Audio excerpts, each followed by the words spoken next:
Phoenix Nights. Chapter 34. Chapter 34. A woman who deserved a spanking.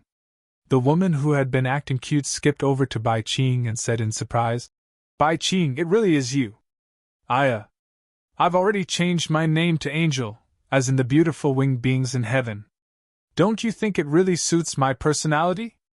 After confirming that the other person was Zhu Dinyo, Bai Qing also revealed a surprised smile.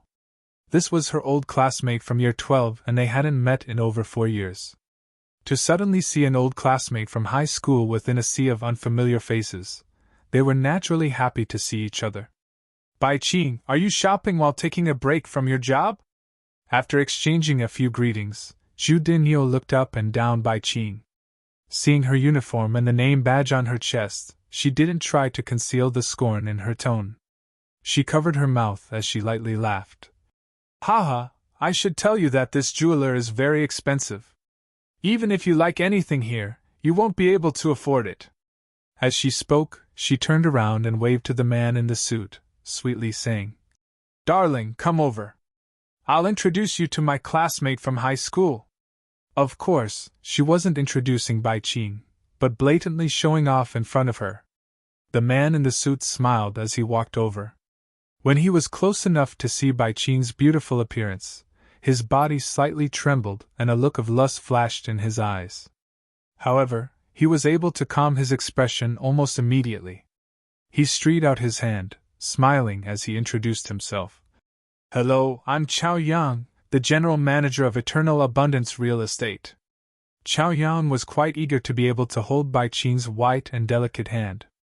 I already said she's my old classmate. You don't need to be so formal." Before Bai Qing could shake his hand, Zhu Dinyo stepped in between them. She condescendingly looked at Bai Qing as she said, "Darling, my pretty classmate was the dux of our Acropolis City's graduation exam. Back then, she was extremely popular at school. However, as the saying goes, it's better for a woman to marry well than to score well, right, darling? It's better for a woman to marry well than to score well." This phrase stabbed into Bai Qing's heart like a poisonous thorn. Her face darkened and her eyes dimmed, as painful memories came flooding back. In high school, Bai Qing's results were all excellent, and it seemed as if going to the best university, finding a good job and marrying a good man were all guaranteed. However, the night she received her results for her graduation exams, something had happened which completely changed the course of her life.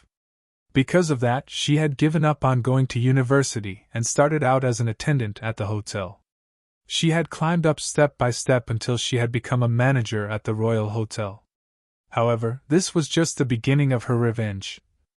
"Miss Zhu Dinyo, Mr. Chowing, hello? I'm Bai Qing's friend, Ah Feng." Qin Feng had been weighing from the side and saw that Zhu Dinyo had come over to show off and belittle Bai Qing. However, Qin Feng couldn't help but smile upon hearing Zhu Dinyo's boyfriend introduce himself. Who is this? So annoying! I already said my name is Angel, it means princess. Don't call me other names, alright?" Zhu Dinyo hatefully glared at Qin Feng, then arrogantly said, "Hee, you're Bai Qing's boyfriend? You look pretty ordinary and don't seem very rich. You must be a playboy leeching off Bai Qing, right? Who would have thought? Bai Qing, you're actually a cougar." Zhu Dinyo's looks were alright and she seemed like the petite type. However, she was loud-mouthed and showed no restraint when talking, which gave off an aura of arrogance. She had lived in the same dormitory as Bai Qing for her 3 years in high school. Phoenix Nights. Her grades weren't as good as Bai Qing's and she didn't look as good as her either. The bit of light she had was completely dwarfed by Bai Qing's, and she resented her from the bottom of her heart. Now, seeing the difference between them, she felt incredibly pleased and wanted to savagely show off. "Miss Bai Qing, if you're not happy with your company, we would welcome you at the Eternal Abundance Real Estate anytime. With a single word from me, I can guarantee you'll make twice as much as you are making now." Chao Yang acted as if he didn't even see Qin Feng and completely ignored his self-introduction. His gaze lingered on Bai Qing's body and didn't shift at all. He even began to subtly seduce her. These sorts of exquisite beauties were rare, even in the Acropolis city. Chao Yan had almost had his soul stolen. Zhu Dinyo's face darkened in anger when she saw the light in her boyfriend's eyes, which were fixed on Bai Qing. How could an arrogant person like Bai Qing accept a handout from someone else? Darling, don't make a fuss. Otherwise, we might be misunderstood to be looking down on her like giving out handouts to a beggar. Bai Qing's face slightly paled. Before, she had been quite happy to see an old classmate, but she had not expected her to become such an unpleasant person. She was about to ask Qin Feng if they could leave, but saw that he was walking towards Chao Yan with a look of shock on his face. Ho, isn't this the Eternal Abundance Real Estate's general manager? I heard that the Eternal Abundance Real Estate belongs to the royal group. So incredible. Qin Feng's flattery caused Bai Qing to deeply frown. Not many people knew about the Eternal Abundance Real Estate, but there was no one who didn't know the royal group. After all, its director was Qin Huang, the richest man in the Acropolis city. And now, his only son, Qin Feng, was standing right next to her. Bai Qing couldn't help but smile at the irony. Zhu Dinyo felt quite pleased when she saw Qin Feng's shock and was so proud that she almost started flying. She looked at Qin Feng disdainfully and said, It's not that I'm boasting, but my darling is quite important in the Eternal Abundance Real Estate. There are nearly 1,000 employees managed by him, and their employment is governed by him. For a lower-class person like you, I'm sure you wouldn't understand. Just forget what I was saying. Ahem! Qin Feng coldly smiled and replied. He's just the Eternal Abundance Real Estate's general manager, but has so much authority. You've got to be boasting, right? Boasting? Fudge, do you think I'd goddamn boaster? Zhu Dinyo became enraged. The petite woman suddenly became like a ferocious tiger. It seemed that her cute and adorable personality was just for show. Even Qin Feng felt tired by imagining all of the pretending she did. Even if I tell you, you wouldn't believe it. Lower-class people like you are destined to be poor forever and will never rise up from the bottom of society. Darling, let's go and pick some jewelry. Let's not waste time on these people. Lower-class people? This was the first time that Bai Qing had heard someone call Qin Feng a lower-class person. She suddenly felt that this situation was becoming more and more interesting. What Angel said is true, but being at the top of the company is just a very slight effort. Chao Yang didn't react as extremely as Zhu Dinyo. He handed Bai Qing a card as he smiled and said, This is my business card. If Miss Bai Qing needs anything, just let me know. I'll be free anytime. The two of them then turned and walked towards the counter. Before they could walk too far, Rao Shuiqing came back with a fancy-looking box and a big smile, trying to curry favor. Young Master Qin, sorry for the wait. This is the newest necklace that has just come in yesterday. Please have a look if it's good enough for your tastes. She offered. Before Qin Feng had even spoken, Zhu Dinyo, who hadn't walked too far away, cried out as she covered her mouth and ran over. Her eyes were fixed upon the sparkling necklace in the box, and she looked uncontainably excited. Darling, look, this is the one I was telling you about. It's the newest 5-carat diamond necklace designed by Victor de Castellane. It's made so delicately and looks so beautiful. You said you would buy me one, so you have to buy it for me. Rao Shuiqing looked at Zhu Dinyo in condescension, wondering where this weirdo, who seemed to have never seen jewelry before, had come from. She was screaming like she had orgasmed, but since Qin Feng hadn't said anything, Rao Shuiqing didn't say anything either. Chao Yang elegantly walked over. When he saw the price tag on the box, his heart thumped. This diamond necklace costed $890,000. He looked at the light shone in Bai Qing's eyes and made a decision. It seemed that this woman was the same, and could be won over by money. Spending a few $100,000 to get a woman like this in bed would be worth it. This necklace is quite good, and if darling wants it, I'll buy it for you. I never look at the price when buying things for my woman. Chao Yang looked at Bai Qing when he said this. He was sure that Bai Qing would be able to understand the hidden meaning in his words. Qin Feng ignored Chao Yang's words and his gaze fell on Bai Qing's jade-white neck. If she wore this necklace, it would be incredibly compatible. Ching Ching, do you like it? If you like it, I'll buy it for you, Ching Feng softly said. Bai Qing felt quite surprised, but quickly calmed herself down. She looked at Qin Feng with a complicated expression before finally shaking her head, saying, I'm a bit tired, let's go back. Humph. If you don't have money, don't pretend to be a rich young master. Leaving? You're just finding excuses. Zhu Dinyo was certain that Qin Feng couldn't afford such an expensive necklace, and her tone became incredibly mocking. Miss, reserve this necklace for me. And also, you shouldn't allow anyone to just waltz into this store. If an expensive piece of jewelry goes missing, your salaries won't be enough to cover it. When she saw Zhu Dinyo's incredibly arrogant manner, Rao Shuiqing felt like whipping her. She glared at Zhu Dinyo as she replied, I'm sorry, miss, but we won't sell this necklace to you. I'm planning on gifting it to this miss over here, because it would look 10 times better on her than on you. What did you say? Zhu Dinyo was completely dumbfounded. She thought that there was something wrong with her ears, and she stared at Rao Shuiqing with wide eyes full of shock. After a few moments, she started to shrilly yell.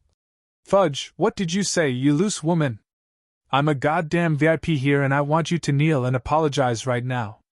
Otherwise, I'll call your general manager and have you pay the price for your actions.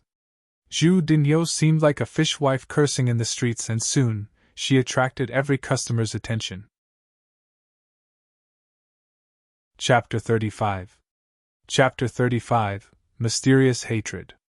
Rao Shuiqing was furious. She coldly laughed as she stretched out her hand and slapped Zhu Dinyo's face, thinking to herself, Bring them if you want.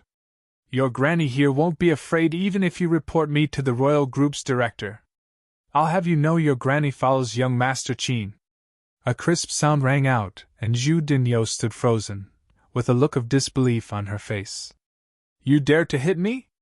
As she came back to her senses a while later, she dove into Chao Yang's embrace and wailed. Darling, that stinking woman dared to hit me. Quickly call some of your brothers to violate this slut. When she heard this, Rao Shuiqing felt like spitting out blood and slapping this woman a few more times. However, she was stopped by Qin Feng. He walked over to Chao Yang, revealing a faint smile as he said, General Manager Chao Yang, I'll apologize for this lady if that's all right. Chao Yang had felt annoyed by Qin Feng's presence for a while now. Bai Qing being with him was like a flower being stuck in a pile of dung. He gave him a contemptuous sideways glance as he replied, Humph. If you want to apologize, you have to do as my darling said, by kneeling on the grue dash. Before he could finish his sentence, a slap made his face bloom like a flower. The strength that the slap contained directly sent him flying. This is this young master's apology. Is it to your pleasing? Just you wait. Chao Yang was dazed by Qin Feng's slap and was now completely furious. He quickly took out his phone, preparing to call his lackeys to make Qin Feng the cripple.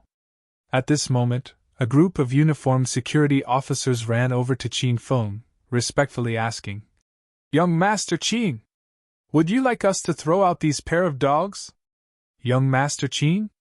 The hand that Chao Yang was using to dial a number froze. Just then, he had been so furious that he had not been thinking clearly. Now that he had calmed down, looked at Qin Feng closely and searched through his memories, his entire body became petrified and his jaw almost fell to the ground. The royal jeweler's security officers treated him so respectfully, and the female manager had wanted to gift him a necklace worth hundreds of thousands of dollars. Young Master Qin, apart from Qin Huang's son, Qin Feng, who else could it be? Why, you're Qin Feng? Young Master Qin? Qin Feng's name was like a thunderclap. Although Chao Yang had never met him in person, he quickly ran in front of him. You know me? To be recognized by the general manager of the Eternal Abundance Real Estate is my honor, Qin Feng sarcastically said as a cold smile flashed on his face. He couldn't help but marvel at his luck. In just a single day, he had met 2 people who had been acting incredibly cocky. Darling, hurry up and call your people.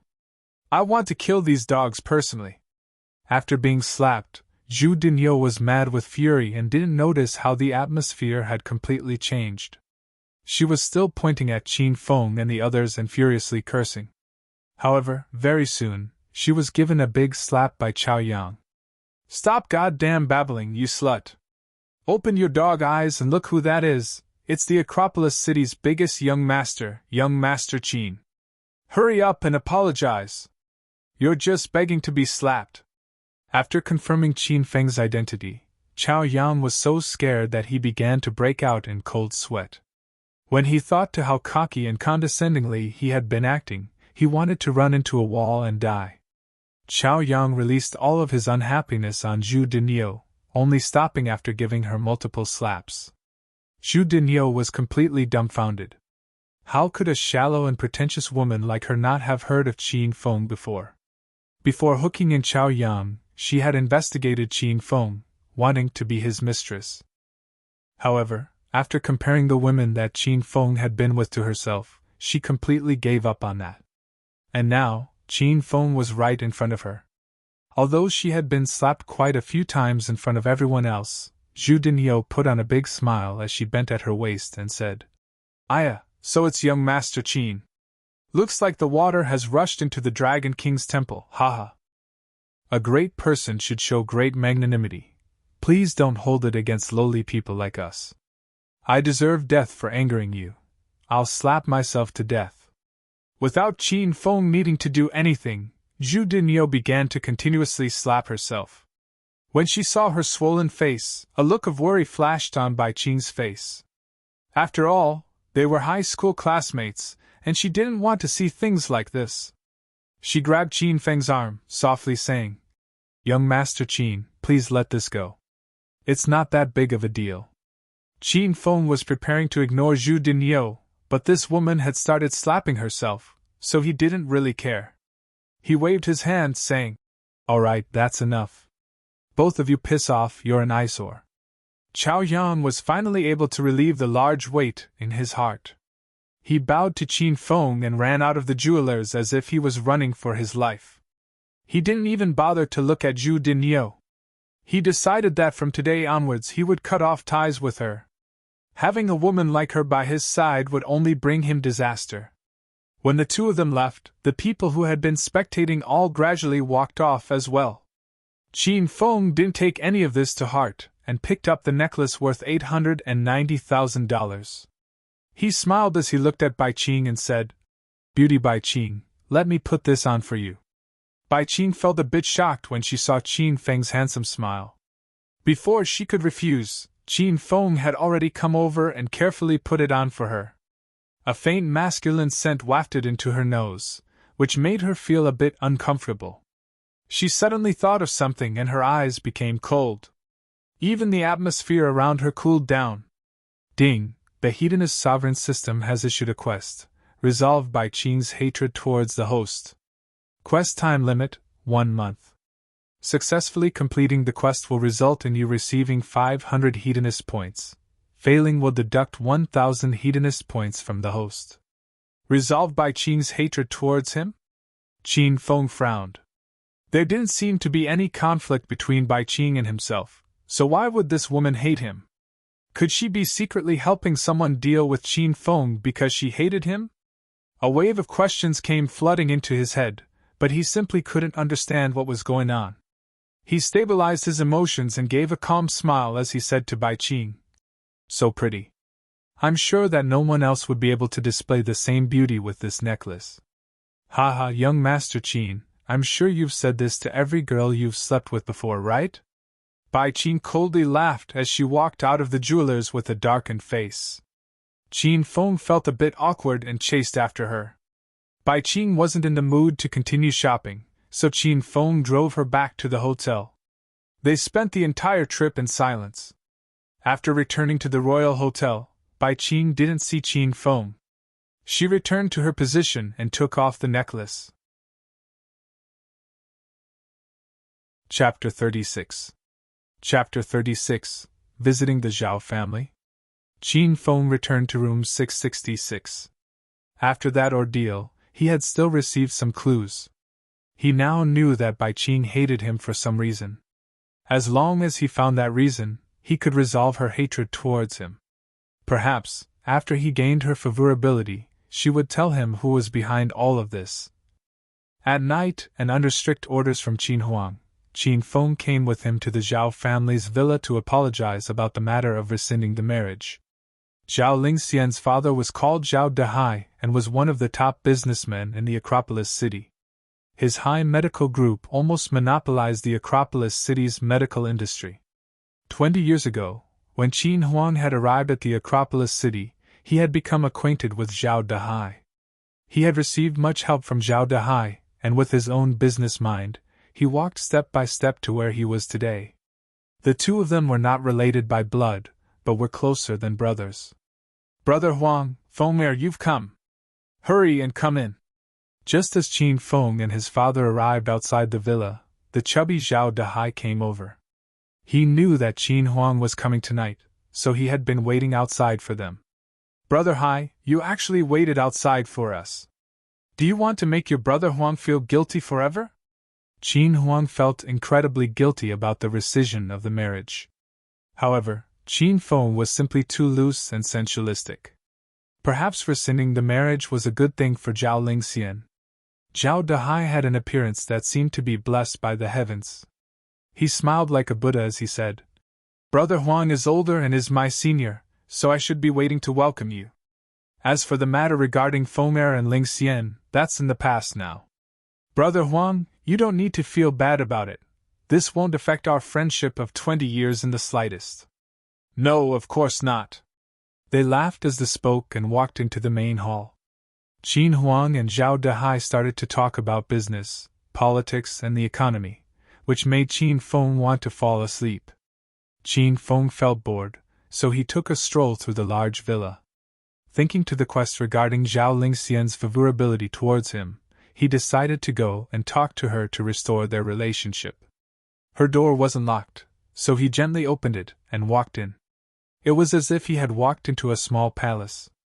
The large room was covered with pink wallpaper and had European-style decorations on the ceiling. There was a large, pristine, princess-style bed with white muslin around it and a yellow SpongeBob blanket covering it.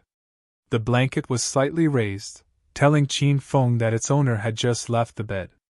There was no one in the room, so Qin Feng sat down at the desk. An open diary greeted his eyes. 6/1 Clear? Today was bright and sunny, but my emotions felt like wind and rain. That accursed, loose young master rescinded his marriage with me in front of everyone in the class. I felt like killing him on the spot. Although I didn't really want the marriage and would have been delirious with joy for its cancellation, I was devastated to be thrown away like that. Doesn't that bastard know that a woman's reputation is important to her? Finally, I want to curse Qin Feng to be killed by a car, 100 times. 6/7 Cloudy? Today that idiotic young master went crazy and publicly announced he was going to chase Lin Bei Bei. Who knows what he's thinking? I thought that I would ignore him after the incident about the marriage, but I couldn't help but be affected by that. What's going on with me? Finally, I want to curse Qin Feng to die from choking on water, 100 times. 6/9 Clear? Tonight at the cocktail party, Qin Feng tried to be nice to me and played a nice piano piece. Did he forget to take his medicine? What was he doing before? I hate him to death. However, the current Qin Feng seems to be different and has changed a lot. Finally, I want to curse Qin Feng to die by being struck by lightning, 100 times. Qin Feng didn't dare to continue reading. This was Zhao Lingxian's diary, and just by casually reading through a few pages, he had died 300 times already.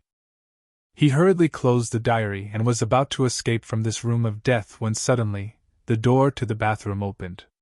A beautiful woman with a wonderful body walked out. Her hair was still damp and there were still a few water droplets on her snow-white skin. The key thing was that she wasn't wearing anything. You perverted bastard, how did you get in here? What are you trying to do? If you dare to continue looking, your granny will gouge out your eyeballs and trample on them. Zhao Lingxian had just taken a shower and was drying her hair with a towel, while waiting for her body to completely dry before putting on her clothes. However, When she was halfway through doing this, she suddenly froze. The man who she cursed to die 100 times every night was now standing right in front of her. His eyes were green as he ogled her body, which made her want to cut him into 1,000 pieces. Qin Feng gulped down his saliva as he hurriedly turned around. However, the image of Zhao Lingxian's curvy body remained in his mind. Her skin was snow-white and held a faint hint of rosiness after the shower, which made it appear sleek and taut. Her long legs didn't have a bit of fat on them, and were slim and straight. Her chest was also surprisingly large, and he hadn't actually noticed this before. Suddenly, Qin Feng felt slightly regretful that he had cancelled their marriage.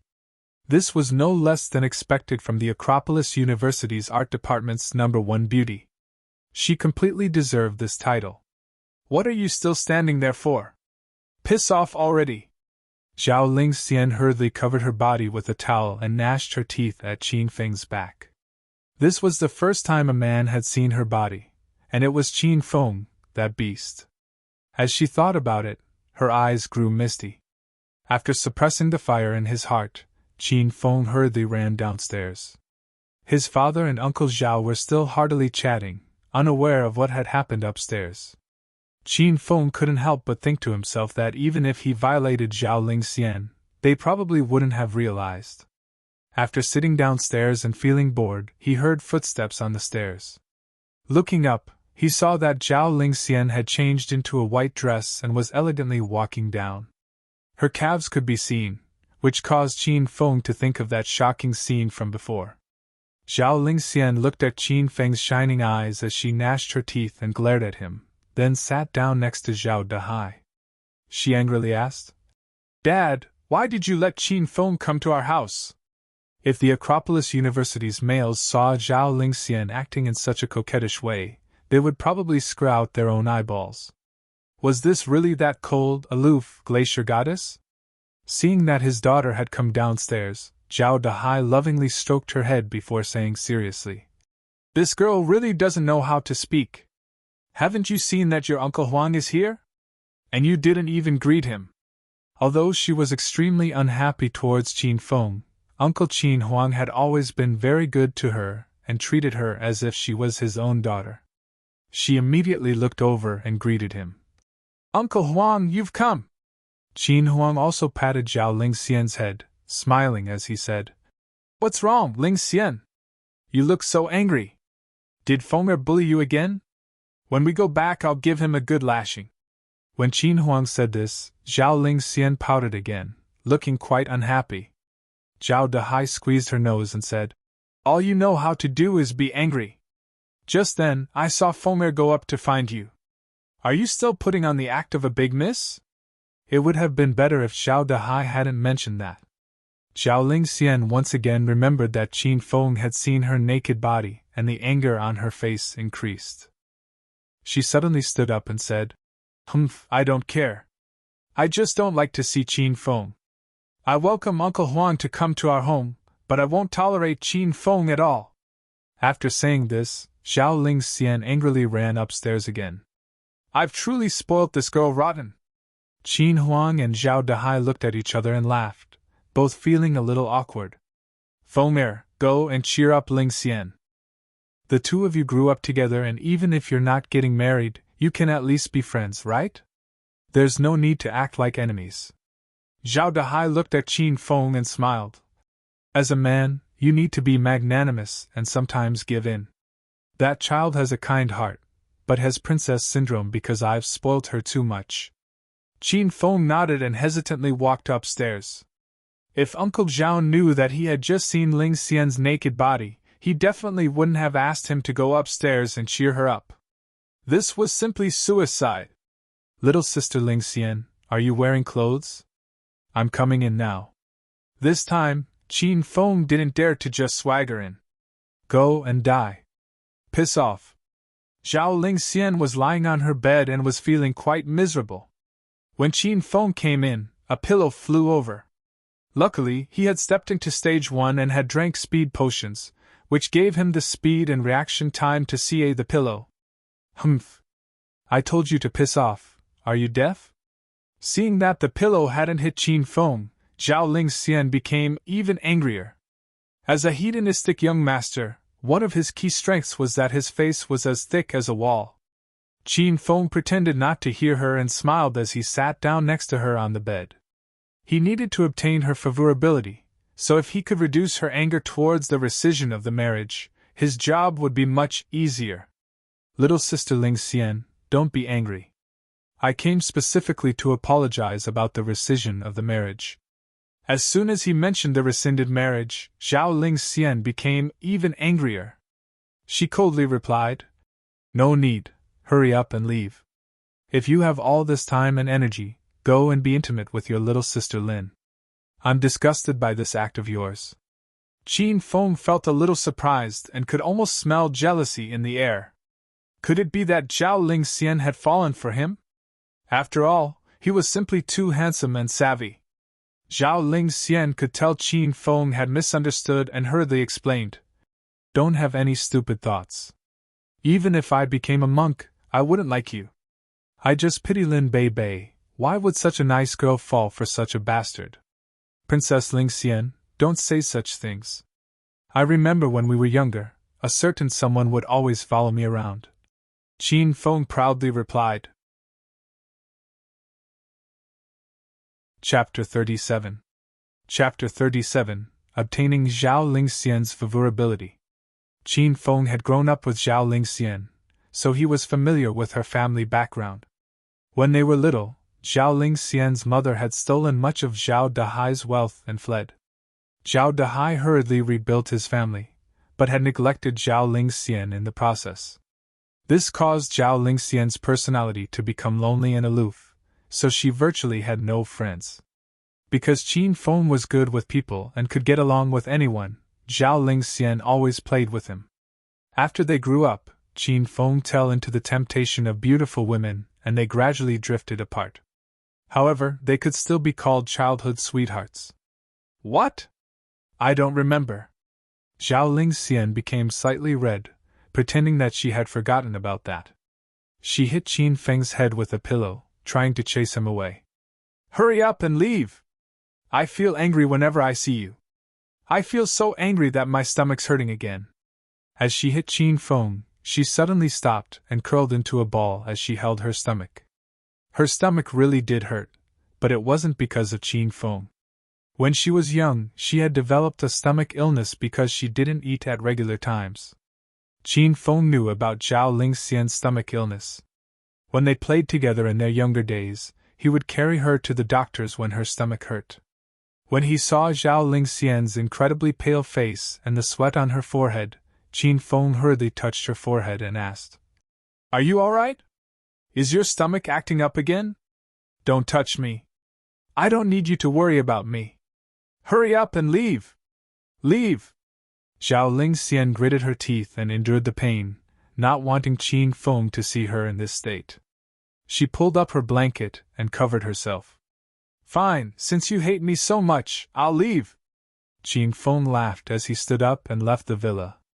Zhao Lingxian stayed under the blanket for a while, and after confirming that Qin Feng was gone, she uncovered herself. Seeing that the room was empty and that Qin Feng had indeed left, she suddenly felt a bit dispirited. Humph! Men are all the same and don't have any patience. If you had tried to cheer me up, maybe I would have let you stay and look after me for a bit. Zhao Lingxian suddenly felt quite complicated. Unknowingly, her attention had been focused on Qin Feng. This feeling was quite strange, and even Zhao Lingxian couldn't understand it. In reality, she had been keeping something bottled up within her. After Qin Feng had rescinded their marriage, the capital's Liang family's third son, Liangxing, had come to the Zhao family to ask for her hand in marriage. The Liang family owned one of the biggest medical companies in the entire country. They wanted to use this marriage to ally their families together and expand even further. Although Zhao Dahai didn't immediately agree to the marriage and allowed Zhao Lingxian to make the decision, she could tell from his eyes that he wanted this to go through. The only problem was that Zhao Lingxian didn't feel anything for that Liangxing. In fact, she would have been more willing to marry Qin Feng than Liangxing. "You beast, you scoundrel, you bastard! If you didn't rescind the marriage, I wouldn't have so many troubles. I curse you to trip over and die, 100 times. Zhao Lingxian cursed Qin Feng for a while, which would have made him die a countless number of times. Her stomach began to hurt more and more, to the point where she didn't have the strength to curse Qin Feng anymore. Her beautiful eyes became misty, and she felt incredibly pitiful and wronged. Ever since she was young, she had never been properly looked after by anyone. Every time she had been hurt, she would lick her own wounds in the corner. Stop cursing me. If I really died, who would go out at night to buy medicine for you? The door was suddenly flung open as Qin Feng walked in with a handsome smile on his face. Zhao Lingxian was completely dumbfounded, and she thought that she was dreaming. She never thought that Qin Feng would have come back.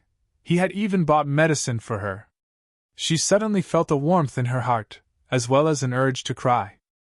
From memory, whenever her stomach hurt, it would always be her father, mother, or Qin Feng who went to buy stomach medicine for her. Even after Qin Feng started chasing beauties, she would still think of a certain someone when her stomach started hurting. Who asked you to come back? Your seducing techniques won't work on me. Hurry up and get out. Although she felt quite moved, Zhao Lingxian wouldn't show it. When she thought to the possibility of being married off to the Liang family, she felt incredibly melancholic. By this time, Qin Feng had already poured some hot water, blew on it, and handed it to Zhao Lingxian. He smiled as he said, curse away, curse away. As long as you're happy cursing at me, then continue. However, cursing takes a lot of strength. Drink your medicine first, and after you've recovered, you can curse at me for the whole night. Curse at him for the whole night? Zhao Lingxian's face went red as inappropriate thoughts ran through her mind. If she stayed with this hedonistic young master Qin Feng for a whole night, who knew what could happen? I'm not drinking it. Who knows if you really bought stomach medicine? I'm sure you put some sort of aphrodisiac in it. I'm definitely not drinking it, Zhao Lingxian said as she angrily pouted. Seeing Zhao Lingxian act in such a stubborn manner, Qin Feng suddenly thought back to when they were younger. Back then, Zhao Lingxian was incredibly cute and would do whatever he said. However, they had gradually drifted apart, and Zhao Lingxian had gradually recovered her cold and arrogant personality. Despite this, Qin Feng knew that deep down, she hadn't changed. She was still a weak girl who didn't have anyone to rely on. Her coldness was just a facade to protect herself. All in all, she was a very difficult girl. Princess Zhao, what nonsensical things are you thinking about?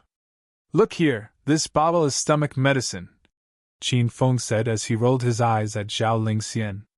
Zhao Lingxian didn't even look at the bottle. She coldly harumphed and replied, maybe you swapped it out for other medicine. Qin Feng frowned and felt quite speechless. He exasperatedly continued, Big Miss Zhao, this is your own home. What could I do to you? Who knows? This young miss is beautiful and has a sexy body. One always has to be on their guard against a perverted fiend like you. Unknowingly, Zhao Lingxian and Qin Feng had begun to act like a couple having a fight.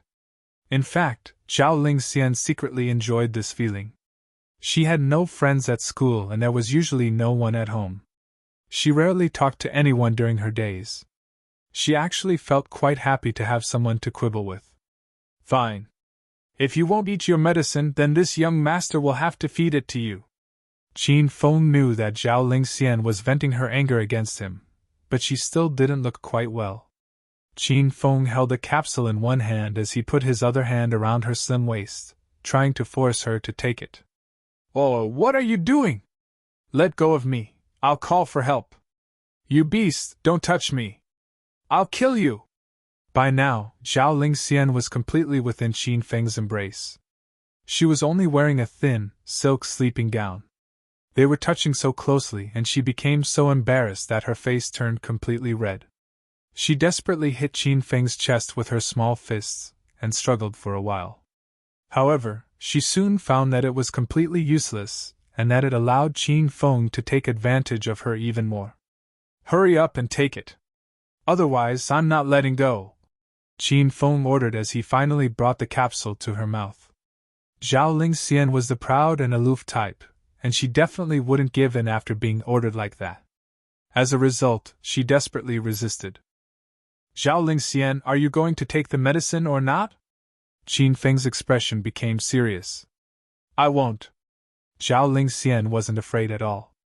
Although she hated Qin Feng, she knew that he wouldn't really do anything to her. Then this young master will have to use his ultimate skill. Qin Feng evilly smiled, drank a mouthful of water, and lowered his body as he pressed his lips against hers. As a soft, damp feeling met his lips and he breathed in her fragrance, even an experienced man like Qin Feng felt a bit dazed. Zhao Lingxian was even more surprised. She suddenly stopped struggling and stared at Qin Feng with widened, misty eyes. Her buzzing brain was in a complete mess. After a few moments, Zhao Lingxian came back to her senses. She was furious, which caused her chest to heave. Every time she breathed in and out, Qin Feng could feel her soft chest rubbing against his. It was a feeling so wonderful that it made him want to cry out. Let go of me! Zhao Lingxian once again began to struggle, but her mouth was blocked by Qin Feng's, which made it difficult for her to speak. Qin Feng could feel that Zhao Lingxian was still trying to spit out the stomach medicine, so he decided to take things a step further. He suddenly opened his mouth and strayed his tongue into her mouth. Huff! Zhao Lingxian suddenly breathed in. This time, her brain completely short-circuited and went blank. She even closed her eyes, feeling intoxicated. This was her first kiss, and it was the first time that she had experienced such a wondrous feeling. She couldn't resist and allowed Qin Feng to do as he wished. Originally, Qin Feng had been planning to stop after he had placed the stomach medicine into her mouth. However, after starting, he simply couldn't stop. He slowly began to kiss her more and more passionately. Zhao Lingxian's body slowly relaxed, and she even wrapped her arms around Qin Feng's neck. She spread her legs and sat on his lap, engaging in the kiss of the century. As they kissed, Qin Feng's hands subconsciously found their ways to Zhao Lingxian's chest. They were soft, bouncy, and large. They were simply exquisite. Qin Feng, what are you doing? Zhao Lingxian suddenly came back to her senses and kicked Qin Feng off the bed in fright. She wanted to step on this beast's head and finish him off there and then. Suddenly, Zhao Lingxian's phone began to ring. Do. Zhao Lingxian looked over in surprise and glared at Qin Feng, then picked up the phone and answered it. Hello? Who is this? She was feeling quite angry and spoke coldly. Lingxian, it's me, Liangxing. I'm about to arrive at your place. Would you like to have dinner with me? When he heard Zhao Lingxian's bone-chillingly cold voice, Liangxing couldn't help but shiver. I don't have any time. Zhao Lingxian never liked Liangxing to begin with, and adding on how angry she was feeling, she directly ended the call. She savagely threw her phone at the bed and glared at Qin Feng as she coldly said, The hell are you looking at? I've taken the medicine and you've had your kiss. Qin Feng, you're the worst bastard under the heavens. I hate you. Piss off already. As she spoke, her tears shamefully flowed out. She suddenly realized that Qin Feng's reputation as a loose and sensualistic young master was completely deserved.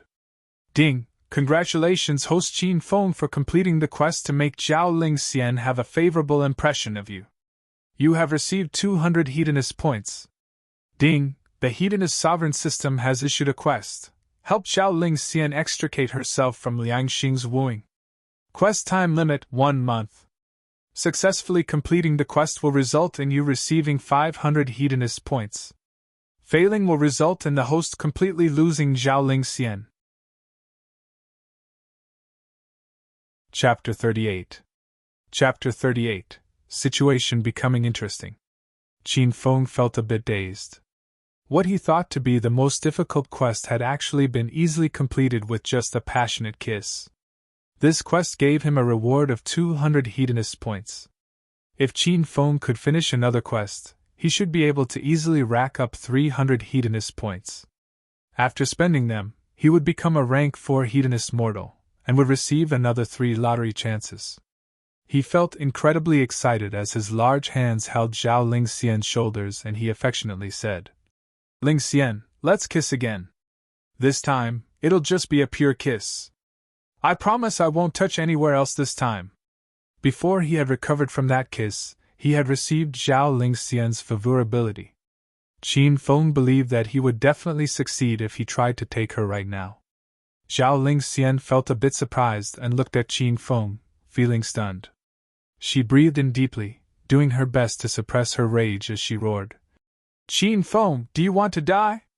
Qin Feng felt a bit scared by the coldness radiating out from Zhao Lingxian's eyes.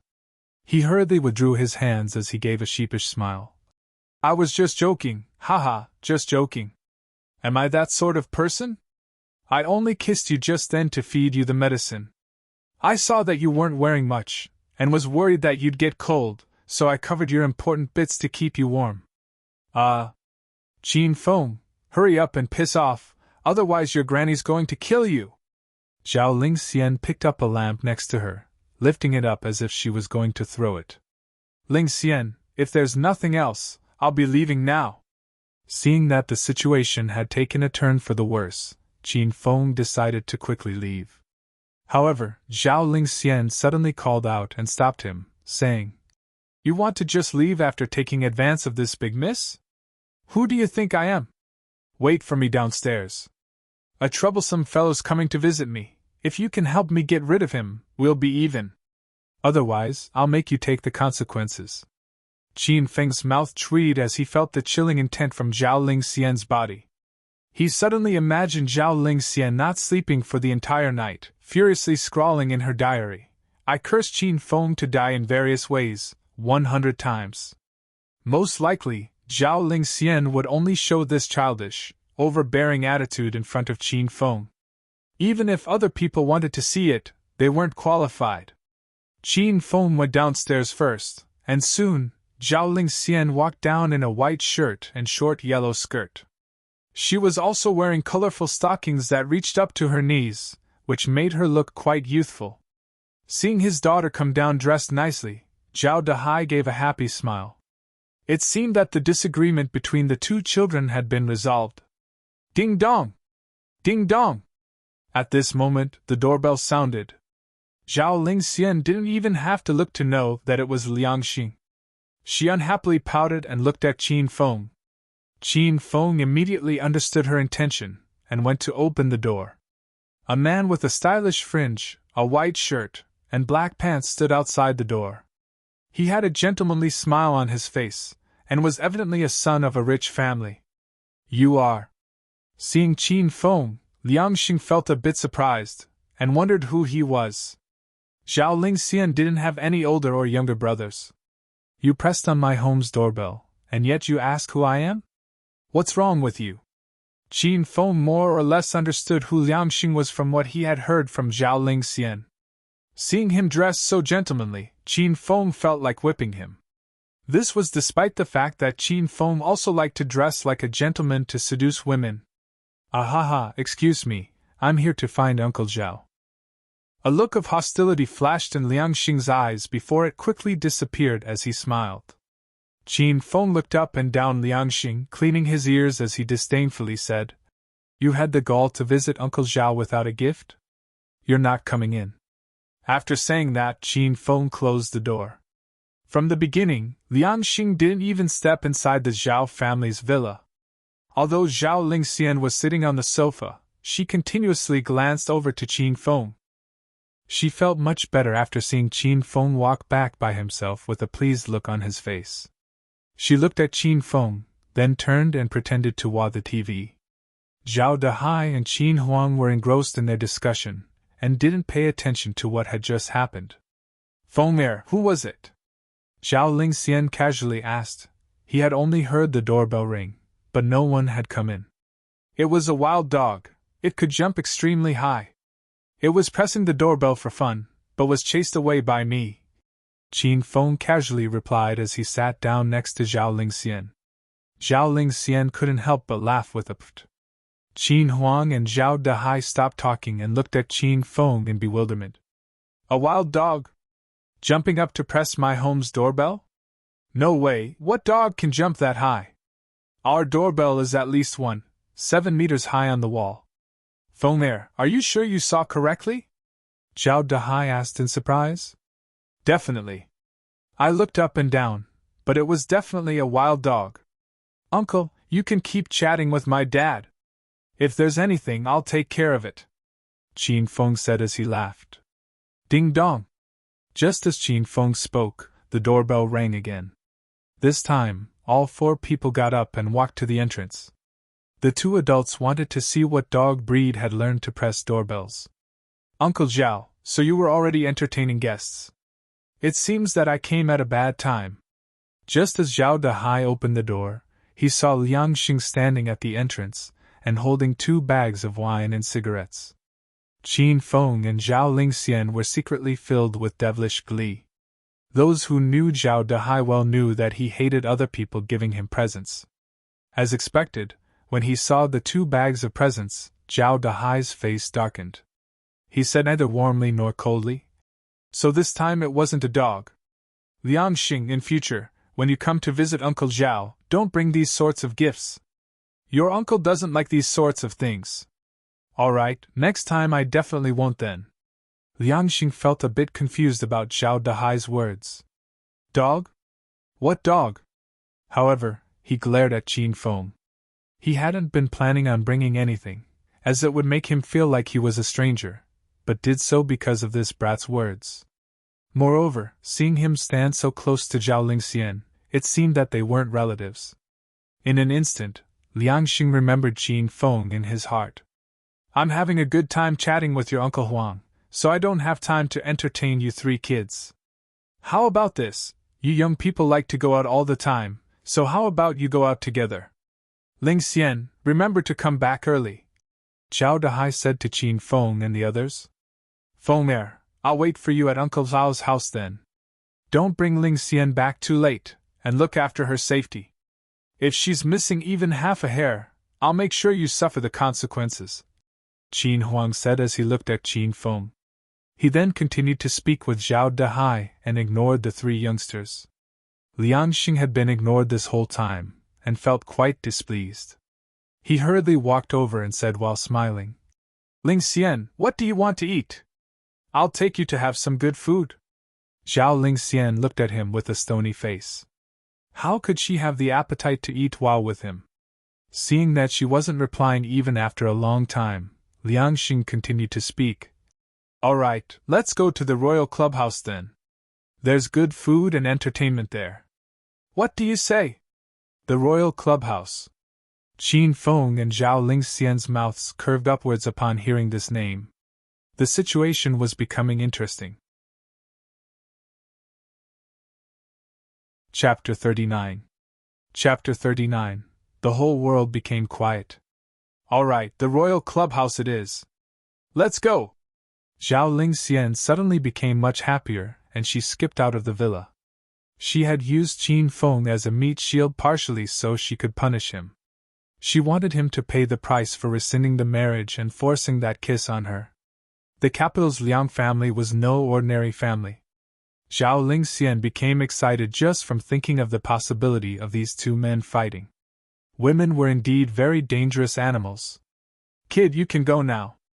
I'm going to have a candlelit dinner with Miss Zhao Lingxian, so you can go off and do your own thing."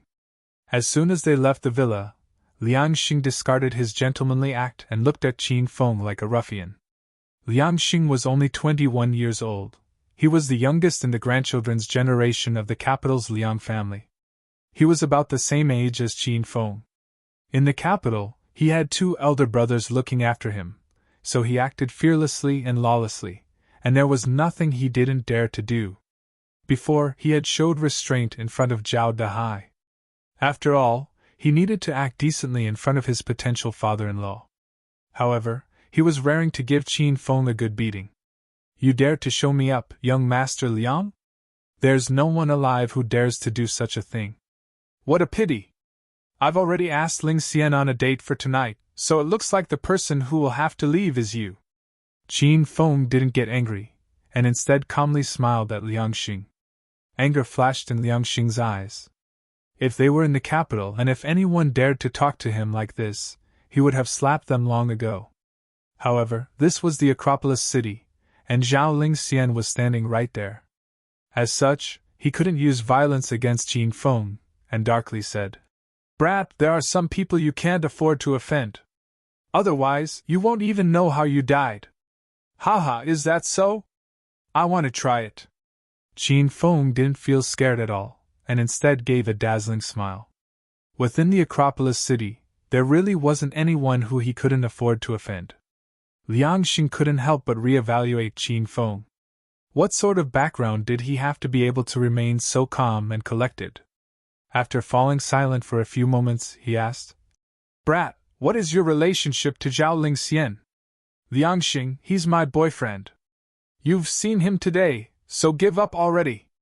Before Qin Feng could even speak, Zhao Lingxian hugged his arm as she coldly looked at Liangxing. This person relied on the Liang family's background, and was incredibly arrogant and self-important. Zhao Lingxian didn't like him at all. On the other hand, while Qin Feng was the Acropolis city's richest man's only son, he didn't have the attitude of a high and mighty young master at all. Unknowingly, Zhao Lingxian had started to compare every man she met to Qin Feng. The smile on Liangxing's face disappeared, and his face darkened. "Haha, Miss Zhao, if I'm right, he should just be a normal friend. If you really think of him as a friend, don't try to use him to trick me. You know my methods, anyone who dares to steal my woman won't have a happy ending. You can believe what you want. Let's go, don't pay any attention to him anymore." Zhao Lingxian felt extremely irritated by such a bare threat, and she pulled Qin Feng as she walked away. Liangxing suddenly started to laugh coldly. "Miss Zhao, if you're determined to stick to this brat, I'll have to ask Uncle Zhao if he really is your boyfriend or not." Zhao Lingxian suddenly stopped walking. She definitely couldn't allow him to go ask her father. If he did, he would definitely scare her father and Uncle Huang to death. "What do you want?" Zhao Lingxian said as she angrily glared at Liangxing. "Nothing much. Didn't Miss Zhao say that she would go with me to the royal clubhouse? You can't have forgotten already, right?" A gentlemanly smile reappeared on Liangxing's face, and he opened the car's door as he said, "If you would please, Miss Zhao. My Porsche 911 can only seat 2 people. As for your friend, if he wants to come, he can take a taxi. However, it's best that he arrives before me. You need to be a VIP to enter the royal clubhouse, so if he's late, he'll only be able to squat outside and have the wind for dinner." Qin Feng might not be able to enter the royal clubhouse? Zhao Lingxian almost wanted to laugh. "Haha, don't worry, Mr. Liang, I've got a private ride." Qin Feng once again calmly smiled. He stretched his hand out to Zhao Lingxian beside him, saying, "Lingxian, if you're not used to riding in sports cars, you can come with me in my private ride." "All right." Without even having to think about it, Zhao Lingxian agreed to go with Qin Feng. However, when she came to Qin Feng's private ride, Zhao Lingxian was dumbfounded. This was an old and shabby retro 28 bicycle. It could already be considered an antique, and it was entirely possible someone had thrown it away. "Qin Feng, can you give yourself some face?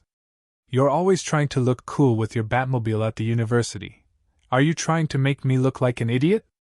Zhao Lingxian secretly gave Qin Feng a savage pinch on his waist and almost stamped her feet in anger.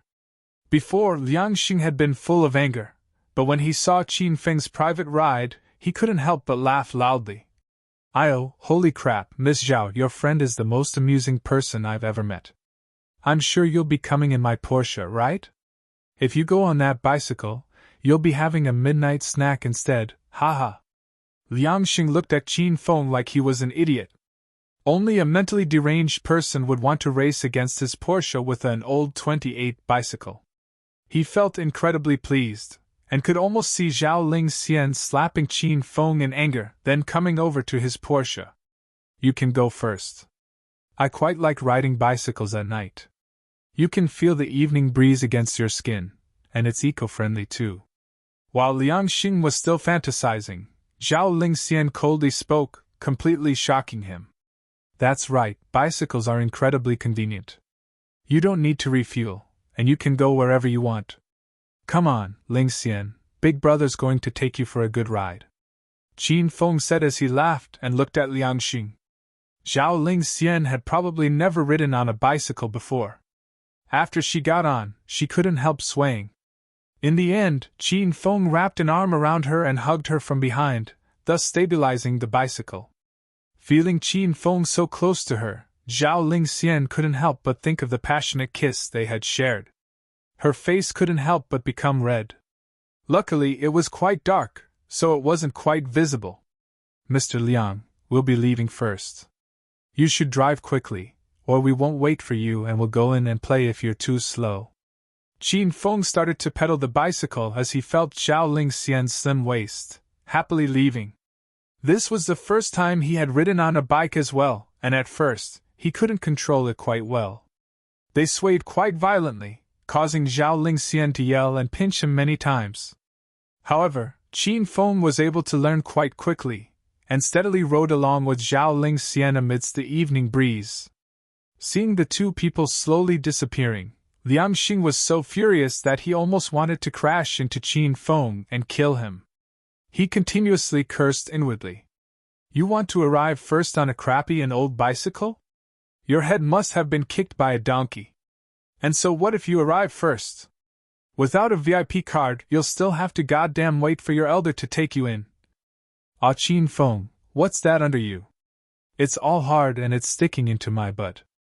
After exiting the district, Zhao Ling Xian found that there was something odd. She felt quite uncomfortable with something hard poking her butt. She reached out to move it away, but when her hand came into contact with it, it was as if she had lost her soul and her body froze. Qin Feng let out a moan in pleasure. Ah! Qin Feng, stop the bicycle. I want to get off right now. I'm going to kill you, you beast, you pervert. Oh! Zhao Ling Xian started to go crazy, and furiously struggled in protest. The bicycle violently swayed, and they almost crashed multiple times.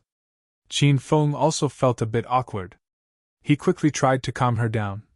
Little sister Ling Xian, stop making a ruckus. The more you do this, the longer it's going to take for it to settle down.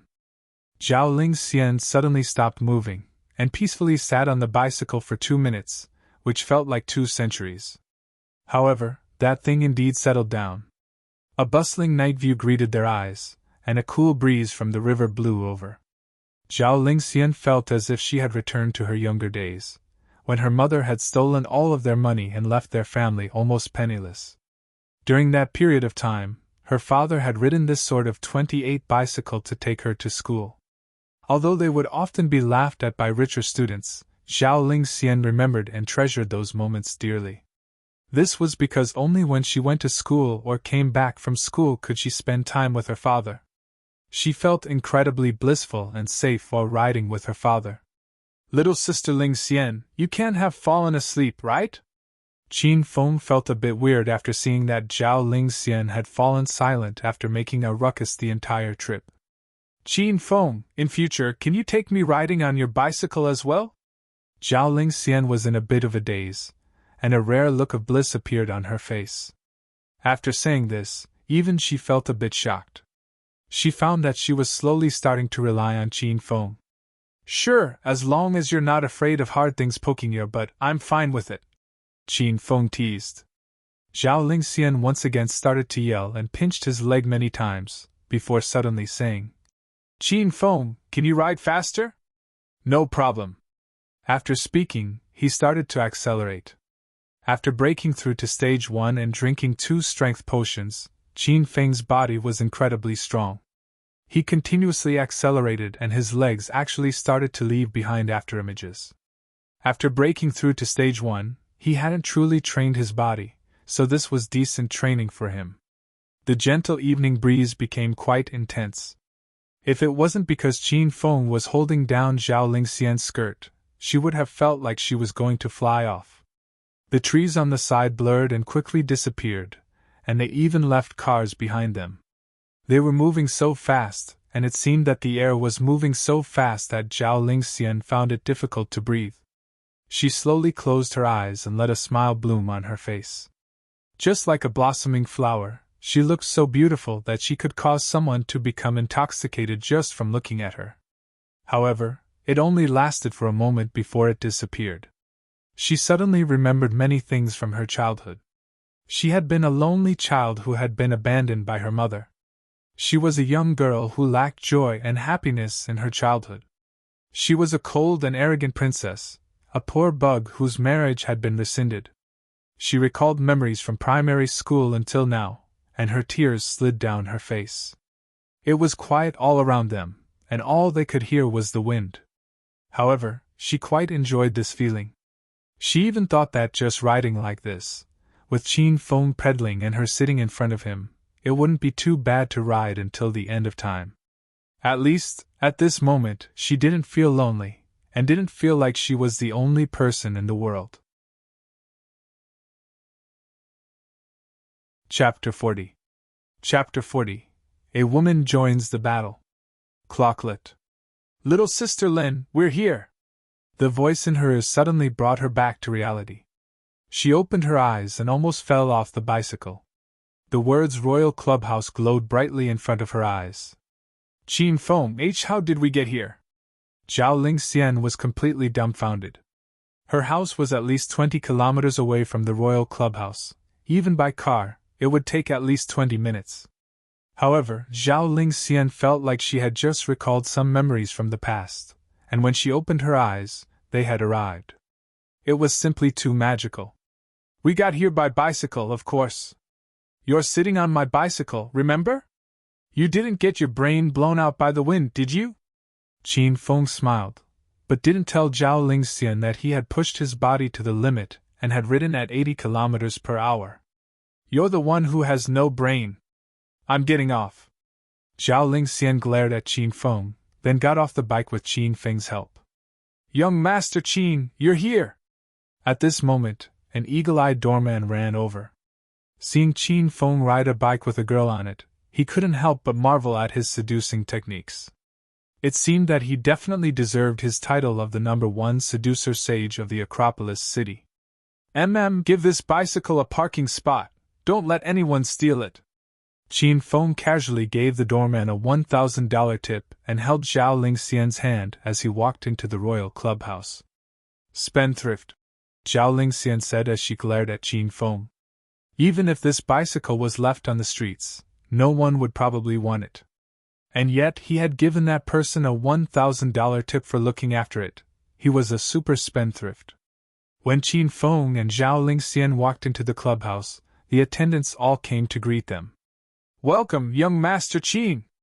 Welcome, Miss Zhao! Qin Feng waved his hand, sending them away, and sat down with Zhao Lingxian on a sofa in the main hall. It seems that Mr. Pretty Boy isn't here yet. Little sister Lingxian, let's get a room and have some food first. Qin Feng had gone to Zhao Lingxian's house to eat, but because of Liangxing popping up, he still hadn't eaten. By now, he was quite hungry. Zhao Lingxian curled up into a ball on the sofa. Her face became quite pale and she weakly said, Qin Feng, I feel a bit cold. My stomach problem's back. Qin Feng felt Zhao Lingxian's arm, which was indeed quite cold. It was possible that on the way here, he rode too quickly, causing her to endure the cold wind. He wrapped his arm around Zhao Lingxian, letting her lie in his embrace. He then waved his hand and asked an attendant to bring over a glass of warm water. What are you doing? Hurry up and let me go. You big pervert, you won't even behave in public. Feeling Qin Feng's embrace, Zhao Lingxian felt incredibly complicated and quite embarrassed.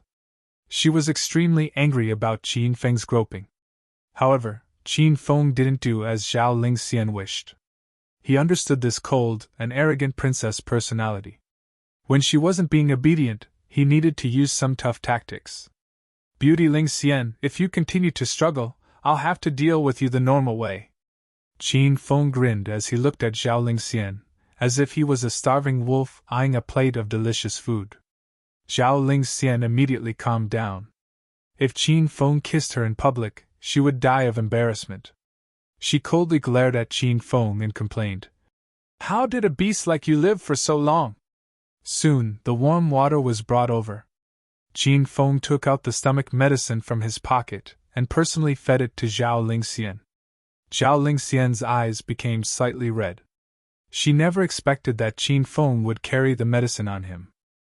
She couldn't help but admit that with his handsome appearance, combined with his kindness and tenderness, it was no wonder he was able to sleep with so many women. Qin Feng, it really is you! Just as Zhao Lingxian finished taking the medicine, a pleasant voice sounded out. Lin Bei had just come back from caring for her mother in the hospital. She was shyly wondering if Qin Feng would come to the room to sleep tonight when she saw another familiar figure. Lin Bei emotionally ran over. She recognized Qin Feng, but the excitement within her heart suddenly disappeared because she saw Zhao Lingxian cutely lying in Qin Feng's embrace. Lin Bei simply couldn't bear to disrupt this sweet scene of this handsome man and beautiful woman paired together. Inwardly, she felt as if her heart had been stabbed by a needle, for some unknown reason. Bei, have you eaten yet? Even Qin Feng felt a bit awkward after suddenly seeing Lin Bei while he embraced Zhao Lingxian. Zhao Lingxian suddenly remembered the scene at the sports field, Qin Feng sweating profusely and Lin Bei handing him a bottle of water, with Qin Feng then patting Lin Bei on the head. Inconceivably, Zhao Lingxian edged more into Qin Feng's embrace and put her arms around his neck, coldly and arrogantly looking at Lin Bei. Hello, classmate Bei. Hello, I have something to do, I'll be leaving first. Lin Bei's brain froze for a moment. Her good mood plummeted, and she hurriedly ran off like a frightened rabbit. Zhao Lingxian's expression became cold. She pushed aside Qin Feng as she icily said, Young Master Qin, you're quite impressive. In just a few days, you've won over the university's pure beauty, Lin Bei. You've even gotten her to come to the clubhouse to have fun with you. Aren't you a romantic and loose one? Zhao Lingxian was a beautiful and intelligent woman. She knew what sort of family background Lin Bei had, and her being at the royal clubhouse was definitely because of Qin Feng's arrangements. Apart from getting intimate, why would she come to the royal clubhouse so late at night? To study with Qin Feng? Qin Feng had never had worries about women before, but he felt as if his head was going to explode. Just as he was going to explain the matter with Lin Bei, a woman with a beautiful face and sexy body elegantly walked over. Seeing her, Qin Feng almost wanted to run into a wall. Yo, young Master Qin, I've looked for you for so many days, but couldn't find you. You must be even busier than the president of a country. This was the #1 beauty of the Jincheng city, Han Ying. She had come to the Acropolis city to discuss business with Qin Feng. However, after meeting him at the cocktail party, she couldn't find him no matter where she searched. She had decided to try her luck and come to the royal clubhouse. After all, this was Qin Feng's holy land of pleasure. And she had succeeded in finding him. Yo, Miss Zhao's here too. After seeing Zhao Lingxian, a look of surprise flashed in her eyes. Han Ying casually sat down next to Qin Feng and leaned in towards him as she coyly said, Young Master Qin, there's some serious matters I want to discuss with you. I'm not sure if young Master Qin has any time tonight. It might take up the entire night. Shameless! Zhao Lingxian couldn't stand Han Ying's flirtation and coldly harumphed. Han Ying looked at Zhao Lingxian and lightly laughed, saying, I'm shameless? At least I'm not like a certain someone, sticking on to young Master Qin despite having their marriage rescinded by him. These two exquisite beauties had begun fighting as soon as they saw each other. One was a queen who had much experience in the business world, the other was a glacial goddess who was still in university. Who knew who would win? Chapter 41. Chapter 41. Rather be struck to death by lightning 100 times. Han Ying's expression didn't change, but Zhao Lingxian was so furious that she wanted to vomit blood. One couldn't help but admit that this woman was quite vicious and savage. Her lovely upturned eyes seemed to be able to see a person's weak points, and every word she spoke could cut into other people's hearts. Han Ying, aren't you selling your body just for some money? What right do you have to speak badly of me? Zhao Lingxian was so angry that she stood up. If it wasn't for Qin Feng blocking the two women, they probably would have started fighting. Once women went crazy, even the heavens and earth could not tolerate it. Humph! Han Ying's smile disappeared. Indeed, in order to do business, she often went to many cocktail parties and banquets to flirt with the sons of the wealthy and noble. However, no one knew how much pain and bitterness she put up with in order to develop her family's business. She was willing to flirt, but would never actually do the deed. In the end, she was a woman who valued purity.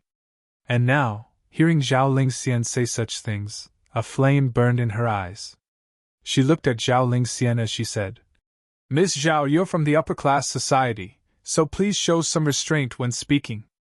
Have you personally seen me get into bed with a man? Or could it be that when I got into bed with a man, you were also there? Otherwise, how could you know?" As soon as Han Ying said this, Qin Feng knew that things were spiraling out of control. These two women both had powerful family backgrounds. Even Qin Feng would feel scared if they started to fight. At this moment, an even more terrifying, cold, electronic voice sounded out in his mind. "Ding! The hedonist sovereign system has issued a quest. Make Zhao Lingxian and Han Ying interact harmoniously for 10 minutes. Quest time limit, 24 hours. Successfully completing the quest will result in you receiving 100 hedonist points. Failing will result in the Zhao family and Han family engaging in an intense business war." Qin Feng's mouth tweed. He would rather be struck to death by lightning 100 times. On the other hand, Liang Xing had been quite angry the whole trip as he drove in his Porsche 911 to the Royal Clubhouse. Business was excellent tonight, and the large parking lot was filled with many luxury cars. He went around the parking lot a few times, and finally found 2 free spaces.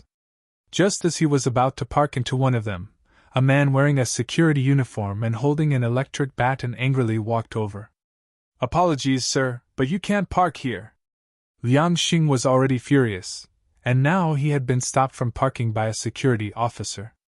He angrily got out of the car and came in front of the security officer, pointing at him as he started to loudly curse. "Are you goddamn blind? There are 2 parking spaces there. Why can't I park there? I'll have you know that your granddaddy is the Royal Clubhouse's VIP. If you anger your granddaddy, a single phone call from me is enough to get you fired." After being cursed at like that, the security officer's expression became cold. Normally, if a visitor cursed at time, he would simply endure it. After all, everyone who came here were extremely wealthy and powerful. However, tonight, he was filled with confidence. He was looking after young Master Qin's ride.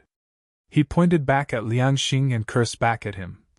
"Open your dog eyes and have a good look, these 2 parking spaces are already occupied." Liang Xing had never been cursed at by a security officer. He stared at the security officer in shock before looking at the 2 seemingly empty parking spaces. Only then did he find that there was an inconspicuous 28 bicycle parked there. It had even taken up 2 parking spaces in an extremely overbearing manner. Moreover, this bicycle looked extremely familiar. It seemed to be the one that Zhao Lingxian and her fake boyfriend had left on.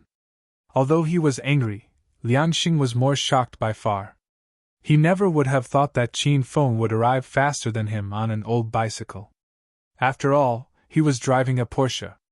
He even started to suspect whether this bicycle was really Qin Feng's. Maybe they just looked similar. "Was this brought here by a man and a beautiful woman?" Liang Xing asked with a darkened face. "Humph, why do I need to tell you? Anyways, these 2 parking spaces are taken, so go park somewhere else. Otherwise, I won't be courteous anymore." The security officer acted extremely arrogantly towards Liang Xing, as if he disdained even speaking with him. He patted the electric baton in his hands and viciously looked at Liang Xing. Because young Master Qin had personally given him this bike to look after, he had reserved 2 parking spaces for it. If some blind driver accidentally ran over this old 28 bicycle, or scraped some paint off it, he wouldn't know what to say to young Master Qin. Liang Xing and the security officer faced off for a while, after which Liang Xing angrily drove away. He found a good parking space near the Royal Clubhouse and quickly walked in. When he saw Qin Feng standing in between the two beauties trying to pacify them, Liang Xing became certain that the old bicycle that had overbearingly taken up 2 parking spaces was definitely Qin Feng's. It seemed that he didn't have an ordinary background if he was able to enter the royal clubhouse and take up 2 parking spaces. However, so what? No matter how influential someone was in the Acropolis city, there would still be nothing to the capital's Liang family. Liang Xing walked over to the 3 of them as he gave a gentlemanly smile. Miss Zhao, apologies, I had something important to do on the way, so I ended up coming a bit late. Naturally, he wouldn't admit that he had driven at his fastest speed to the royal clubhouse. Liang Xing felt like coughing up blood after thinking that he had been beaten by an old bicycle. Zhao Lingxian and Han Yingying had just finished having their fight, and neither had a pleasant expression. They sat down and turned away from each other. As such, no one paid any attention to Liang Xing. Haha, seeing that you've been sitting out here, you probably haven't reserved a room yet. I'll go arrange it now. After all, not just anyone can book a room here. Liang Xing awkwardly smiled, looked at Qin Feng condescending, then elegantly walked over to the reception. Han Yingying looked at Liang Xing's back in slight confusion. Even though she didn't know where he had come from and his relationship with Qin Feng, his words sounded quite funny. Qin Feng had finally calmed down the 2 women when Liang Xing, that little scumbag, had come over and tried to look cool. He felt quite annoyed, and took out his phone to call the reception, telling them not to give Liang Xing a room. Not too long after, Liang Xing came back with a darkened face, angrily cursing. Humph, what a crappy clubhouse. Their elder is a silver card member, and yet they told me that all the rooms are fully booked. Lucky for them, this is the Acropolis city. If it was the capital, I would have ordered people to smash the place. Lingxian, just wait for a moment, I have a good brother here. He's the general manager, and I'll give him a call to get him to come over and arrange a presidential room for us. Liang Xing ran off to the side to make a call, and neither Zhao Lingxian and Han Yingying could be bothered to pay any attention to him. Both of them knew Qin Feng's background and status, and knew that Liang Xing trying to act big simply made him look like a little clown. Before anything happened, they already knew what was going to happen to him. Chapter 42. Chapter 42, intercepted halfway. After a while, a man in a suit and tie walked out. It was the Royal Clubhouse's customer manager, Wang Qi. After making the phone call, Liang Xing had been on the lookout the entire time. Seeing Wang Qi walking over, he hurriedly went up to him and said, "Brother Wang, I hope you've been well." "Haha, young Master Liang, I never thought that you would have the time to come here and play today. If you need anything, please let me know." In his previous visits to Acropolis City, Liang Xing had heard that the Royal Clubhouse was the highest-class entertainment facility. He had visited there a few times to play, and had gotten to know Wang Qi. Wang Qi saw that this person was quite generous and could count as a big shot. Every time, he received quite a bit in tips, so he always treated Liang Xing quite well. When he saw that Liang Xing had come to play again, it was as if he had seen rolls of new banknotes. "Haha, there's a small matter I'll need to trouble Brother Wang with," Liang Xing said as he smiled. "Tonight I came with a few friends to have some fun. However, the lady at the reception said that all of the rooms were booked. Would it be possible for Brother Wang to arrange a luxurious room for us? Money is no problem, as long as we don't lose face, right?" Wang Qi frowned when he heard this. Indeed, there were often luxurious rooms reserved for important people. There was also Qin Feng's room 888, that was never open to the public, as it was Qin Feng's private room. As of now, there were still 2 luxurious rooms that were open to public. Why had the receptionist said that the rooms were all full? Wang Qi took Liang Xing and angrily came to the reception. Liang Xing pointed out the receptionist who hadn't given him a room, and Wang Qi looked at her while coldly asking, "What's going on? There's a guest who wants to hire a room, but you told him that all the rooms are full? Aren't there still 2 rooms?" The receptionist didn't expect Liang Xing to know Manager Wang. Under normal circumstances, she definitely would have followed Manager Wang's orders. However, she wasn't fearful at all, as it was young Master Qin who had personally given her this order. Even if there were 10 Manager Wangs questioning her, she wouldn't be afraid. "Manager Wang, all of the rooms are booked," the receptionist calmly said as she blinked at Wang Qi, trying to signal at him. However, Wang Qi didn't notice this and instead became angry. "You're still saying they're all booked? Do you want me to take you to see those 2 empty rooms yourself? What's wrong with you? Do you not want to work here anymore?" Upon seeing Wang Qi become so angry, the receptionist felt a little wronged and had to explain herself. "Manager Wang, the higher-ups said that those 2 rooms aren't for hire." Wang Qi was surprised. He wasn't sure who she was referring to by the higher-ups. Apart from the general manager, he had the most power at the Royal Clubhouse. Since General Manager Liu had taken leave today, could there be someone even higher? Who was it? Tell him to come over here. I want to see who it is that is so rich and powerful that they don't want more business. I'll have you know, I want those rooms opened, even if young Master Qin comes. Wang Qi angrily spoke as he pointed at the receptionist. However, the beautiful receptionist didn't seem anxious at all. Instead, she revealed a gloating smile, because the person standing right behind Manager Wang was young Master Qin. "Ah, Lil Wan, you're quite right. It's me who gave the order. Is there anything you're not happy about?" Qin Feng's voice suddenly rang out from behind Wang Qi. Wang Qi felt that this voice sounded quite familiar. When he turned around, he was so shocked that he almost fell to the ground. Liang Xing still hadn't realized what was happening. When he saw that Qin Feng had come over, he felt like his intestines were going to explode from anger. Since this brat was determined to make trouble for him, he would definitely make him pay for it. "Yo, kid, you're acting quite big. You're the boss of this royal clubhouse, eh? You think you can stop your elder from getting a room?" Liang Xing looked at Qin Feng with an expression of mockery. He pointed at Wang Qi and condescending said, "Look here, brat, this is my good brother. He's the general manager of the royal clubhouse. He's the top gun around here. Who do you think you are?" Noticing that Qin Feng's bicycle had taken up 2 spaces, and that he could enter the royal clubhouse by himself, Liang Xing guessed that he knew someone here. At the very most, he probably knew a supervisor or deputy manager. Now, with Wang Qi standing next to him, he wanted to stick it to Qin Feng's face. "You want to steal your elder's woman? You're too naive. General Manager Wang, give me a luxurious room now. I want to see what this brat can do.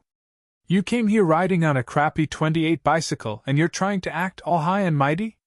Your elder's going to whip your face open." Liang Xing released all of the savage words he had pent up inside of him. However, despite waiting for a while, he didn't see Wang Qi doing anything. When he looked over, he saw Wang Qi staring Qin Feng with a look of terror. His mouth opened and closed many times, without being able to say anything. "Brother Wang, are you all right? Hurry up and find me a room. You know there'll be a big tip for you."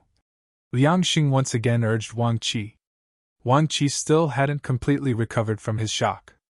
Qin Feng laughed and said, "Yo, General Manager Wang, when did you get promoted to General Manager? Even I didn't know." Wang Qi felt like running into a wall and dying. He had been blinded by greed and had wanted to open a luxurious room for Liang Xing so he could earn a tip. As for his claim that he wouldn't give Qin Feng face, that was simply him talking big. Now, with Qin Feng in front of him, Wang Qi's expression was somber, as though his entire family had died. He half cried as he spluttered, "Young Master Qin, this lowly one truly didn't know it was your order. Otherwise, even if it was the mayor of Acropolis City, I definitely wouldn't give him a room, let alone some crappy young Master Liang. Young Master Qin, the ignorant should not be held responsible. Please forgive this lowly one this time." A 30-year-old man was pleading and begging in public. Liang Xing felt quite shocked at the sight of this. He suddenly realized that the royal clubhouse was owned by the Acropolis City's richest man, Qin Huang, and that Wang Qi was addressing this young man as young Master Qin. He was acting like he would even go so far as to kneel down and lick his boots. Apart from Qin Huang's only son, Qin Feng, who else would be able to wield such power? Thinking to the fact that he had requested to come to Qin Feng's family's clubhouse to have fun, and had mocked Qin Feng the entire way, Liang Xing's face almost turned green. He wanted to dice Qin Feng up into small pieces. Humph, so what if you're Qin Feng? Brat, just you wait and see. I'll have you know that you're just a young master in the Acropolis city. Before the capital's Liang family, you're just like an ant. Liang Xing had lost all of his face today, and had none left to continue to stay here. After spitting out some savage words, he stormed out of the royal clubhouse. Ding! Congratulations, host Qin Feng, for completing the quest to make Zhao Lingxian and Han Ying interact harmoniously for 10 minutes. You have received 100 hedonist points. Just as Liang Xing left, a cold, electronic voice rang out in Qin Feng's mind. He looked towards the sofa in dismay and saw that the two women with completely different personalities, but who were both as beautiful as celestial goddesses, were sitting back to back. They both looked spaced out, and he had no idea what they were thinking. Quests could be completed just like that. Qin Feng almost couldn't believe it. Lingxian, Liang Xing stormed off in anger. Do you want to get some food? Qin Feng came over to the two women and asked. At the beginning, the two women were inwardly cursing at each other, but after a while, they both lapsed into each other's thoughts. Zhao Lingxian was wondering what the relationship between Qin Feng and Lin Beibei was. Normally, after Qin Feng had his way with a woman, he wouldn't meet her for a second time. However, Lin Beibei seemed to be an exception, which made Zhao Lingxian feel quite unhappy. Han Ying was plotting how to make Qin Feng hers. From the information she had, Qin Feng was just a sensualistic and hedonistic young master. Before, Han Ying was completely confident that she could win him over, but she slowly found out that he wasn't exactly as her information had described. Just like that, lost in their own thoughts, the two women had interacted harmoniously for 10 minutes, which allowed Qin Feng to complete the quest. No, it's all right. A certain someone has ruined my mood tonight, so I want to go home. Zhao Lingxian stood up and coldly glared at Han Ying, then walked out of the royal clubhouse. Miss Han, I'll be taking Lingxian home. We can talk more if we meet again in future. Qin Feng smiled at Han Ying, then chased after Zhao Lingxian. When she saw Qin Feng leave, Han Ying's eyes were filled with anger and reluctance. She silently vowed, Qin Feng, just you wait. I'll definitely make you mine someday, and make you completely obedient to me. Just like how they had come, Qin Feng speedily took Zhao Lingxian back on his 28 bicycle. Perhaps it was because she wasn't in a very good mood, but Zhao Lingxian spaced out during the entire trip and didn't speak to Qin Feng. When they reached the Zhao family's villa, Zhao Lingxian gave a simple greeting to her father and Qin Huang, then went upstairs. Seeing that Qin Huang and Uncle Zhao were still in high spirits, and wouldn't be finished talking for a while, Qin Feng left first and rode to the royal hotel on his bicycle. After completing 2 quests tonight, Qin Feng had obtained 300 hedonist points. He was anxious to spend them and obtain another 3 lottery chances. He pedaled faster and faster, and his retro 28 bicycle shot through the streets like an arrow. As he sped forwards, Qin Feng began to sweat profusely. He suddenly found that riding the bicycle was a pretty good way to exercise, and decided to replace his incredibly flashy Batmobile with it. In order to reach the Royal Hotel as quickly as possible, Qin Feng had gone through quite a few small roads. At the end of the small road he was riding on, a pair of headlights suddenly lit up, forcing him to stop as he couldn't see. Qin Feng left the bicycle on the ground and held his hands in front of him. He squinted through the gaps in his fingers, trying to see what was going on. A skinny and tall figure stood in front of the car's lights. Qin Feng couldn't see his features, but could see that he had his right hand raised. Within that hand was something black, which was pointed at him. Ha ha! Suddenly, a wave of wild laughter echoed out. As soon as Qin Feng heard this voice, he realized what was going on. It was Liang Xing. Qin Feng, young Master Qin. Liang Xing laughed for a while before speaking, his voice dripping with sarcasm. You think you're really cool, right? Your hands can cover the sky in Acropolis City and no one dares to offend you. Ha! Your elder's seen many hedonistic young masters like you. You're just a frog in a well. Your elder has said it before. You're still too tender to fight with me. Chapter 43. Chapter 43. Literally throwing knife. Because of the light, Qin Feng couldn't see Liang Xing's expression. However, it was easy to guess that he was delirious with joy and was incredibly proud of himself. Qin Feng didn't act rashly. Although he would be able to take on 10 Liang Xings in a normal fight, Liang Xing was holding an unknown object, which was probably a gun. Haha, so it's young Master Liang. Why have you come out to meet me so late at night? Could it be that you want to race with me? There was no one around in this suburban district. Qin Feng kept his cool and tried to stall for time, as he looked for an opportunity to attack. As soon as Qin Feng mentioned racing, Liang Xing felt furious again. He still couldn't understand how Qin Feng had arrived earlier than him on a bicycle, when he had been driving a Porsche. Qin Feng, your elder's in awe of your goddamn sense of humor. You're about to die and yet you're still in the mood to crack jokes. Liang Xing spat as he gnashed his teeth. About to die? Young Master Liang, what do you mean? I can't understand what you're saying. Who would want to kill me? Qin Feng pretended to be dumb, and stealthily inched his way towards Liang Xing. As long as he could get close enough, Qin Feng was confident he could kill him in one blow. Stop walking! Brat, if you dare to take another step, your elder will immediately shoot you to death. Oh right, with the lights behind me, you can't see what your elder has in his hands. I'll tell you now, your elder is holding a gun that is pointed towards your head. Ha! Qin Feng stopped walking. A wealthy young master like Liang Xing wouldn't consider the consequences of their actions. He might actually shoot, having suffered so much today. A gun? Young Master Liang, why are you pointing a gun at me? Aren't we friends? Qin Feng's voice started to shake, as if he was quite scared. This was exactly what Liang Xing wanted. Seeing Qin Feng's cowardly reaction, he felt incredibly delighted. Haha, friends? You think you're good enough to be your elder's friend? You were acting pretty arrogantly tonight. Now you know what fear is. Haha, if you don't want to die, kneel on the ground and kowtow 3 times to your elder.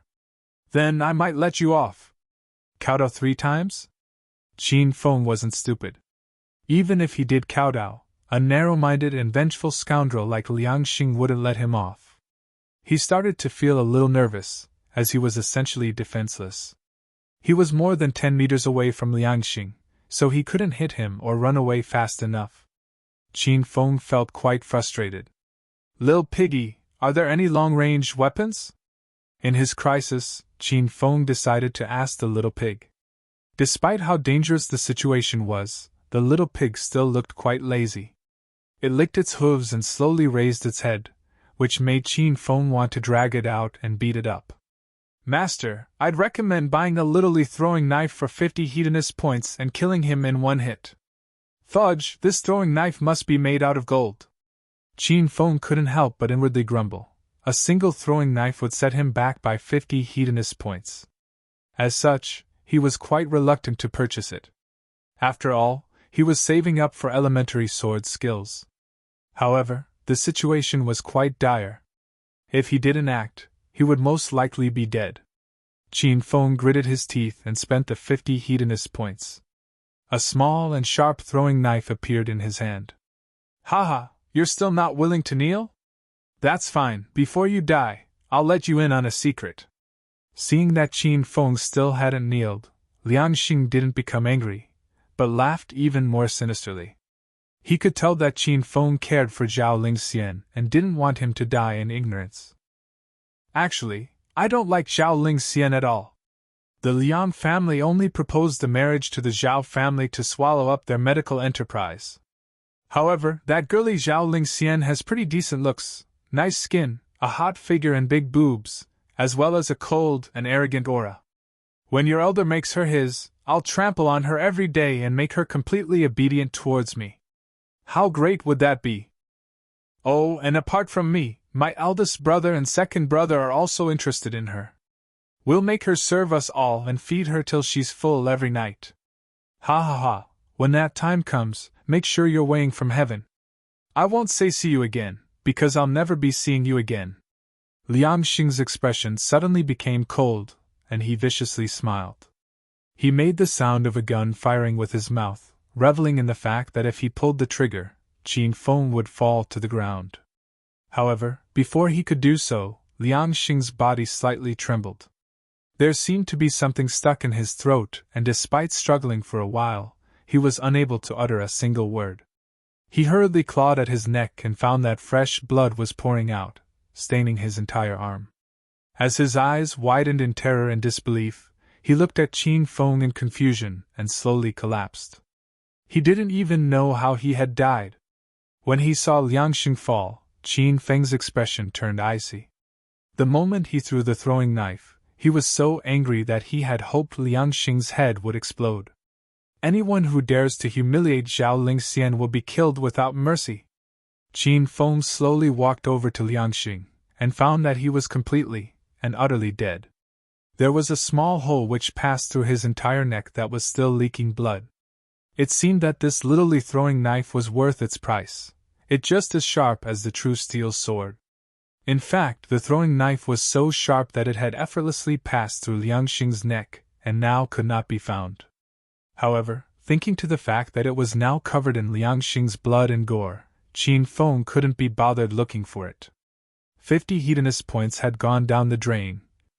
Qin Feng felt no sympathy for Liang Xing. If that guy hadn't sought him out of his own accord and said those things about humiliating Zhao Lingxian, Qin Feng wouldn't have bothered killing him. However, this sort of arrogant young master, who held no one in his eyes except himself, had probably committed many evil deeds, so his death was well deserved. What Qin Feng had done could be counted as ridding the public of evil. Ding! Congratulations, host Qin Feng, for helping Zhao Lingxian extricate herself from Liang Xing's wooing. You have received 500 hedonist points. Ding!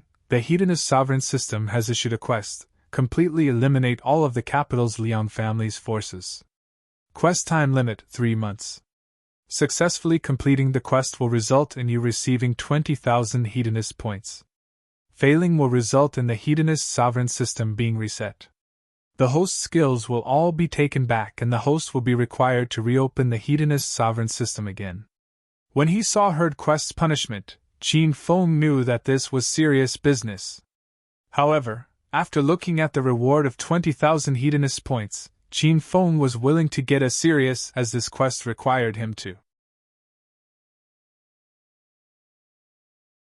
Chapter 44.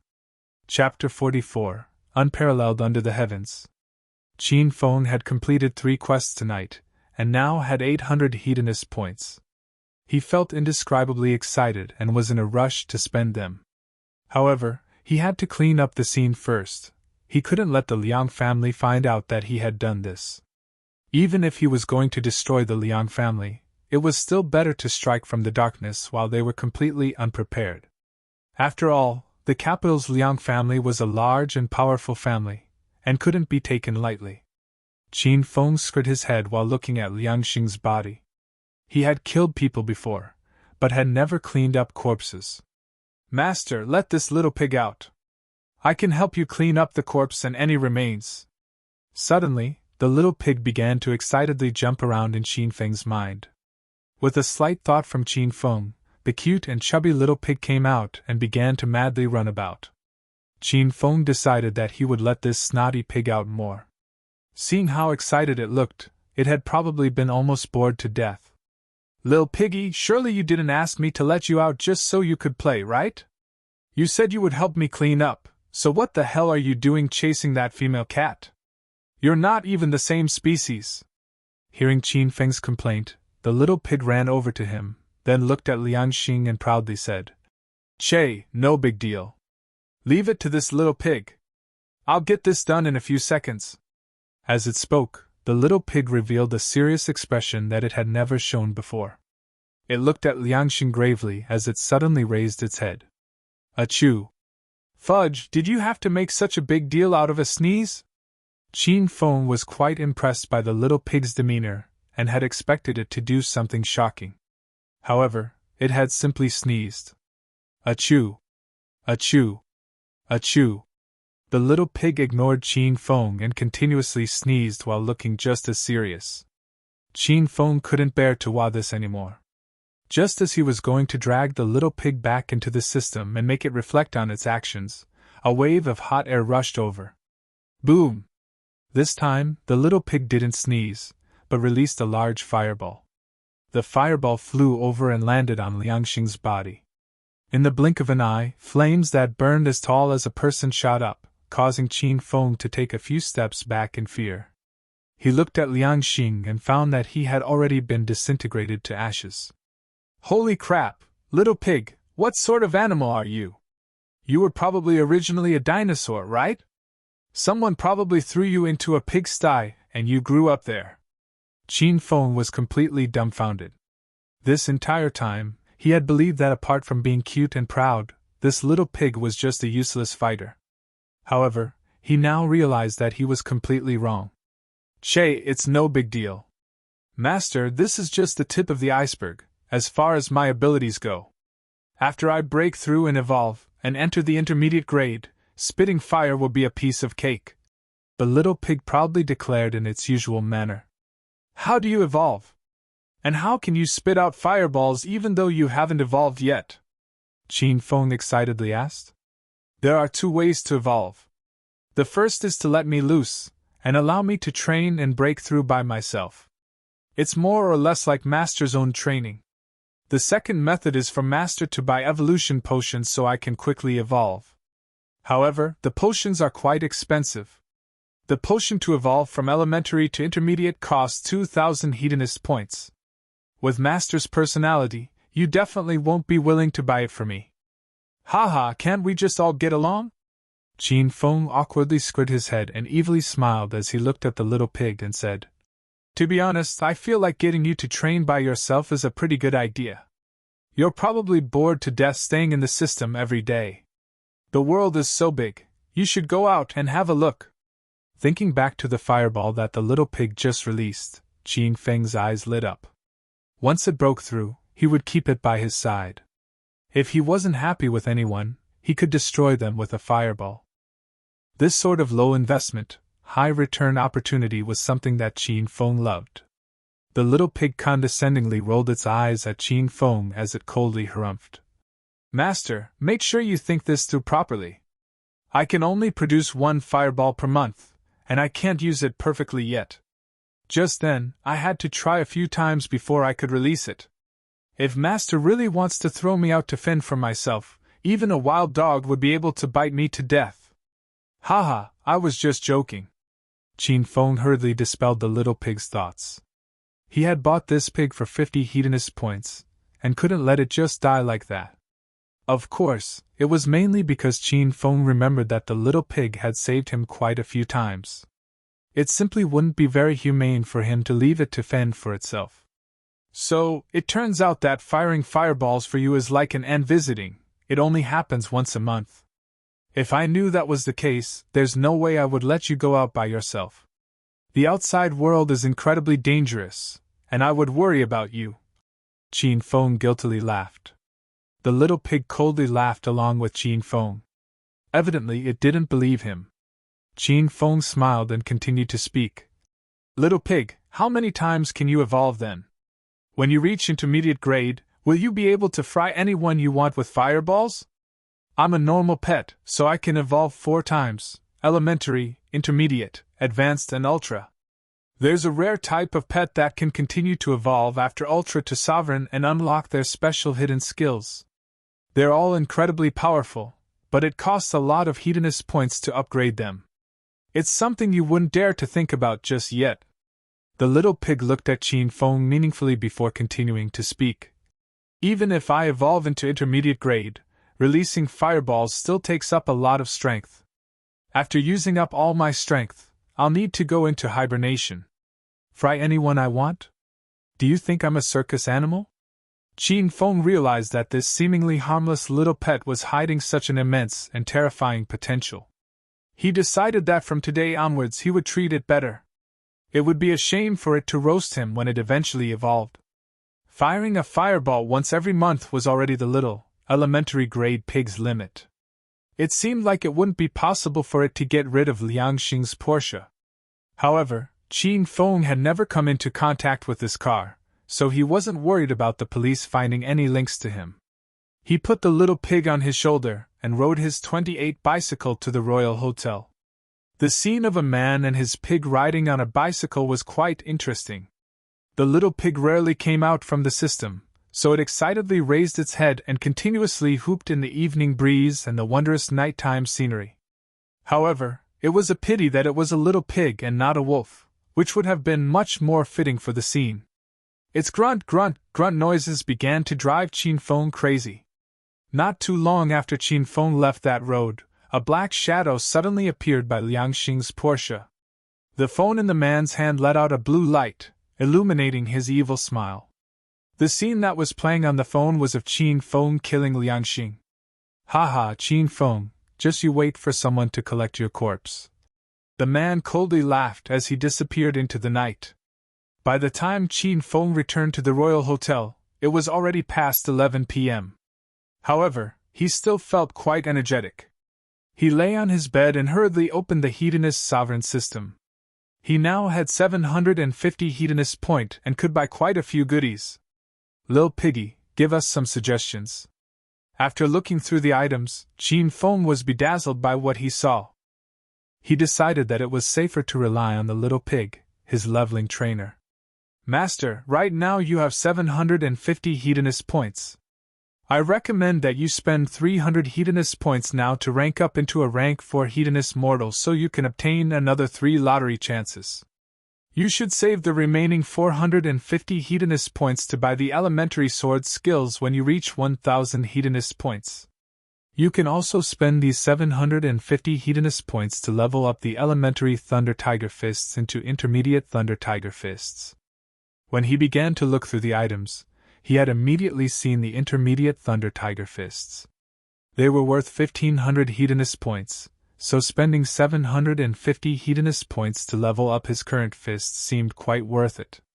Master, your hedonist rank is too low and you haven't unlocked many of the system's functions yet. Right now, you can only level up the skills that you have. The cost for leveling up skills is half of what it would cost to buy the leveled up skill. For example, the intermediate Thunder Tiger Fist skill costs 1500 hedonist points in the system, but leveling up the elementary Thunder Tiger Fist skill only costs 750 hedonist points. Qin Feng understood what the little pig was saying and nodded. The little pig continued to speak as it shook its head. When Master ranks up into a rank 4 hedonist mortal, you'll be able to unlock the system's fusion function, which allows you to combine various equipment and skills. When Master has spent more than 10,000 hedonist points and has become a rank 5 hedonist mortal, Master will be able to unlock the system's wuxia interface. Any equipment, skills or medicine in wuxia novels can be bought from the system. The literally throwing knife was a test item from the system's wuxia interface. As for the other hidden functions of the hedonist sovereign system, there are only things that Master cannot imagine. There is nothing that the system cannot do. All in all, Master just needs to remember this. With the system at hand, you will be unparalleled under the heavens. The little pig's explanation completely shocked Qin Feng. He knew that this system was quite powerful, but he never thought that it would be to such a degree. If he could rank up to a rank 5 hedonist mortal, he would be able to unlock the wuxia interface. Just thinking about this made Qin Feng feel incredibly excited. When he was little, he had been a massive fan of wuxia novels, such as Fox Volant of the Snowy Mountain, Demigods and Semi-Devils, Return of the Condor Heroes and the Heaven Sword and Dragon Saber. If he could take out weapons like the Heaven Reliant Sword and the Dragon Slayer Saber, or skills like the 9 Swords of Dugu and the 18 Dragon Subduing Palms, and use them in the current technological age, who knew what sort of incredible things could happen? Chapter 45. Chapter 45, Godly Body Refining Equipment, Flying Dragon Armor. However, that wasn't the most important thing. When he ranked up from a hedonist mortal to hedonist warrior, what sort of interface would be unlocked? Qin Feng almost didn't dare to imagine what it would be. Perhaps he would be able to obtain weapons and skills from myths and legends. I should probably level up the elementary Thunder Tiger Fists into intermediate Thunder Tiger Fists. After thinking for a while, Qin Feng finally calmed down. He could predict that the equipment and skills from the wuxia interface definitely wouldn't be cheap. He would have to slowly advance step by step. There were no shortcuts in the path to becoming a powerful figure. With a slight thought from Qin Feng, the 750 hedonist points he had were reset to 0. Immediately, a large wave of foreign memories flooded into his mind. His elementary Thunder Tiger Fist skill had become intermediate Thunder Tiger Fists. Intermediate Thunder Tiger Fists. Skill rank, yellow rank top grade, rank divisions sovereign, heaven, earth, black, yellow. Adds another 2 times of strength upon use. For example, if the host has 3 times a normal human strength, the Thunder Tiger Fists will allow the host to unleash 5 times a normal human strength. System price, 1500 hedonist points. Qin Feng hurriedly opened up his stats page. Host Qin Feng. External technique stage, stage 1. HP 1, 1 times a normal person's lifespan, stage 1 is equal to 1, 1 times, stage 2 is equal to 1, 2 times. Strength, 3 times a normal person's strength. Combined with the Thunder Tiger Fists, can release 4 times a normal person's strength. Speed, 1, 3 times a normal person's speed. Stage 1 is equal to 1, 1 times, stage 2 is equal to 1, 2 times. Agility, 1, 1 times a normal person's reaction time. Inner technique stage, none. Chi refining stage, none. 5 times a normal person's strength was equivalent to a punching force of 250 kilograms. He could probably smash a small hole in a car with that sort of strength. Qin Feng was ecstatic. External techniques focused on speed and force, and he had an extra 2 times of strength with the intermediate Thunder Tiger Fists. Moreover, after drinking the speed potions, he now also had an advantage over others in terms of speed. Currently, he even had sufficient strength to give a stage 4 expert, who would exceed him by 3 stages, a good battle. Ding! Congratulations, host Qin Feng, for spending 1000 hedonist points in total and becoming a rank 4 hedonist mortal. The system has awarded you with 3 lottery chances. Would you like to draw for prizes? I'll draw. Upon hearing the long-awaited system announcement for the lottery, Qin Feng didn't hesitate. The familiar screen appeared in his mind and the spinning wheel began to rotate. Ding! Congratulations, host, you have drawn intermediate art skills. Qin Feng shook his head in disappointment. This skill was completely useless. He pumped himself up as he yelled. Again! Ding! Congratulations, host, you have drawn intermediate racing skills. Fudge, my racing skills are already top no. Can't you give me any useful things? Again! Qin Feng started to feel worried. He wasn't sure if he would be able to obtain something he wanted with this final draw. Ding! Congratulations, host, you have drawn a white grade equipment, flying dragon armor. The 3 lottery chances have all been used. Please continue to work hard and complete quests. Please come again. The electronic voice stopped speaking and a domineering-looking armor flashing with white light appeared in Qin Feng's mind. With a slight thought, the armor appeared on his bed, as a chain of information whirled through his mind.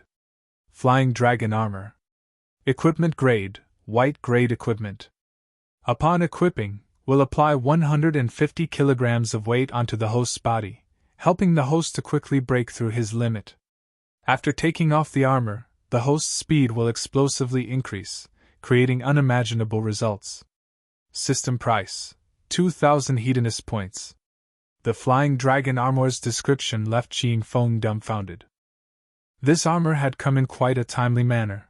He was in need of a method to quickly break through, and this godly training equipment, the flying dragon armor, had been drawn by him. The flying dragon armor lay on his bed. It was quite compact, stylish, and shaped like a vest.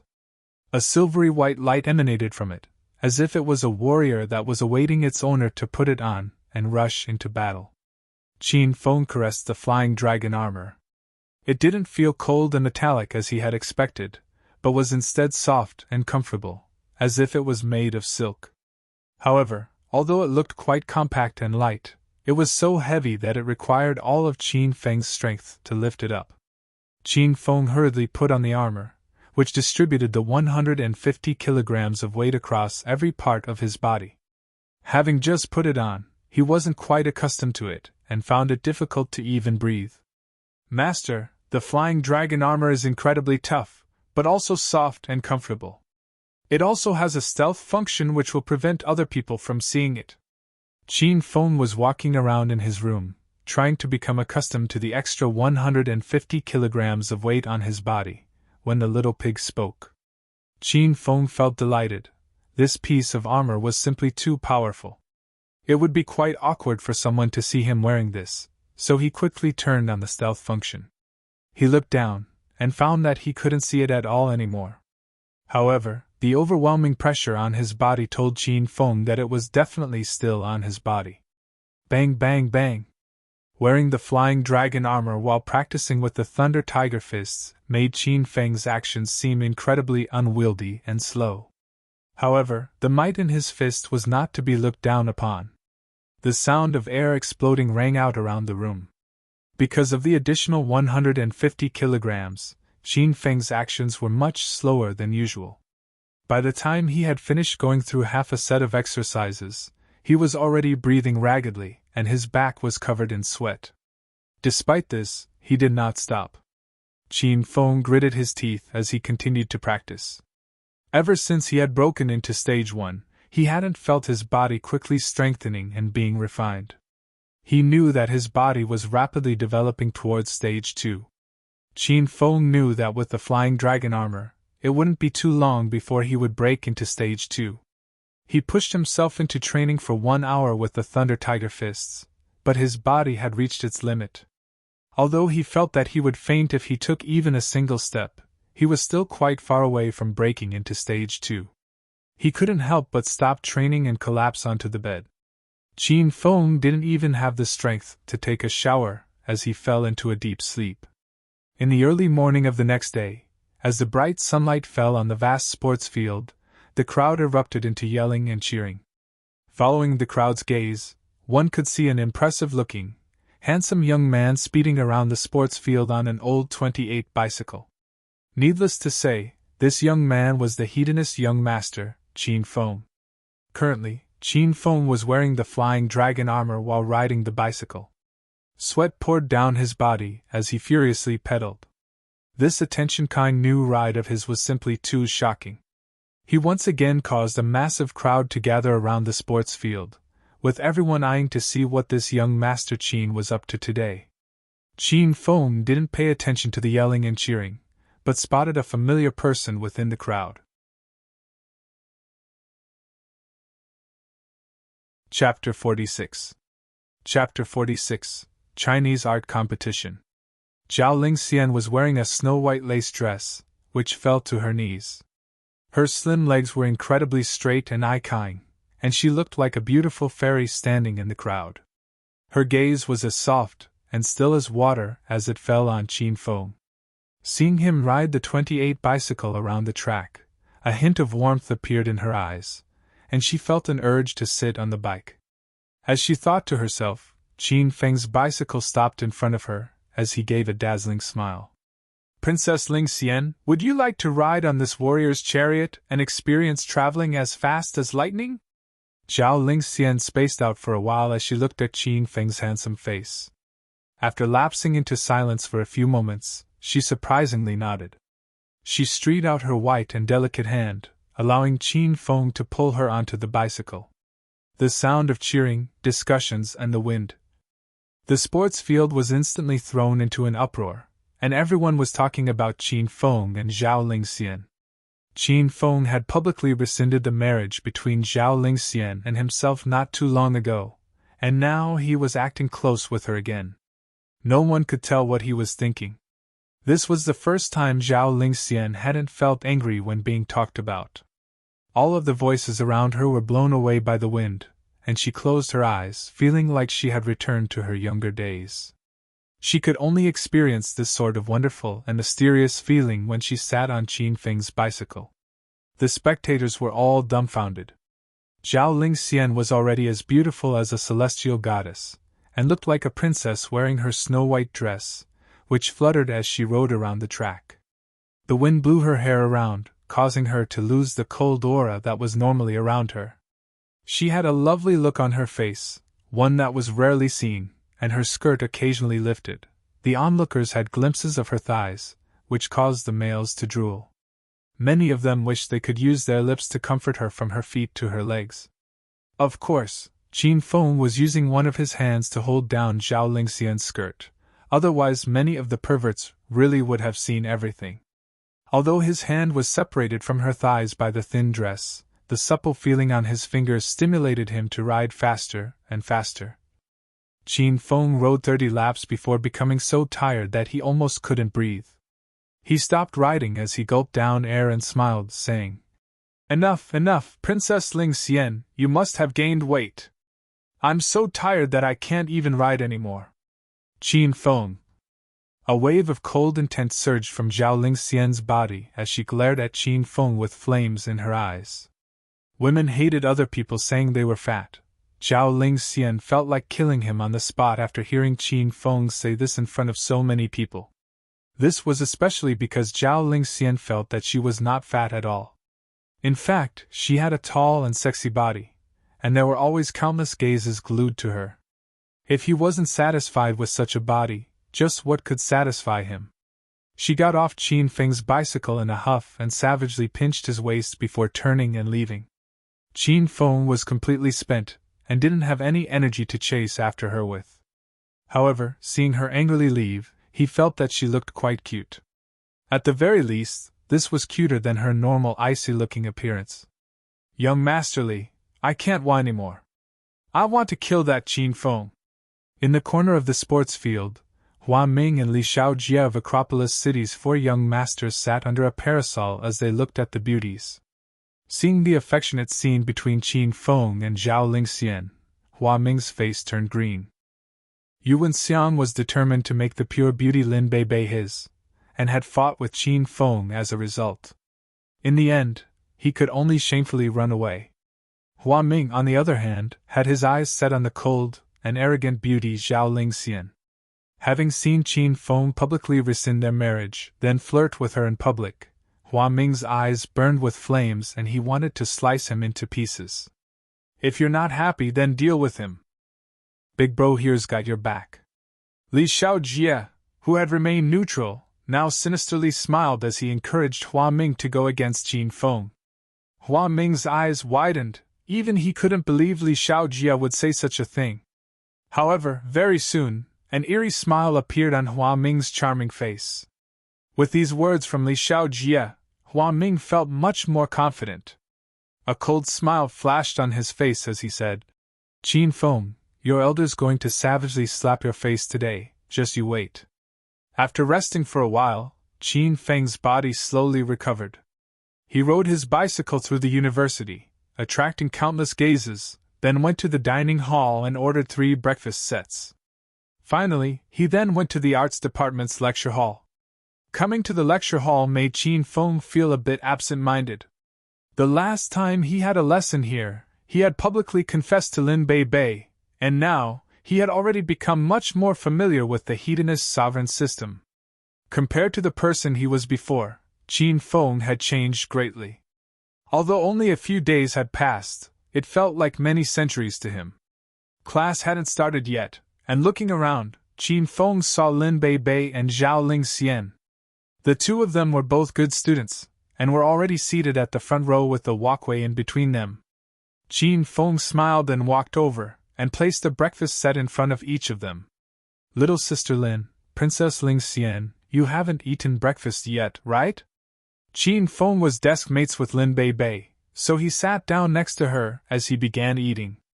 After training for an entire morning, Qin Feng had expended much energy, and felt completely ravenous. All of the other students were completely flabbergasted. They had long since heard that Qin Feng had made Lin Beibei his, But who would have the gall to flirt with two goddesses at once? This young Master Qin's appetite was simply too big. This was simply what was called eating the food in his bowl while eyeing the food in the pot. Didn't he fear being killed by the cold and arrogant goddess, Xiao Ling Xian? The two women didn't mind the discussions about them, and both of them sat there quietly, looking a bit spaced out. After seeing Qin Feng and Zhao Ling Xian cuddling together the previous night, Lin Bei found it difficult to sleep. She had hoped that Qin Feng truly did like her, and that they could walk together forever. However, Lin Bei now knew how dumb she was. Qin Feng was still Qin Feng, romantic, dissolute, and sensual. Why would be interested in a poor girl like her? And even if he was interested, it wouldn't be for anything good, nor would it last very long. On the other hand, Zhao Ling Xian was thinking about Lin Bei. Zhao Ling Xian found that she was starting to like Qin Feng more and more, and realized that she would always feel incredibly happy and forget the time when she was with Qin Feng. However, whenever she thought to the fact that Lin Bei was staying at the royal clubhouse, she would angrily gnash her teeth. However, despite thinking those things, neither woman said or did anything, causing all the other students to feel shocked. They had both silently accepted the breakfast Qin Feng had given them. The crowd that had been waiting for Zhao Ling Xian to explode in anger was disappointed to see her remain silent.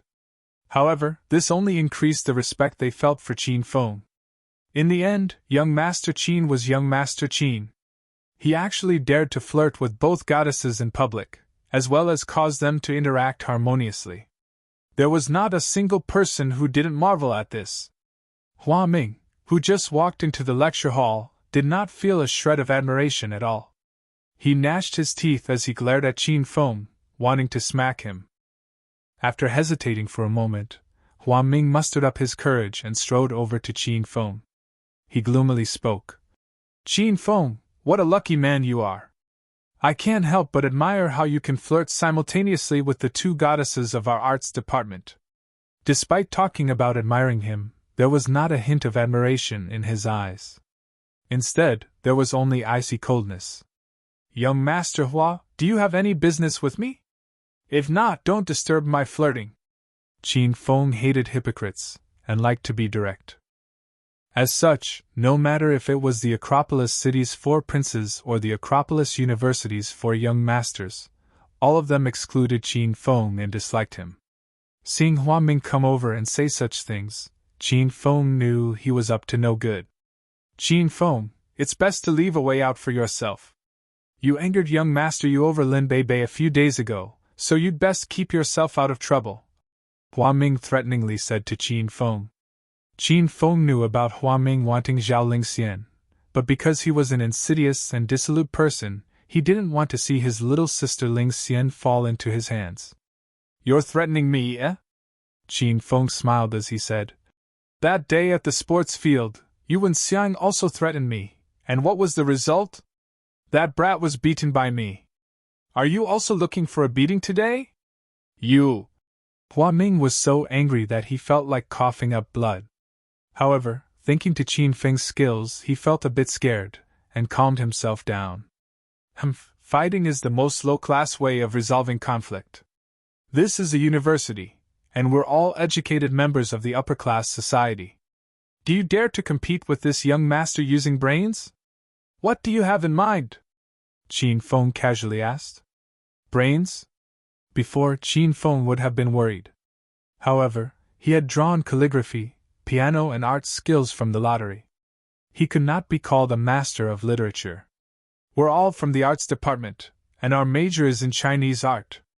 As such, we'll keep it simple. Each of us will pick a person and paint that person using Chinese art. We'll ask teacher Yin Xiao to adjudicate, and whoever paints the better painting will be the winner." Hua Ming was completely confident. Before making this challenge, he had made sufficient preparations. Although Qin Feng and Hua Ming were both hedonistic young masters and liked to play around, Qin Feng came to the arts department because there were many beauties here. On the other hand, Hua Ming was extraordinarily talented in art, and liked painting. In the arts department, he was one of the top students, and the depths of his paintings were unrivaled. Even some of the professors publicly praised his works. Chapter 47. Chapter 47. Astonishing Performance. Hua Ming challenged Qin Feng to his specialty and attracted the attention of many people. He knew that Qin Feng had almost no skills in that area.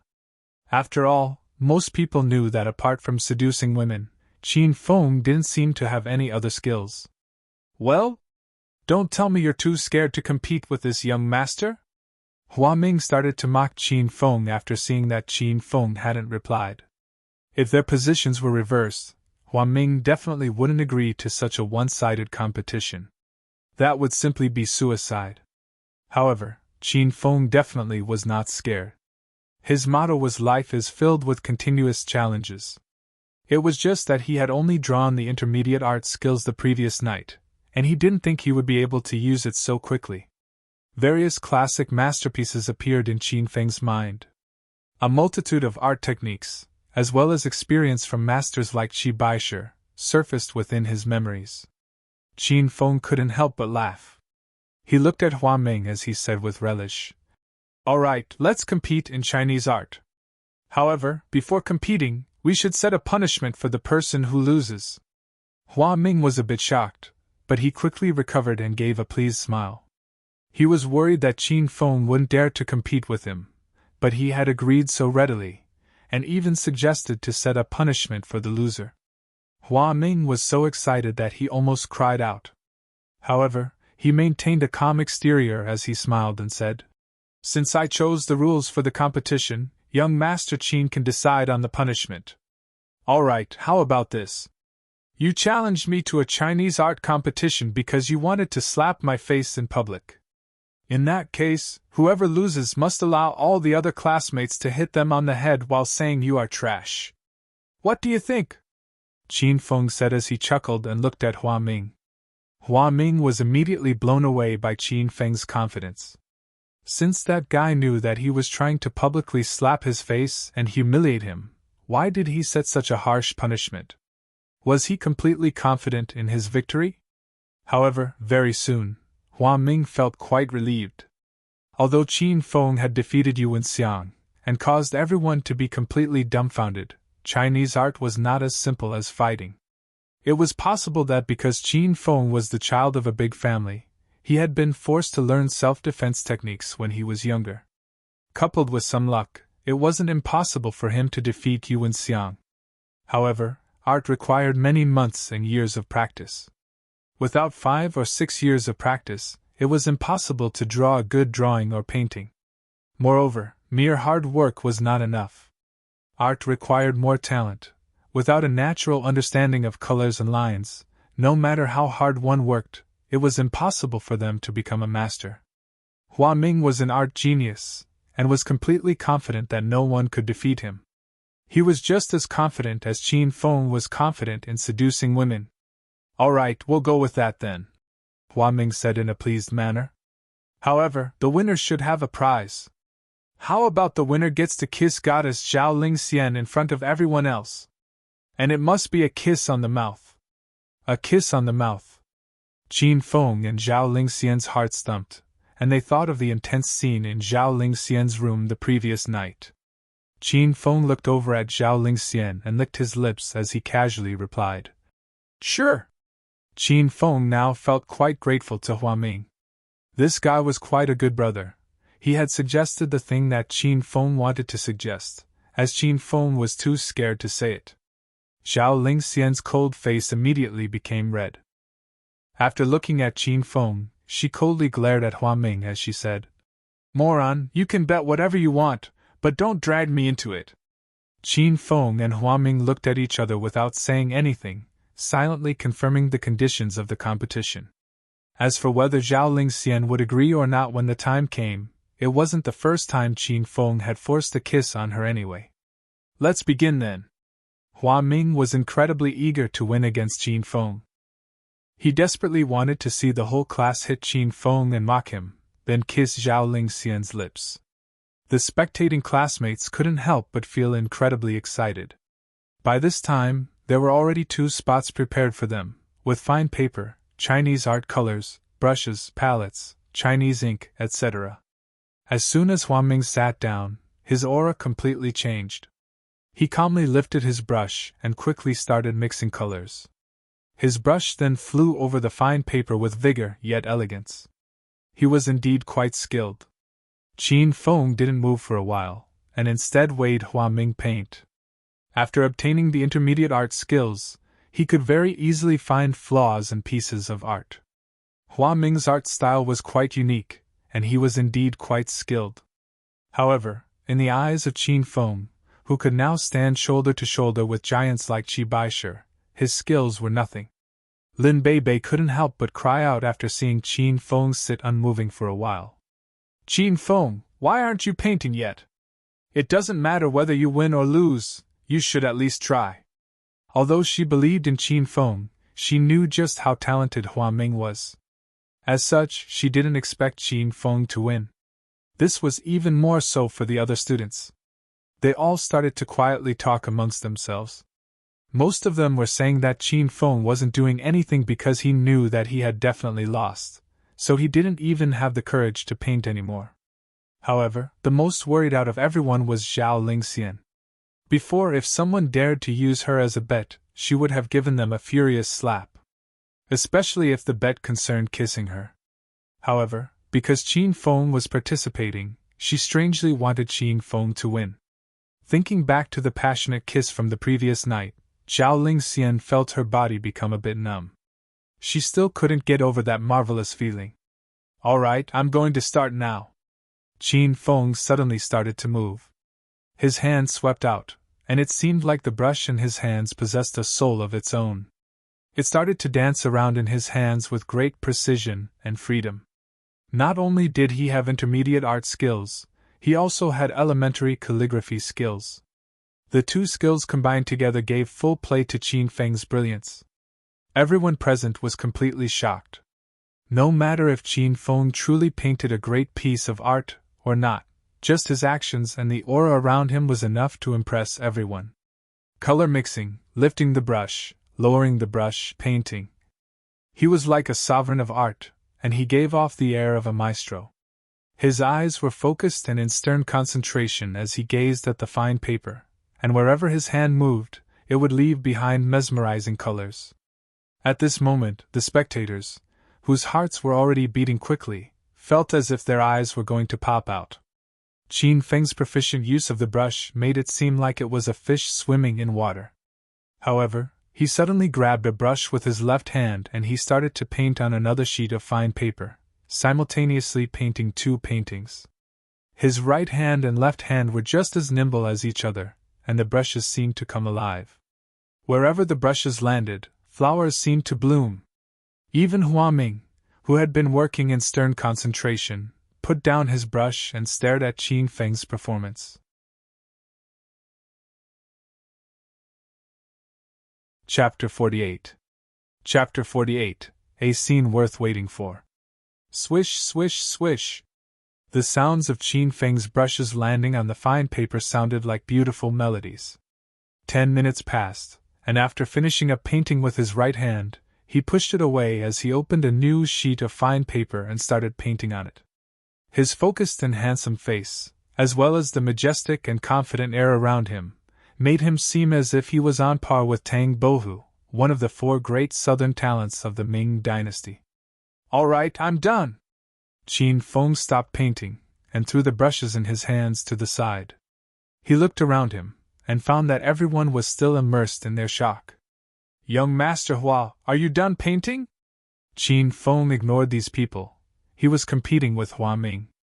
He came to his side and saw that he too had finished. The person Hua Ming had painted was the same as one of the people he had painted, Zhao Lingxian.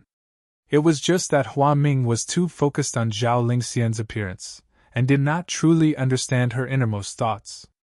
Although she looked as beautiful as a goddess, her expression made the onlooker feel a chill when they looked at her.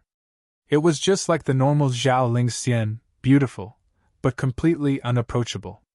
Chinese art was characterized by a freehand style, and focused on the artistic conception of a work, as well as the arrangement of ideas. From Qin Feng's viewpoint, Hua Ming did not satisfy either of these things. At this moment, a pleasant voice called out from outside the door. "Students, sorry I'm late." Let's begin class now. The students turned to see Yun Xiao walk in. As she entered the lecture hall, she was stunned. The whole class was gathered in a big circle, with the same expression of their faces. It was as if someone had frozen them all in time. Students, we're starting now. Yun Xiao called out a bit louder. This time, a few students noticed her, and they excitedly brought her over to Qin Feng and Hua Ming. Teacher Yun Xiao, please adjudicate for us. Which of these 4 paintings is better? Yun Xiao still hadn't realized what was happening, and the students wanted her to judge the paintings without knowing who had painted which one. She was closer to Hua Ming's painting, so she started looking at that one first. It was evident that the subject of the painting was the most beautiful girl in the arts department, Zhao Lingxian. After taking a careful look at it, Yun Xiao gave a slight nod as she said, "The painter's skill is profound, and has very mature skills in painting. The subject bears a complete resemblance to the real person, and one can tell who it is at a glance." Yun Xiao could be called an expert in Chinese art, and for her to say such things, the painter was evidently quite remarkable. However, she continued, "But this painting lacks spirit. I'm unable to put this clearly into words." Yun Xiao then looked at Zhao Lingxian as she smiled and asked, "Student Lingxian, what do you think?" The subject of the painting was Zhao Lingxian, so her thoughts were important as well. Zhao Lingxian nodded as she spoke. This painting bears some likeness to me. Teacher Yun Xiao, you can have a look at the other paintings." Zhao Lingxian didn't really like Hua Ming. Even if his painting was excellent, she wouldn't bother to give it a good look. On the other hand, she was very curious as to whether Qin Feng had painted her. Because Qin Feng covered up his paintings after finishing each one, no one knew what he had drawn. Yun Xiao nodded, showing that she agreed with Zhao Lingxian's words. She walked over to another painting as she lightly took off the covering. Her delicate body slightly trembled as her eyes lit up. This was also a painting of Zhao Lingxian. However, compared to the extremely icy and cold painting of her from before, this one made her seem lively and full of spirit. The Zhao Lingxian in the painting was wearing a light yellow dress as she stood in a flower bed. She had her eyes closed as she raised her face to the sky, with a blissful smile on her face. She seemed completely different to the cold and arrogant Zhao Lingxian in real life, and yet she seemed so real and likable. She had a friendly and warm aura around her, and all the boys wished they could drag that Zhao Lingxian into reality, and secretly keep her as his. Zhao Lingxian's frame shook. When she looked at this painting, her eyes misted up, and she had to fight back the tears to prevent them from falling out. That intoxicatingly beautiful girl in the painting stabbed at her heart. It was the girl who happily played with Qin Feng in her childhood, the real self that she buried deep within her. She was cold and prideful because of the lack of warmth and care she had received. She was afraid of being hurt, so she had put on this icy mask. Yun Xiao stood in front of the painting for a while without speaking. She suddenly walked over to the next painting while softly saying, "I haven't been able to think of the words to praise the previous painting. I'll have a look at the next one first." After lifting off the covering, her body once again trembled. The subject of this painting was someone everyone familiar with. It was one of the other beauties of the art department, Lin Bei. Lin Bei was in a busy city, with people all around her. However, she was squatting in a forgotten corner with her head resting on her knees. There was a trace of loneliness in her eyes, as if she was a child forgotten by the world. However, there was a pair of big, strong hands on her shoulders.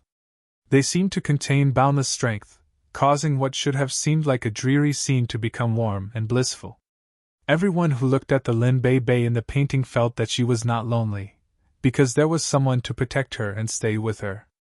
As for who the hands belonged to, only Lin Bei knew. She was sure that these hands belonged to Qin Feng. Qin Feng had helped her too much, to the point that she had started to become dependent on him. Every time she stood next to Qin Feng, she would have a sense of safety. Lin Bei, who had suffered many hardships since she was young, felt the toughness within her shatter. She could feel a pair of large hands meticulously protecting her. She turned around as tears flooded down her face. Once again, Yun Xiao did not say anything as she hurriedly came to the third painting and pulled off the covering. She suddenly felt as if her head had been hit by something heavy as it buzzed, and her mind blanked out. Yun Xiao's body swayed, and would have fallen to the ground if Qin Feng hadn't caught her. The subject of this painting was Yun Xiao. In the painting, she was standing in an amusement park. There were couples everywhere, creating a sweet and romantic scene. However, Yun Xiao was standing by herself. She looked at this blissful scene with a bit of emptiness in her eyes. At her age, she desired finding a lover, marrying and settling down much more than people around Qin Feng's age. Those who looked closely would find that in a corner of the amusement park stood a shadow. His features weren't clear, but the man stood silently, looking at Yun Xiao. This shadow didn't escape Yun Xiao's eyes. When she looked at it, she felt that it looked incredibly familiar. Slowly, the shadow and Qin Feng's likeness fused together, giving her clarity. She suddenly thought of that night when Qin Feng had come alone to save her. It was the first time someone had risked so much for her. However, that scene was quickly replaced with the sight of blood and guts. The black-clothed men who had been chopped in half, as well as the blood-covered Ma De who also flashed in her mind. Qin Feng's actions that night had completely frightened Yun Xiao. If it wasn't because Qin Feng had killed those people for her, a righteous teacher like Yun Xiao would have reported him to the police. "Teacher Yun Xiao, have you finished looking? Have you made a decision?" Qin Feng held Yun Xiao upright as he smiled and asked. Yun Xiao hurriedly shook away those horrifying memories. After steadying her emotions, she slowly said, "If I'm not wrong, those 3 paintings were painted by the same person. That person's talent in art is simply astounding, and their skills are unimaginably profound. They're at a level where even I can't comment." After letting out a breath, Yun Xiao continued to speak. "As for the other painting, it's also quite good, but compared to these 3, it's lacking some spirit. Simply put, the 2 artists simply aren't on the same level. The person who painted these 3 paintings completely defeated the other person." This conclusion was already extremely clear. Even an idiot would be able to understand it. Qin Feng's artistic skill far surpassed Hua Ming's. Although the crowd had already guessed that Qin Feng would win after seeing how he painted and the lifelike paintings, hearing Yun Xiao say these words sent waves crashing through everyone's hearts. Recently, this young master Qin seemed to have become someone else. He was now some sort of godly person. Hua Ming's face became incredibly gloomy and cold as he stood in the corner. He gnashed his teeth as he glared at the people praising and cheering on Qin Feng. He simply couldn't believe that he had lost to Qin Feng in art. This was a massive blow to him, causing him to feel utterly humiliated. "Since the adjudication has finished, I'll give these paintings to you 3. I hope you like them." Qin Feng smiled as he gave the respective paintings to Zhao Lingxian, Lin Bei, and Yun Xiao. The 3 women accepted the fine paper as they looked at the true depictions of themselves. They gently scrolled up the paintings, each of them thinking to treasure this painting and take good care of it.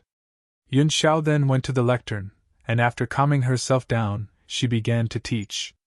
During this lesson, Qin Feng didn't make any trouble. He had been working hard for the entire morning, and now lay on the desk as he napped. This caused Yun Xiao to feel a bit strange. Going through a lesson smoothly made her feel like something was missing. After class, Yun Xiao packed her things and left, but the students all quietly sat in their seats. Not a single person dashed out of the lecture hall like they usually did. This was because victory and defeat were decided between Qin Feng and Hua Ming, and the rewards and punishments hadn't been given out yet. No matter if it was hitting Hua Ming's face or Qin Feng kissing Zhao Lingxian, they were all a scene worth waiting for. Chapter 49. Chapter 49, Kiss. Kiss. Kiss. Qin Feng grinned as he walked over to Hua Ming. He had never shown mercy towards enemies who provoked him for no reason. "Young Master Hua, I'm terribly sorry, but it seems I've accidentally won against you," Qin Feng calmly said as he looked at Hua Ming. "Since victory and loss have already been decided, let's start dishing out the rewards and punishments." I'm sure that a famous figure like young Master Hua won't go back on a bet, right? Hua Ming really couldn't go back on his bet. Even if he could avoid being hit by the other students and being called trash, he would gain the reputation of being a sore loser who couldn't keep a bet in the entire university.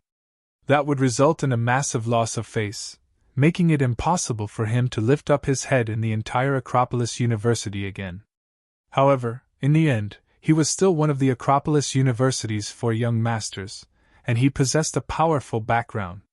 He looked quite calm as he coolly looked at Qin Feng and said, I, young Master Hua, have always kept my word and keep my bets.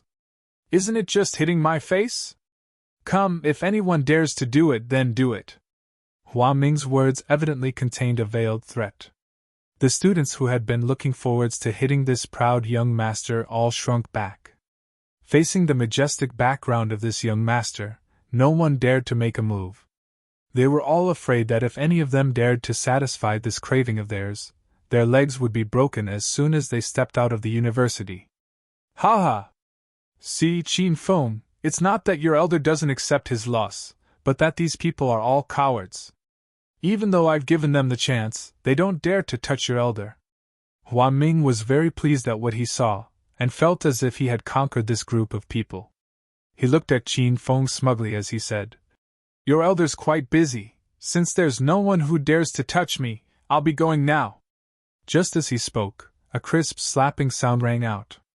This slap completely stunned Hua Ming. He had thought that all of the students had been frightened off by him, and that no one would dare to make a move against him. However, after receiving this slap, he knew that he had been too naive. He even forgot about the fiery, stinging pain on his face as he murderously stared at Qin Feng. This was because this slap had come from Qin Feng. Who said no one dares to hit you? This young master didn't say such a thing. Qin Feng hadn't had enough after one slap, so he slapped out another 2 times as he laughed. Since no one else dares to slap you, this young master will have to do a bit of toiling and labor for everyone. Slap, slap, slap. Slaps continuously rained down on Hua Ming's face and head, sending tremors through everyone's hearts. Hua Ming liked to rely on his family's background and bully other students. Most people didn't dare to express their anger towards him or retaliate, so seeing young Master Qin do this greatly pleased them. Their eyes became like stars as they weighed the scene unfold. To them, Qin Feng looked like a celestial soldier sent to punish the evil demon from hell. At first, Hua Ming vehemently gazed at Qin Feng, wanting to retaliate. However, Qin Feng began to slap harder and harder, faster and faster.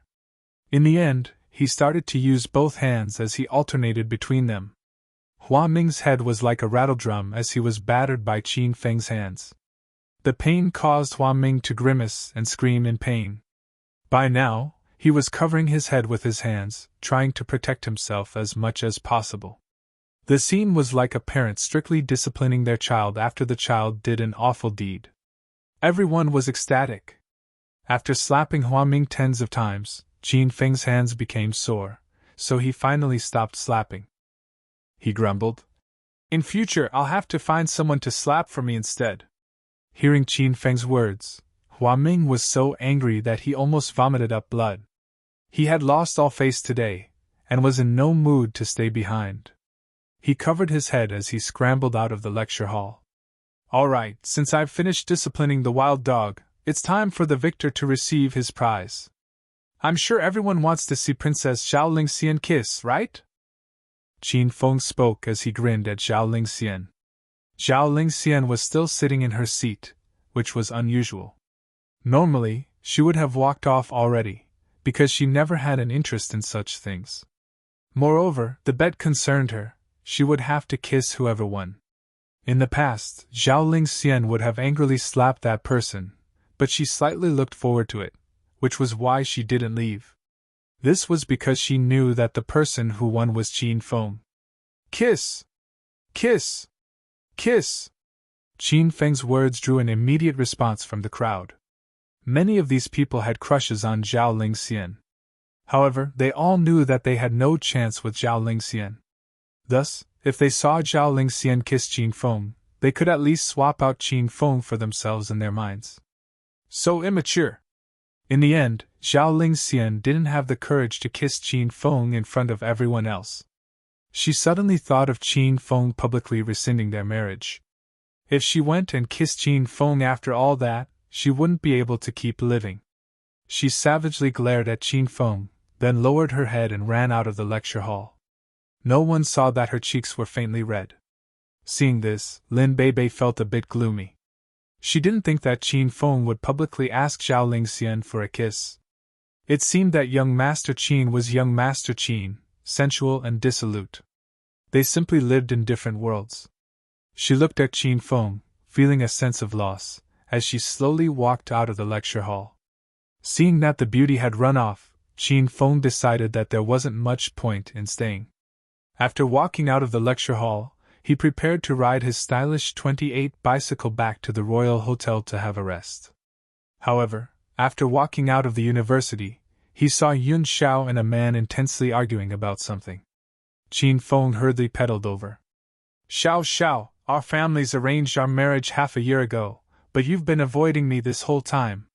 You even ran from the capital to a small place like the Acropolis city. As a member of the capital's Yun family, you can't escape from this. Even if you run to the ends of the world, I'll be able to find you. Just marry me and make our families happy. That's the best thing for everyone. Standing opposite Yun Xiao was a tall and handsome man. He was wearing expensive-looking clothing as he elegantly stood there, caught the attention of many girls. However, Yun Xiao didn't look too happy to see this man.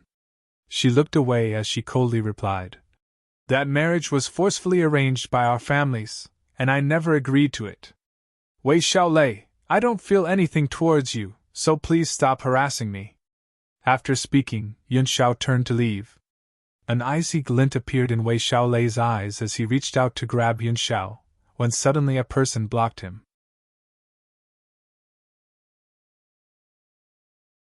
Chapter 50. Chapter 50. I'll give you a 5-minute head start. When Wei Xiaolei looked at Qin Feng, who had suddenly come over, his eyes were filled with hostility. He said in a sinister voice, "Brat, this is none of your business. It's best that you don't make trouble out of nothing." Yun Xiao was also surprised to see Qin Feng. However, after seeing how outrageously Wei Xiaolei had spoken to Qin Feng, she glared at him and said, "This is my student, please speak with some tact." Wei Xiaolei sized up Qin Feng as the coldness in his eyes became stronger and stronger. "Student? Yun Xiao, could it be that you came to a little place like the Acropolis city for a pretty boy like him?" He laughed. Yun Xiao's chest heaved, and she couldn't even be bothered give Wei Xiaolei an explanation. As she began to leave, she grabbed Qin Feng's hand and said, "Qin Feng, let's go, don't worry about him." Seeing this, Wei Xiaolei's eyes almost shot out fire. He had known Yun Xiao for more than 20 years, but this was the first time she had taken the initiative to hold a man's head.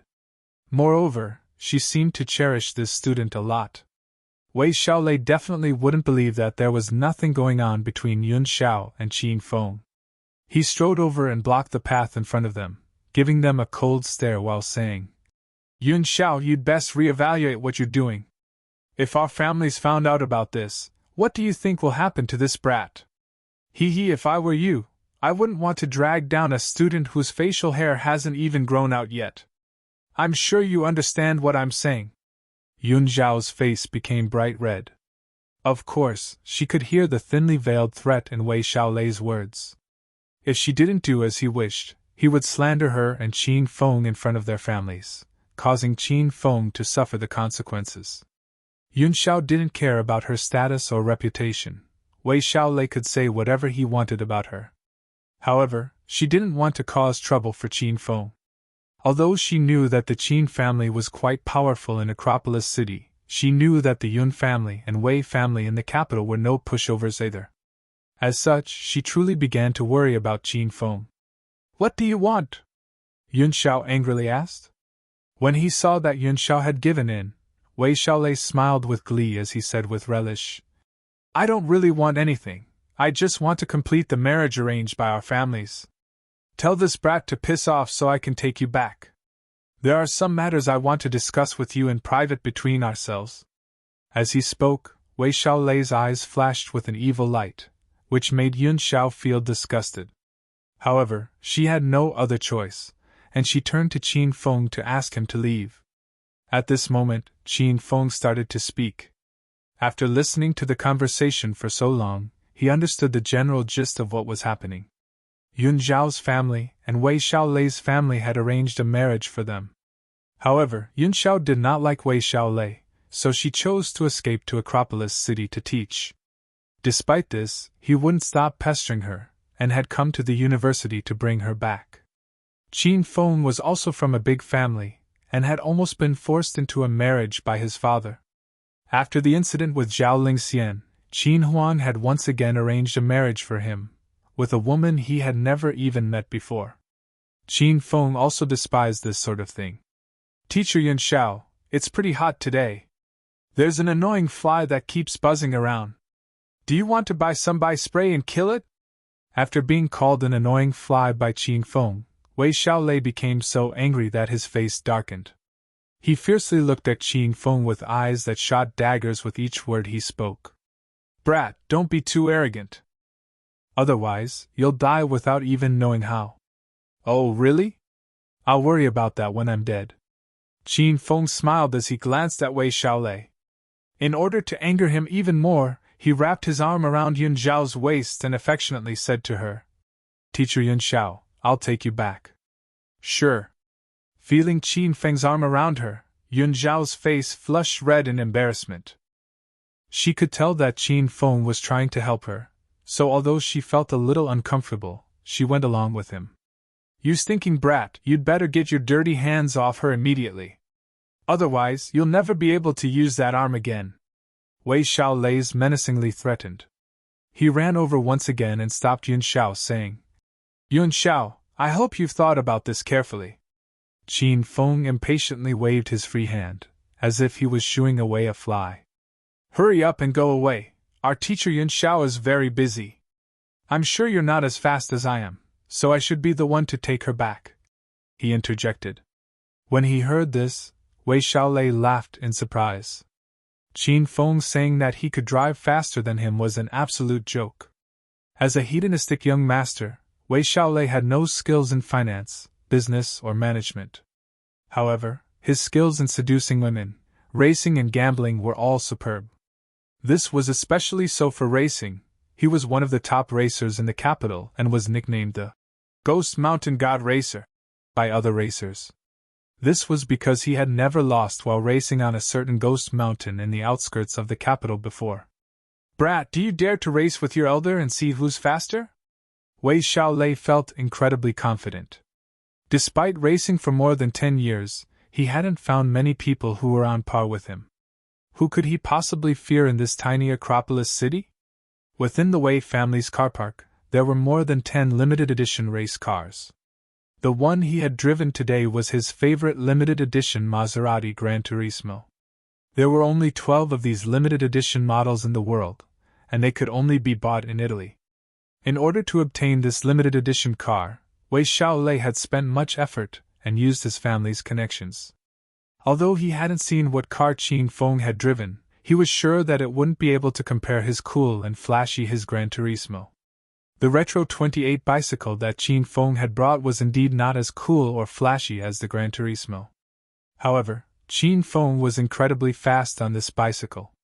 Hearing that Wei Xiaolei had overestimated his capabilities and challenged him, Qin Feng smiled and agreed.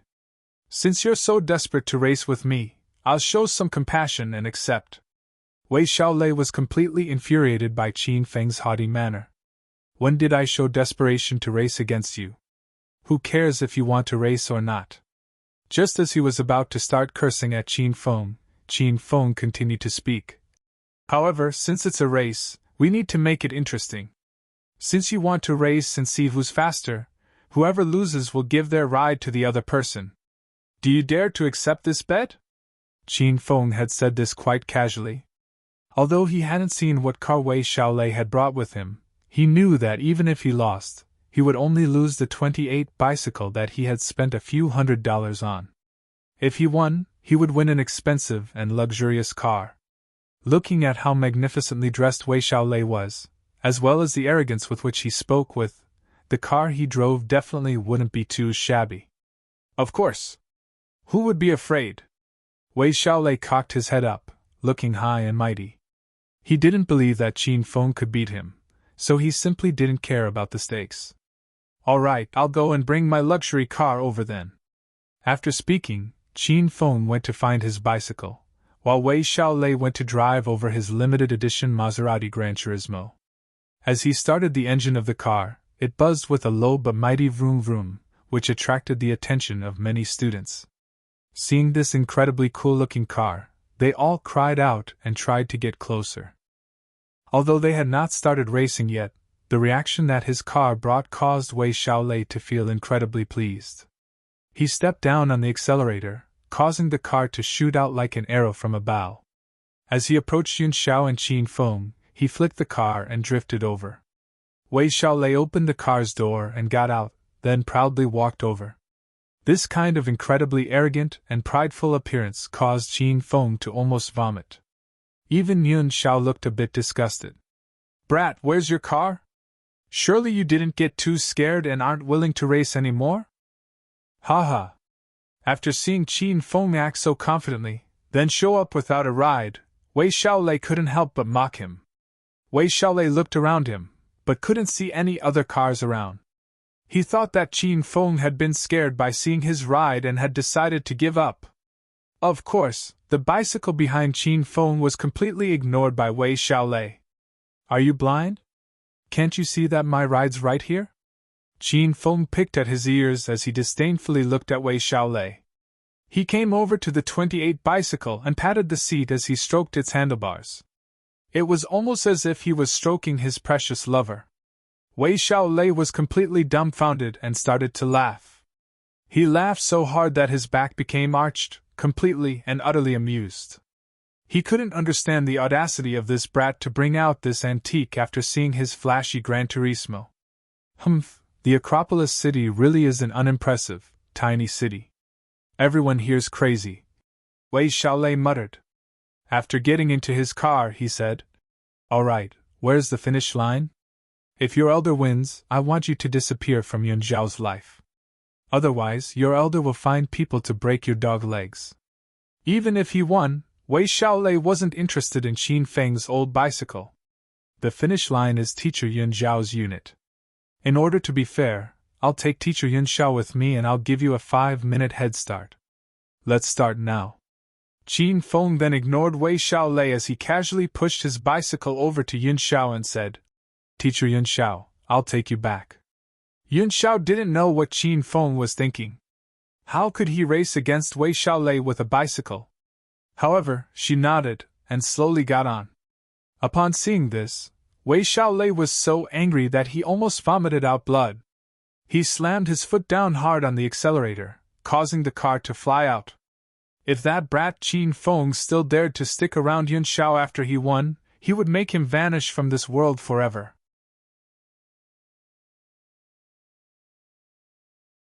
Chapter 51. Chapter 51. Wouldn't it have been great if it was gifted to them?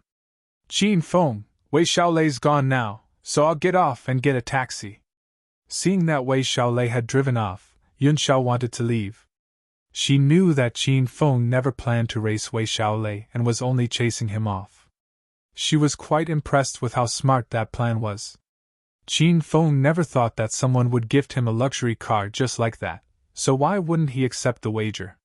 Seeing that the time was nearly up, he started pedaling as he said to Yun Xiao, Teacher Yun Xiao, hang on tight, I'm going to speed up. Yun Xiao was scared stiff. Her mind went blank as the bicycle accelerated to an incredible speed. She almost felt like she was sitting on a rocket, instead of a bicycle. Qin Feng could feel Yun Xiao's body start to tremble, so he put his free arm behind his back and around her waist. He knew that Yun Xiao was probably scared from riding so fast on a bicycle. As she felt the arm around her waist, Yun Xiao started to tremble even more. Her eyes were filled with fear and she began to struggle. Perhaps it was the trauma from seeing Qin Feng kill people, but she would become incredibly anxious whenever she saw anything red. She couldn't stay with other people in small, enclosed spaces, and she felt incredibly anxious, being so close to Qin Feng. It wasn't because she was shy about Qin Feng touching her, but because she had developed a strong resistance to people touching her. Ding! The hedonist sovereign system has issued a quest. Help teacher Yun Xiao get rid of her fear and social anxiety. Quest time limit 1 month. Successfully completing the quest will result in you receiving 1,000 hedonist points. Failing will result in teacher Yun Xiao never being able to interact with other people again. Qin Feng was currently riding at more than 200 kilometers per hour. When he received the quest from the system, his hands shook, almost causing the bicycle to fly. He couldn't understand what was going on. Teacher Yun Xiao seemed perfectly fine, so where did this fear and social anxiety come from? The punishment of her never being able to interact with other people was simply too cruel. Could it be that she had been traumatized after seeing him kill people? Thinking to the possibility that it was because of him, Qin Feng took the quest to heart and decided to help cure Yun Xiao as soon as possible. Qin Feng shortly arrived at Yun Xiao's unit. Throughout the entire trip, Yun Xiao's body had been shaking uncontrollably, so she hurriedly got off when she saw that Qin Feng had stopped. She maintained some distance between Qin Feng and herself, and patted her perky chest as she gulped down air.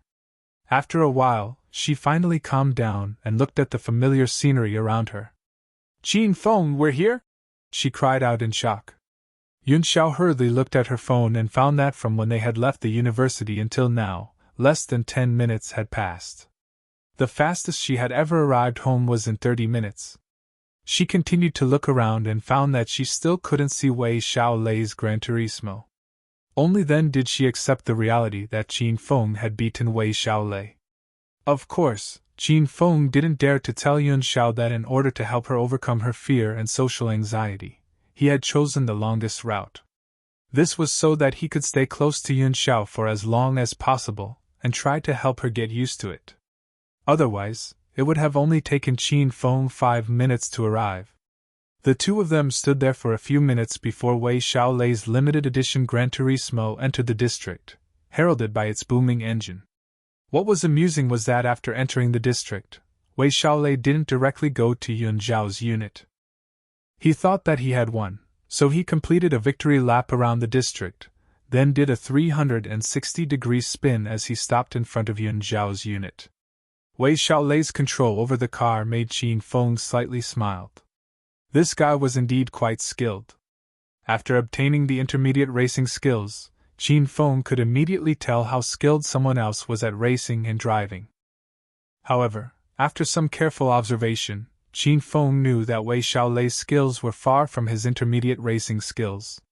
The car's doors slowly lifted up and Wei Xiaolei got out, radiating with a sense of victory. He looked up towards the sky at a 45-degree angle, with an incredibly proud expression. After standing there for a while, he turned to look towards Yun Xiao's unit. When he saw Qin Feng and Yun Xiao standing there, he became completely petrified. After staring at Qin Feng in bewilderment, he turned to look at Yun Xiao, vigorously rubbed his eyes, looked back at them, and almost ran into a wall. He couldn't believe that Qin Feng had beaten him here while riding on an old bicycle and taking Yun Xiao as well. Wei Xiaolei's expression was as if he had seen a ghost in broad daylight. Well? You bet you pay. This showy Gran Turismo is this young master's from now on. Qin Feng ignored the petrified Wei Xiaolei as he snatched the keys from his hand and came back over to Yun Xiao. Teacher Yun Xiao, I'm used to riding on my 28 bicycle, so I'll give this limited edition Gran Turismo to you. Qin Feng still wanted to use the 28 bicycle to train his body and wasn't interested in this grandiose car. However, Yun Xiao shook her head. She didn't want to use such a luxurious race car, much less one that used to be owned by Wei Xiaolei. Seeing that neither of them wanted this limited edition race car, of which there were only 12 in the entire world, Qin Feng could only shake his head in frustration. He walked around and found a big brick, then opened the Gran Turismo's car door, turned on the engine and put it on the accelerator. Boom! The sound from the car's engine almost deafened Qin Feng. Subsequently, the Gran Turismo shot out like a starving beast and crashed into a thick osmanthus tree with a bang. The sound of the collision was incredibly loud, and by the time the car landed, 2 of its wheels had flown out, while the remaining 2 that were still attached spun in the air. The car was flipped over and smoke billowed out from it. The incredibly flashy exterior was almost unrecognizable. The luxury race car worth tens of millions of dollars had been reduced to a pile of scrap metal. As Wei Xiaolei had stood weighing on, he had wanted to stop Qin Feng many times, but there seemed to be something stuck in his throat, which prevented him from speaking. His favorite luxury car had been destroyed in an instant, which caused his eyes to burn with fire as a savage expression appeared on his face. He stared at Qin Feng's back as he vowed, "Your elder will definitely find people to finish you and make you completely disappear from this world." Soon after, Wei Xiaolei left, but the massive collision drew out many of the residents. Seeing that such a luxurious car had been reduced to such a state, they all felt incredibly shocked, and that it was a great pity. Wouldn't it have been great if it was gifted to them?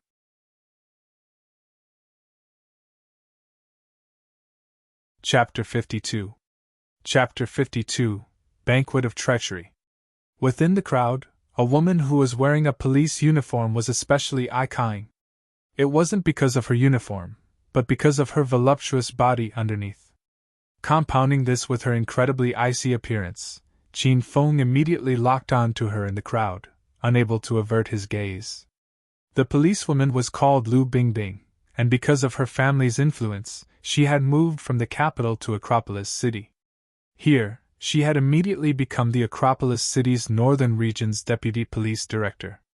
She was a kind-hearted person, but because she had a fiery personality, as well as a righteous and evil-hating nature, she had personally caught tens of criminals shortly after arriving at the Acropolis City. Seeing the luxury car crashed onto the tree and the crowd gathering around, she walked over in the spirit of professionalism. "Is this car yours?" Lu Bingbing truly lived up to her name, which contained 2 ice characters. Although she was quite beautiful, no one dared to approach her, because of the trembling her aura would cause. Qin Feng looked at Lu Bingbing and found that apart from the iciness on her face, there was not a shred of emotion on it. However, it was this sort of woman that Qin Feng wanted to win the most. "Beautiful policewoman, this car is mine. If you like it, I can give it to you," Qin Feng said as he smiled at Lu Bingbing.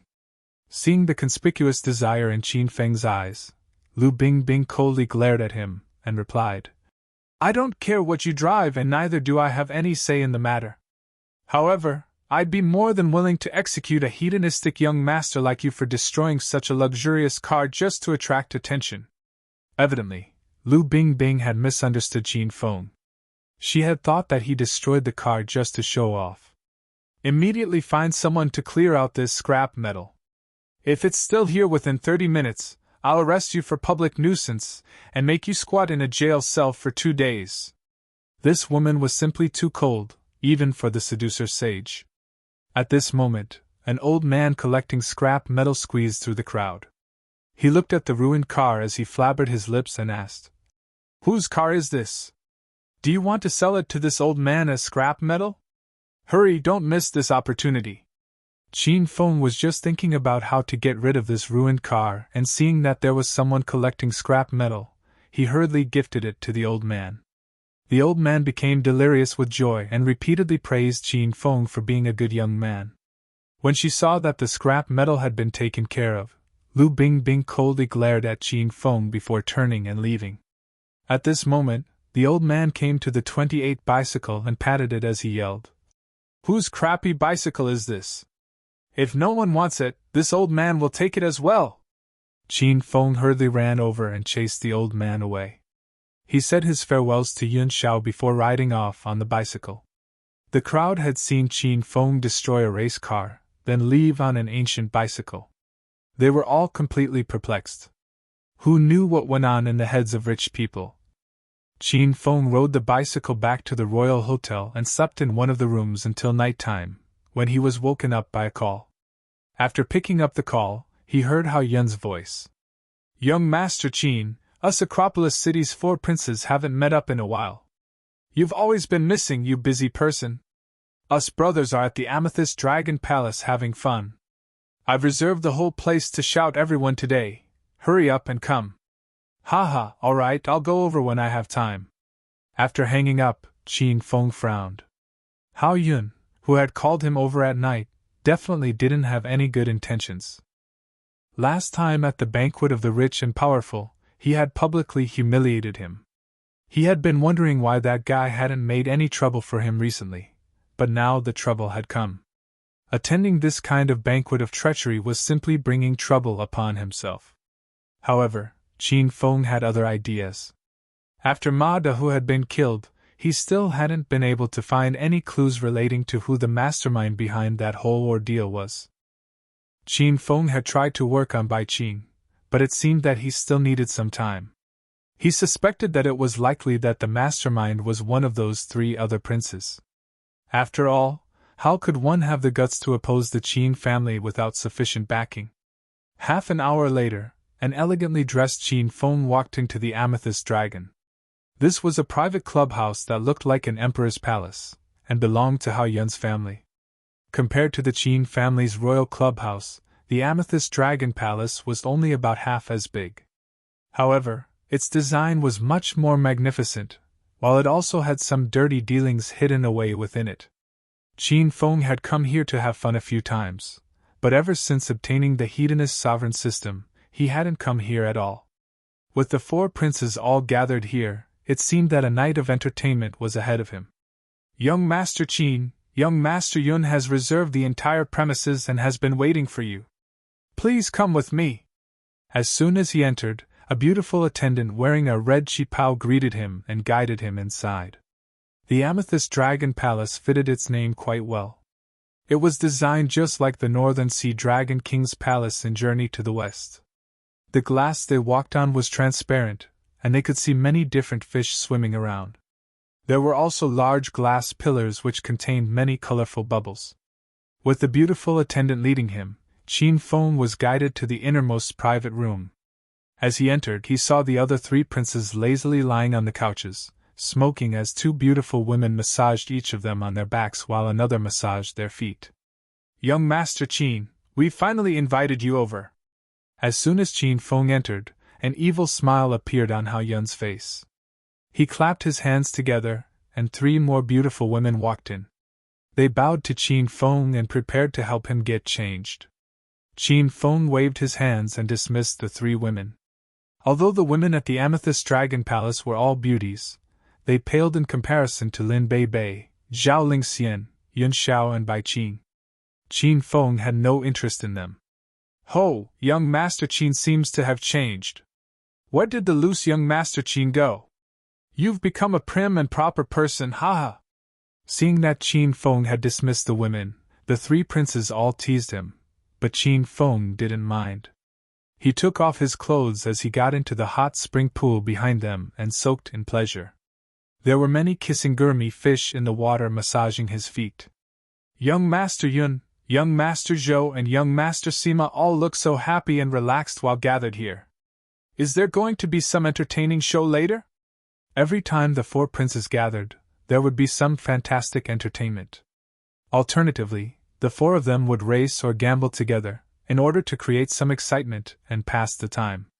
The 4 of them hadn't gathered together for a while, and Qin Feng could feel that something big was going to happen tonight.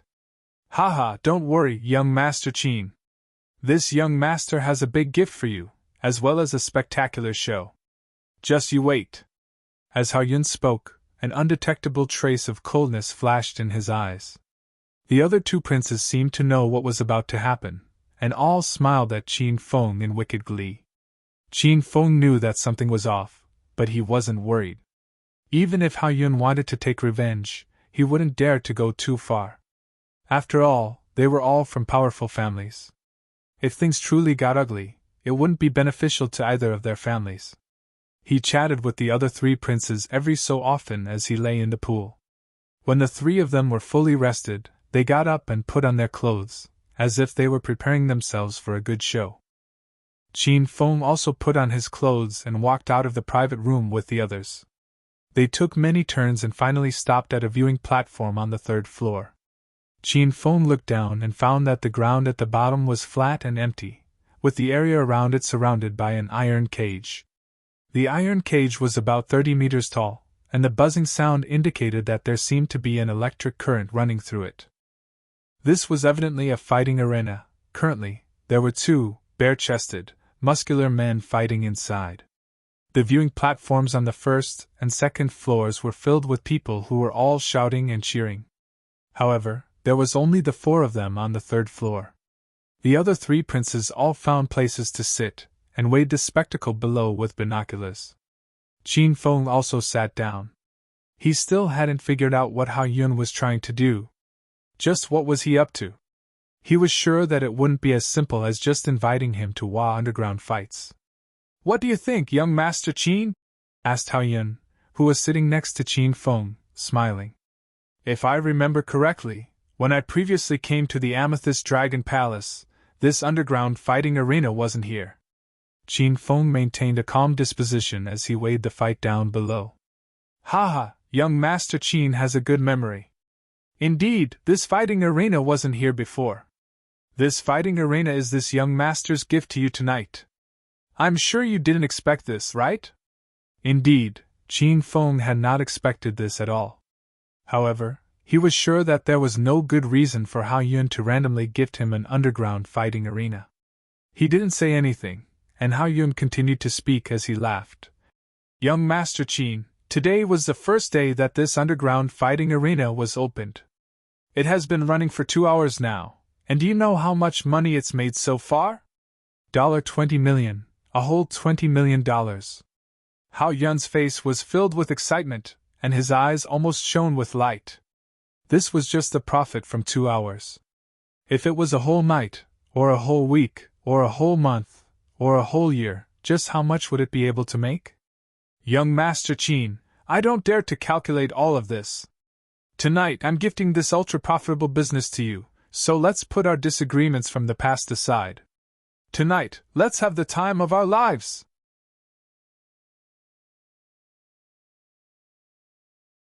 Chapter 53. Chapter 53. Tough Old Man. Hao Yun's smile became more and more intense. He signaled one of the employees at the bottom, then suddenly excitedly exclaimed, "Young Master Qin, a good show's about to start. Make sure you don't blink and walk carefully." Just as he spoke, the people in the fighting arena were replaced. A large, muscular man was pushed out. He had probably been locked up in a dark place and didn't seem well adjusted to the bright fighting arena. As he looked around him, he used his hands to block the light. Although his hands were covering most of his face, Qin Feng immediately recognized this person. It was the subordinate who he had just taken under him, Zhang Biao. After recognizing Zhang Biao, Qin Feng's expression became cold. He knew that Hao Yun didn't have good intentions in calling him over, but he never would have thought that he would have captured his subordinate and forced him into the fighting arena. "Young Master Yun, what's the meaning of this?" Although Qin Feng was usually a lazy and careless hedonist young master, he could seem quite terrifying when he became serious. Only two things could make the young Master Qin serious. Subordinates he had accepted, they were his people, and his women. These two things were his triggers. Even if one was a god or a celestial, Qin Feng would fight them to the end if they messed with his people. "What does young Master Qin mean by this? I don't quite understand." Hao Yun acted as if he didn't know what was going on, but Qin Feng knew that he was pretending. Zhang Biao should have been working on contacting the Wild Wolf Gang to take down the Flying Dragon Gang, so why would he come here to engage in underground fighting? Moreover, he had been pushed onto the stage. Evidently, he had been captured and forced here. Furthermore, he had been forced onto the fighting arena right after they had arrived. This simply couldn't be a coincidence. If all of this wasn't arranged by Hao Yun, Qin Feng would have run into a wall and died. "Young Master Yun, let's not beat around the bush. Why did you call me here tonight, and why did you capture my subordinate? What do you want in order to release my subordinate?" Originally, Qin Feng had planned on looking for clues relating to the mastermind behind the plan to go against the Qin family. However, it seemed like there were new troubles for him now. "Haha, young Master Qin is so direct." Hao Yun loudly laughed. His expression then suddenly darkened as he viciously glared at Qin Feng and said, "Since you dared to humiliate me in front of everyone at the banquet last time, you should have prepared yourself for this. Today, your elder's going to take you down and let you know that you're not invincible in this Acropolis city, ha ha ha." Hao Yun somewhat lost control of his emotions and started to roar with laughter. Qin Feng wanted to beat him up, but thinking to the fact that this was Hao Yun's territory, he controlled himself. He knew that as long as he didn't act first, Hao Yun wouldn't dare to do much to him. However, once he attacked, the situation could spiral out of control. Even if he killed him, he could say that it was out of self-defense. At this moment, the fight in the fighting arena began. The surroundings once again erupted with the cheers of the people who had placed bets on this fight. Qin Feng temporarily put the grievances he had with Hao Yun aside and leaned against the crystal railings as he looked down. Zhang Biao's opponent was an old man in his 50s or 60s, who was wearing a tang suit. He was on the skinny side and his eyes glimmered, giving them an unfathomable appearance. Of course, only a person with sufficient strength could feel another person's strength. Having broken through to stage 1, Qin Feng's senses had all been raised, which allowed him to tell that this old man definitely wasn't ordinary. He was definitely one of Hao Yun's subordinates who had been sent here to take care of Zhang Biao. However, it seemed that none of the spectators had placed any of their hopes in the old man. Most of them were loudly cheering for Zhang Biao. It seemed that most of them had placed their bets on Zhang Biao. Compared to the seemingly ordinary old man, this muscular and well-built young man appeared much more likely to win. Zhang Biao had been in the underworld for more than 10 years and could more or less gauge the strength of other people. He could tell that the old man in front of him was not as simple as he seemed, as his eyes were full of wariness. The old man suddenly moved, with surprising speed. Qin Feng's eyes almost couldn't track his movements, let alone Zhang Biao. Before Zhang Biao could even react to what was happening, he suffered a blow to his abdomen and was sent flying. He landed heavily on the ground and spat out a mouthful of fresh blood. Just a simple punch, without any fancy tricks, had sent a large, muscular man flying without any chance to retaliate. This scene stupefied all of the bettors. The people who had been cheering for Zhang Biao immediately shut up, looking like they had just eaten a pile of dung. Some of them even wondered if this was a case of ma-fixing. Perhaps only the 4 princes knew that Zhang Biao and the old man weren't pretending at all. Zhang Biao wished he could beat that old man down, but he was simply unable to. He lay on the ground and wrapped his arms around his abdomen. The spot where he had been struck was racked with pain, which was so intense that he felt like he was going to cough his internal organs out. The old man's nickname was Uncle Feng, which meant wind, because his speed made him seem like a gust of wind. After knocking Zhang Biao down with a single punch, Uncle Feng's expression did not change. An opponent like Zhang Biao was simply nothing to him. His feet lightly tapped on the ground as he came before him. Uncle Feng raised his foot and viciously stamped down on Zhang Biao's back. A powerful force swept through Zhang Biao's back, causing him to spit out yet another mouthful of blood. "Fudge, just kill your elder if you dare. Stop acting like a little girl and using such little strength. Are you trying to give your grandpa a backscra?" Zhang Biao was not stupid. From the moment he had been captured and thrown into a car, he knew that he had offended some important and powerful figure. This important and powerful figure probably had enmity with young Master Qin. When he was taken to the Amethyst Dragon Palace, Zhang Biao confirmed that Hao Yun was behind this. It seemed that the rumors of the young Master Qin falling out with the other 3 princes were true. Zhang Biao was a man among men. He would rather die standing than live kneeling. Since he had pledged his allegiance to Qin Feng, he would maintain his dignity even when facing death. As such, he loudly mocked Uncle Feng with his remaining strength. A cold smile appeared on Uncle Feng's face as he looked down at Zhang Biao, who was like an ant to him. There was not a shred of compassion in his eyes. He suddenly raised his foot and forcefully kicked Zhang Biao's stomach.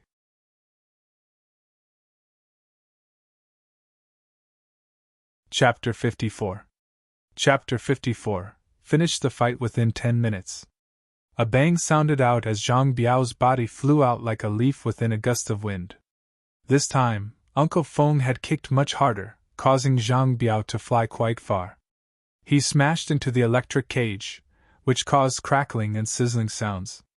After dropping to the ground, Zhang Biao's body violently trembled as he foamed at the mouth and fainted. The spectators all cried out in horror. Those who thought that the Ma had been fixed quickly dispelled that thought. No one wanted to use their own life to take part in such an act. The crowd now started to become interested in this hunchbacked old man. This underdog was a hidden and mysterious expert. It was uncertain whether Zhang Biao was dead or alive, but no one cared about him anymore. Zhang Biao caused more than half of the bettors to lose money. He was already gaining face since they were not cursing him. That was typical of the coldness displayed by those in the upper-class society. Qin Feng felt a wave of coldness pass through his heart. His fists were tightly gripped together, and he wished he could smash Hao Yun's head with a punch. However, he controlled himself. After seeing how loyal Zhang Biao was to him, Qin Feng was much more concerned about him right now. "Young Master Yun, Zhang Biao won't be able to last very long.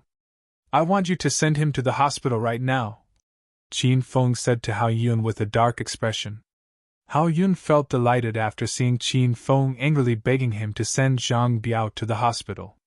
He played with the jade ring on his thumb as he unhurriedly replied, "Young Master Qin, I don't think I can allow that.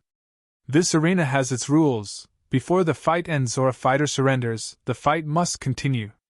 Before the fight ends or a fighter surrenders? Zhang Biao was already unconscious. How was he meant to surrender? Qin Feng could tell that Hao Yun didn't dare to openly attack him. However, tonight he was determined to get rid of Zhang Biao as a show of strength. Qin Feng simply couldn't why anymore after seeing Uncle Feng walking towards the unconscious Zhang Biao. He roared, "Hao Yun, Zhang Biao's just a pawn. Aren't you just using him to get at your elder? Forget it, you don't need to make things so complicated. I want to replace Zhang Biao and fight that old man." This took Hao Yun by surprise. The Acropolis city's 4 princes were quite familiar with each other, but he had no idea Qin Feng could fight. Apart from seducing women, what else could that hedonistic young master do? "Are you sure you want to replace Zhang Biao?"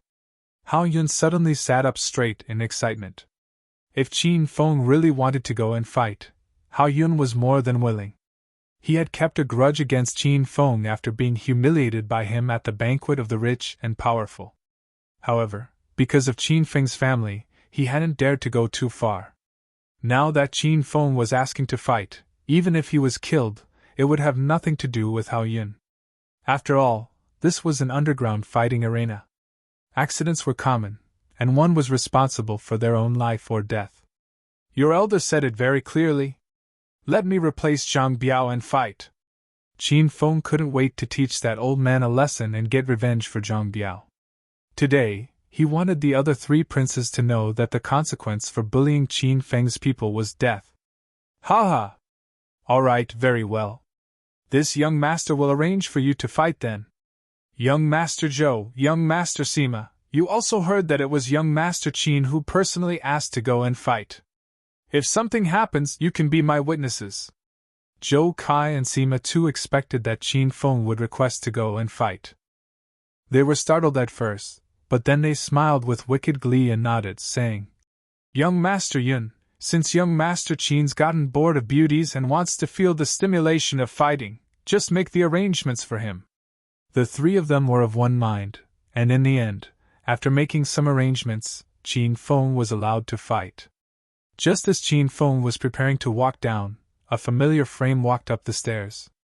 When she saw Qin Feng, her eyes flashed with surprise as she asked, "Qin Feng, you're here as well?"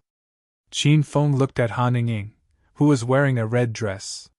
She looked extremely seductive, but he was worried about Zhang Biao's injuries, and didn't have time to talk to her. He nodded, and quickly descended down the stairs. Han Ying stared after him for a few moments before recovering. By then, Qin Feng was already gone. She felt that there was something different about Qin Feng today. There was a rare air of coldness and anger about him. Han Ying quickly ran to the third floor to see what was going on. When she arrived, Han Ying saw the other three princes.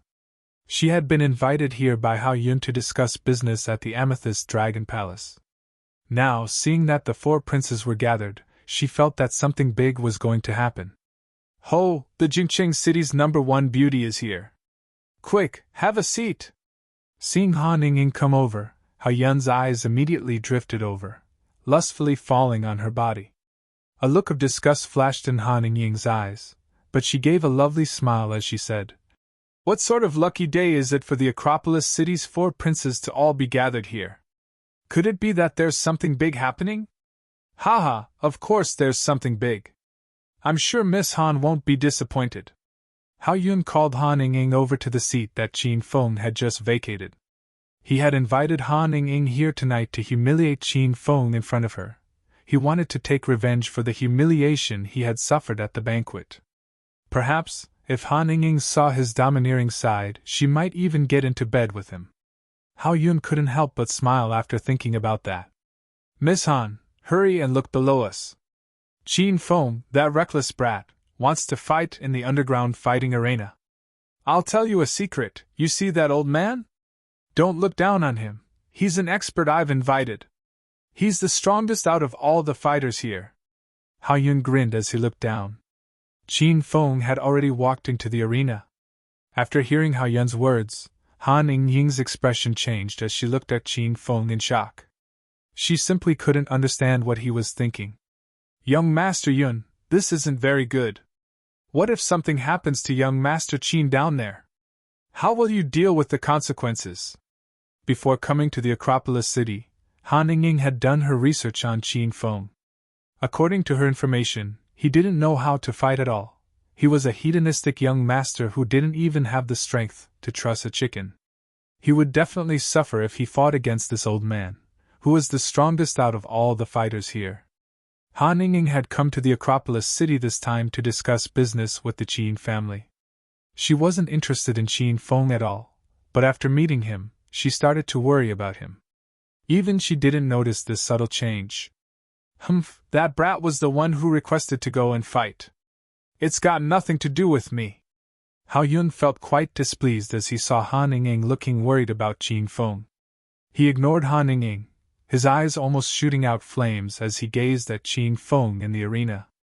An evil smile surfaced on his lips. Soon, even if Qin Feng didn't disappear from this world, he would become a cripple. What need was there to be angry? "Zhang Biao, are you all right?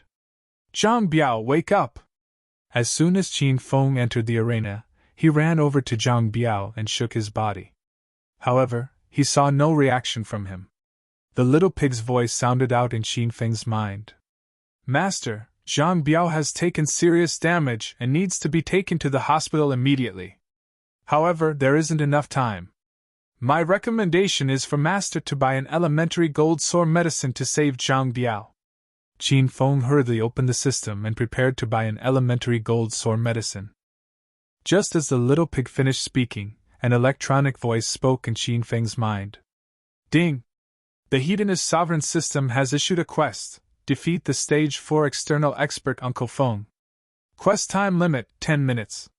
Successfully completing the quest will result in you receiving 500 hedonist points. Failing will result in Zhang Biao being doomed." This quest put Qin Feng in a path of no return. He didn't want Zhang Biao to die. After all, he was only in this situation because he had decided to follow Qin Feng.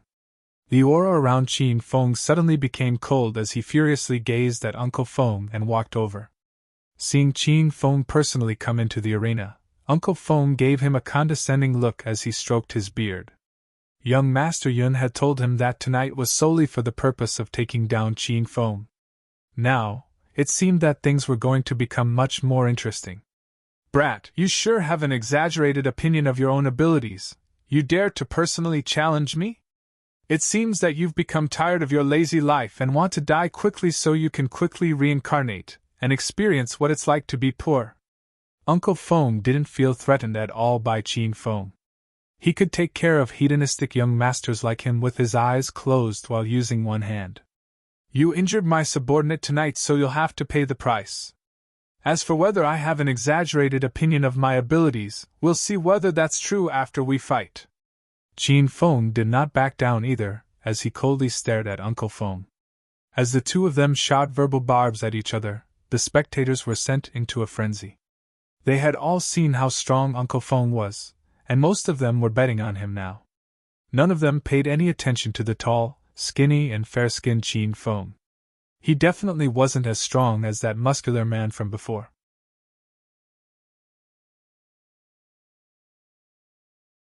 Chapter 55. Chapter 55, Biding His Time. I've always heard that young Master Qin of Acropolis City's 4 princes was always a high-profile person who acts arrogantly and condescendingly. Apparently he doesn't even put the other 3 princes in his eyes, and does whatever he wants. Before, this old man thought that you were just trying to be different, but it seems that you're just a frog in a well, who doesn't know that there are mountains beyond mountains, and people beyond people. Really, now? Qin Feng suddenly started to coldly laugh, wondering if all old people spoke so much. He impatiently said, "If you want to be arrogant, you need to have the strength to be arrogant. This young man would have been dead a long time ago if he didn't have the strength. I'm a simple person. If I'm not happy with you, I'll kill you, and if you're not happy with me, then come and kill me. However, I'm just worried that you don't possess the strength, and you'll die before killing me." "Humph, as expected from a hairless brat. It's time for your death, and yet you're still acting so arrogantly. Your elder's going to let you know that even within the Acropolis City, there are people who dare to kill you." Uncle Feng was now well and truly angry. The pressure he was emitting from his body suddenly increased, which made the air around his body gently ripple. A punch that hid an astonishing amount of strength came sweeping towards Qin Feng's abdomen. As he punched out, Uncle Feng also roared out like a wild beast. Even the spectators who were far away could feel a light gust of wind from that roar, which made it seem like it could travel thousands of kilometers. The punch was simply too fast, and mercilessly smashed into Qin Feng's stomach. A look of shock flashed in Qin Feng's eyes. He didn't even have time to react as he flew out and heavily fell onto the ground. Despite trying to hold it back, he still coughed up a mouthful of blood. Fast. This old man was simply too fast. That was what Qin Feng was thinking inwardly. While he was still spectating from the 3rd floor, he had been continuously observing Uncle Feng. Even then, he could barely see his movements, which indicated that this old man's strength was his speed. However, personally standing in the arena, he found that this old man's speed was far faster than he had expected. Moreover, that incredibly thin body hid a great amount of power. The system announcement had told him that Uncle Feng was a Stage 4 expert, and it was the first time Qin Feng had encountered such a strong person before. With his Stage 1 strength, as well as the intermediate Thunder Tiger fists, he could punch out with 5 times a normal person's strength, which might be enough to cope with Uncle Feng. However, after going into the arena, Qin Feng found that he had been too naive. Normally, a Stage 4 expert had 5 times a normal person's strength, and was 1.4 times faster than a normal person. Evidently, Uncle Feng was much faster than this, making it almost impossible for Qin Feng to even hit him. Despite having the flying dragon armor, after taking a direct hit, Qin Feng found it difficult to even stand from the pain. Whoosh! Yet another lightning-like and domineering punch was sent his way. The spectators fell into a momentary silence before being sent into a frenzy. This old man, who looked incredibly weak, but was in fact ridiculously strong, ignited their blood. Some of them were so excited, as if they were on drugs, that they almost jumped down from the 2nd floor. Standing on the 3rd floor, a look of worry hung on Han Ying's face. Her heart felt as if it was hanging in the air after seeing Qin Feng sent flying by a punch. She didn't know why she suddenly cared so much about Qin Feng, but she just wanted him to be fine. "Ha ha, brat, do you still dare to be arrogant to your elder?" Qin Feng wasn't even able to defend himself before he was sent flying. This brat was a weakling of weaklings to Uncle Feng. As such, he didn't even place him in his eyes, and arrogantly stood over him, as if he was looking down at an ant that he would soon squash. Ha, do you think your punches are that strong? After spitting out the blood in his mouth, Qin Feng coldly laughed. You're not ashamed to stand there and act all high and mighty? I mean, you're already so old, so when are you coming out to give massages?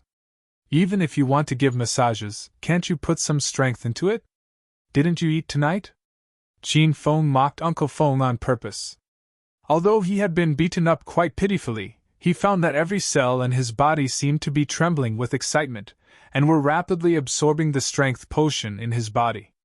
He knew that he was about to break through his limits. Last time when he was fighting Yuan Xiang, he had experienced this feeling, and had broken through to stage 1. If Qin Feng could continue like this and break through to stage 2, he would receive 500 hedonist points, which was enough to buy a gold sore medicine to save Zhang Biao. Moreover, he would have the strength to defeat Uncle Feng.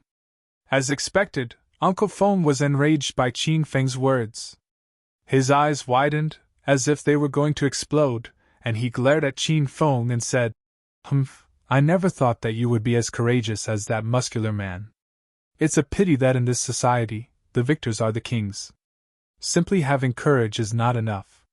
As he spoke, Uncle Feng suddenly raised his foot and forcefully stepped down on Qin Feng's hands. A crack sounded out as his wrists were snapped. Although the pain tore at his heart, Qin Feng gritted his teeth and endured it. Crack! This time, as Uncle Feng's feet landed, Qin Feng's legs were broken. Despite being so old, Uncle Feng's methods were incredibly vicious, causing the spectators to suck in a breath of cold air. The cheering also died down. The arena fell into a strange silence, to the point that one could hear a pin drop. Don't fight anymore, Qin Feng, just give up. If you keep going, you'll die. Seeing this scene, Han Ningning almost cried as she yelled out to Qin Feng. Qin Feng could hear that Han Ningning was genuinely worried about him, and he felt a slight warmth in his heart.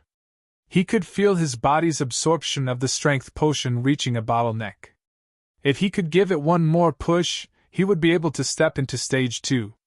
As such, he looked at the vicious old man without even a hint of fear or pleading as he roared. Rotten old man, this young master will say it again.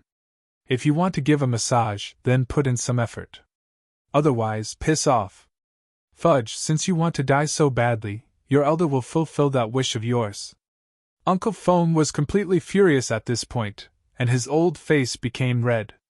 He gathered all of his strength into his feet as he kicked Qin Feng's chest.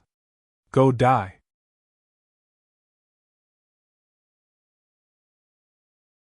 Chapter 56. Chapter 56. Crazily erupting. The sound of the kick landing on Qin Feng's chest was akin to two cars traveling at great speeds colliding into each other. It was so loud that the entire arena slightly shook. Qin Feng was sent flying onto the electrified cage, causing crackling sounds to be heard. This scene caused everyone to be completely dumbfounded, and some squeamish women didn't dare to even look at Qin Feng anymore. They were certain that there would be blood and guts everywhere, and Qin Feng would have been completely fried by the electrified cage. Qin Feng! Han Ningning couldn't help but call out as a stream of tears fell from her eyes. Even Han Ningning believed that Qin Feng was dead as well. His wrists and legs had been broken, and he had been kicked like a ball then electrocuted. How could he still be alive? For some reason, when she thought to the fact that she could never see Qin Feng again, she felt an emptiness within her. Humph, reckless brat. To your elder, killing you is like stepping on an ant. On the other hand, Uncle Feng did not react at all to Qin Feng's death. He had already killed many people in the past, so adding Qin Feng to the list was no big deal to him. Of course, the person who was happiest at this moment was Hao Yun. He had personally seen Qin Feng being beaten to the point that he couldn't get up, and had finally been electrocuted to death. He was so happy that he felt he was going to go crazy. Zhou Kai and Sima too started to congratulate Hao Yun. Congratulations, young Master Yun. In future, with that annoying guy gone, the Acropolis City's 4 princes will become Acropolis City's 3 princes. They didn't like Qin Feng either, and seeing that Hao Yun had gotten rid of him, they were pleased that they didn't have to act themselves. Haha, today's a day of great celebration. Please stay behind afterwards. I'm going to hold a grand banquet to celebrate. I'll tell Manager Ma later that everything in the Amethyst Dragon Palace tonight will be on my tab. Hao Yun was truly ecstatic. He had wanted to deal with Qin Feng for a long time, and never expected that Qin Feng would bring about his own death. It seemed that the heavens were on his side.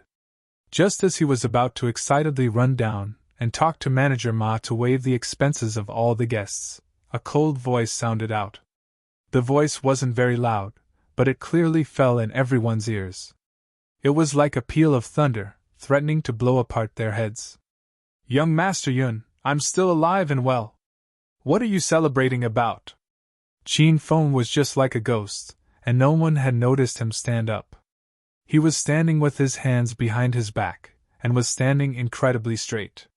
He had a light smile on his face, and his body emitted a cold and sharp aura. It was as if he had died and become a new person. The domineering air that was coming from his body gave off a sense of pressure. The feeling everyone felt was akin to a spring wind after a terrifying storm, creating an image of new life. The spectators couldn't help but respect Qin Feng. The image of him standing there, looking like an invincible god of war, was firmly imprinted onto their hearts.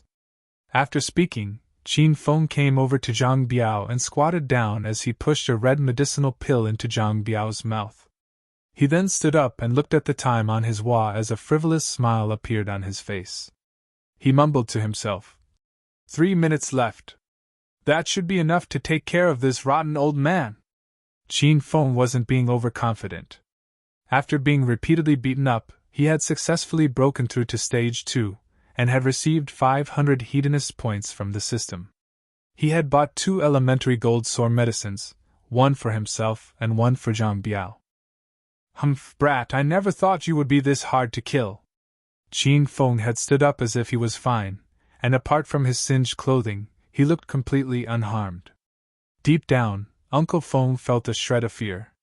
Even he wouldn't be able to take such a beating and survive, and yet Qin Feng looked completely fine. Of course, he kept his fear hidden within him instead of displaying it openly. Uncle Feng's eyes on his wrinkled face shot out icy intent as he fiercely spoke. So what? Your elder doesn't mind killing you a few more times. I wonder how many lives you have? Suddenly, Uncle Feng's body exploded out with even stronger pressure, and even the spectators on the second floor could see the air rippling. Uncle Feng's body shot out so quickly that it became a blur, and was unable to be followed by the naked eye. It was as if Uncle Feng had teleported. In just an instant, he had arrived in front of Qin Feng, and his legs spun as he prepared to kick Qin Feng's head. Hey, brat, this time your elder's going to kick your head into bits. I'll see if you can stand up again. As Uncle Feng roared out, the sound of his leg cleaving through the air could also be heard, making everyone feel incredibly astonished. In response, Qin Feng suddenly smiled. After breaking through to stage 2, his entire body had been enhanced. He found that the old man in front of him didn't seem as fast, at least, Qin Feng's eyes were able to follow his movements. Suddenly, Qin Feng shifted his body as he nimbly avoided Uncle Feng's ferocious kick, then spun and punched out. Uncle Feng's body was still turning in his kick when he was sent flying by Qin Feng's punch. Simple and agile, yet bold and powerful. That was the impression Qin Feng left on everyone's hearts. The spectators had long since been completely astounded, and couldn't express in words what they were seeing. They simply couldn't understand how Qin Feng, who had seemed so defenseless earlier, became so powerful all of a sudden. Uncle Feng held his stomach and vomited out a few mouthfuls of blood. He struggled to stand straight, and when he looked at Qin Feng again, there was a hint of fear in his eyes. However, they were predominantly filled with anger. He felt humiliated that he had been sent flying by this hedonistic young master who was rumored to be so weak that he couldn't even truss up a chicken. The aura around his body became even more intense, and he looked at Qin Feng as if he was a corpse. Originally, he had not gone all out, as he believed that he was facing a useless young master. However, things were now different. He sprang towards Qin Feng, preparing to use all of his skills to fight with him to the death. Uncle Feng was like a demon, and shot incredibly quickly towards Qin Feng. This time, Qin Feng found it difficult to follow his movements. He had thought that Uncle Feng was ridiculously fast, but only now did he realize that this was his true speed. Master, you can take off the flying dragon armor, which will instantly remove the weight on your body. This will allow you to become light as a cloud, creating unexpected results. The little pig reminded him. Qin Feng suddenly thought back to the flying dragon armor's description. He hurriedly unequipped the 150-kilogram flying dragon armor. Something strange happened. Qin Feng had been carrying the 150-kilogram heavy flying dragon armor for the past few days, and had kept it on him even when he was sleeping. Now that the weight was suddenly gone, he felt that his body was incredibly light, as if he had transcended this mortal plane. He looked at Uncle Feng, and strangely found that he now seemed incredibly slow. Qin Feng slightly tilted his head as Uncle Feng's fist swung towards him, easily dodging it. This time, Qin Feng wasn't in a hurry to counterattack. This sort of miraculous feeling made him feel incredibly excited. After taking off the flying dragon armor, his speed not only increased, but his senses and reaction speed were heightened as well. This scene was exactly like the ones shown in martial arts movies, where the main character could see his opponent's attacks in slow motion. Uncle Feng was already angry enough to go mad. After punching out with full confidence and hitting Qin Feng, then seeing Qin Feng easily dodge his punch, Uncle Feng angrily punched and kicked countless times. However, Qin Feng seemed to become faster and faster, and dodged each attack by the smallest of margins. This caused Uncle Feng to feel utterly furious, as he felt like Qin Feng was toying with him. Just when Uncle Feng was about to cough up blood from his anger, Qin Feng looked at the time and found that the 10 minutes was nearly up. "All right, I can't be bothered playing with you anymore. You can go die now." As he spoke, he swept out with his palm, which left afterimages behind it. This palm seemed ordinary, but it was filled with vigor, and even gave Uncle Fu a sense of death. It smashed into Uncle Feng's chest, resulting in a large explosion. Uncle Feng flew backwards, and the momentum caused him to smash a crater in the cage. His body remained within the depression he had created in the cage, as the electricity repeatedly flowed through his body. It was like a scene from a sci-fi movie. The people who had come to spectate and bet had viewed a great performance tonight. They had weighed an intense and heart-racing fight, and then saw a person being electrocuted into ashes. Ding! Congratulations, host Qin Feng, for defeating Uncle Feng. You have received 500 hedonist points. Ding! The hedonist sovereign system has issued a quest. Breakthrough to Stage 3. Quest time limit 3 months. Successfully completing the quest will result in you receiving 1,000 hedonist points. Failing will result in the host losing the intermediate Thunder Tiger Fists, and never being able to learn the Thunder Tiger Fist skill again.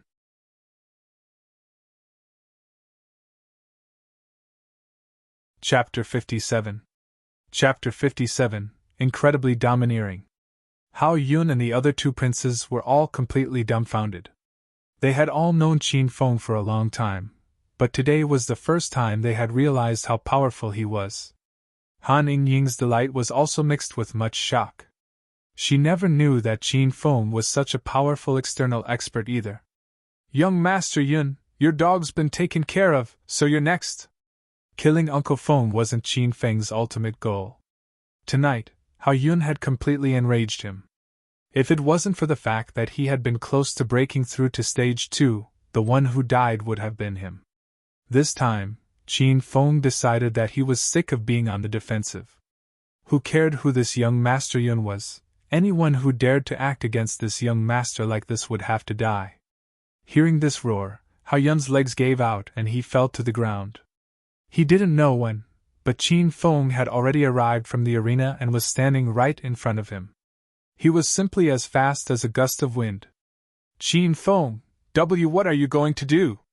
Seeing the humorless smile on Qin Feng's face, Hao Yun was so scared that he started to tremble. "What am I doing? You can't tell? Of course I'm sending you to reincarnate so you can be a good person in your next life." As he spoke, Qin Feng slowly walked towards Hao Yun. The pressure he released made it difficult for the people around him to even breathe. Hao Yun was so scared that all color disappeared from his face, and he stared at Qin Feng in fear and shock.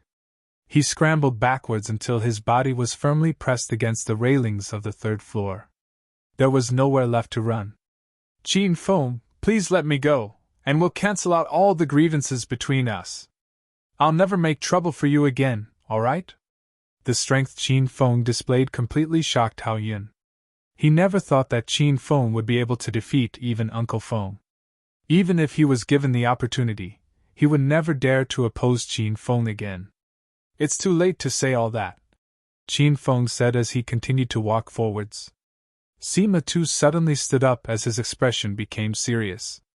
Qin Feng, you've already killed Uncle Feng, so you'd better control yourself and not make things too big. Give me, Sima Tu, some face, and stop here for tonight.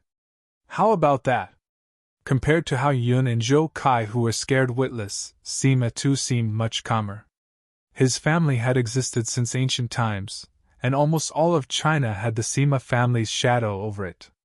After seeing how powerful Qin Feng was, he wasn't scared, but had instead stood up and asked him to stop. What if I said that in front of this young master, your face is worth less than a shoe insole? Qin Feng blandly said without even looking at Sima Tuesday. Qin Feng, don't act too extravagantly.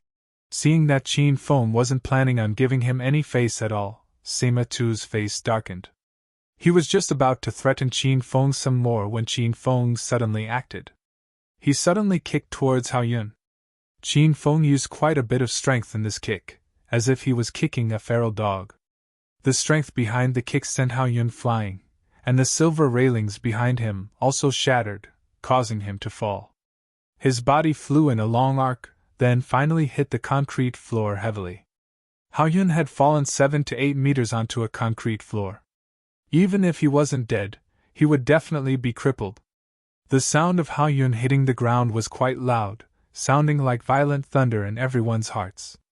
The things that had happened tonight were simply too shocking, and exceeded all of the spectators' imaginations. Zhang Biao woke up soon after being fed an elementary gold sore medicine by Qin Feng. He had seen Qin Feng courageously battling Uncle Feng, then weighed as Qin Feng kicked Hao Yun down from the third floor. He knew very clearly that Qin Feng did all of this for him. He felt incredibly blessed to follow a young master like this, and looking at Hao Yun, who was lying in a puddle of blood, a look of resolution flashed in his eyes. He pulled out a dagger from his clothes and unhesitatingly came over to Hao Yun. He lifted the dagger, then plunged it into Hao Yun's chest. Puchi! Hao Yun's head tilted, and his body trembled before he died. After killing Hao Yun, Zhang Biao did not look scared at all. Instead, he looked quite happy as he yelled out, "Everyone, look closely! This young Master Yun was killed by me, Zhang Biao, and his death had nothing to do with young Master Qin." Qin Feng looked down at Zhang Biao from the third floor, and felt a wave of warmth in his heart. It seemed that he had chosen a good subordinate, and the risk he had taken to save Zhang Biao was worth it. "No one move! Put your hands on your head and squat on the ground!" At this moment, a squad of police officers rushed onto the scene. However, the entire situation had fallen into complete chaos, and no one wanted to listen to the police officers and be caught. As such, many of the spectators began to flee. However, when they reached the exit, they found that the arena's 2 back doors and main entrance were already surrounded by police. Only then did they obediently squat on the ground and give in. When the arena settled down, a devastatingly beautiful woman walked in. She was wearing tall, black boots, which clicked as she walked on the concrete. Her uniform bulged at her chest, but there was not a shred of emotion on the policewoman's face. Her face was as cold as ice that had been frozen for 10,000 years, and anyone who looked at her shivered. She calmly glanced around at the people around her, then went up to the third floor. She stood in front of Qin Feng and the others as she looked down from the platform on the third floor. She immediately saw Hao Yun lying in a pool of blood, which caused her to deeply frown. "Can anyone tell me what happened here?" Qin Feng had met this policewoman before. She was the one who had been at Yun Zhao's district, Lu Bingbing. Qin Feng didn't give Sima Two face just then, and he had been quite displeased about it. Now that he had an opportunity to take revenge, Sima Tu hurriedly answered Lu Bingbing's question. Beautiful police officer, I saw that man next to you kill the person down there. Lu Bingbing's gaze fell on Qin Feng, and the look in her eyes became even colder.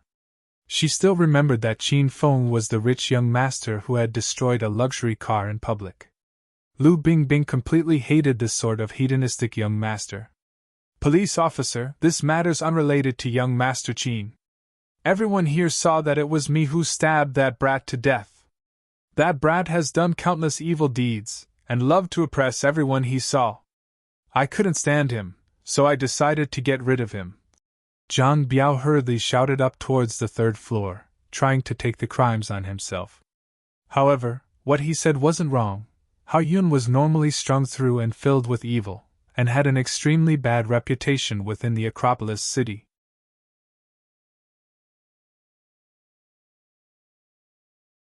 Chapter 58. Chapter 58. Arrested. Lu Bingbing had just been transferred over from the capital, and wasn't very familiar with the powers in the Acropolis city. She didn't know who Qin Feng was, or any of the other princes. She only knew that there was an illegal fighting arena here, and that 2 people had died.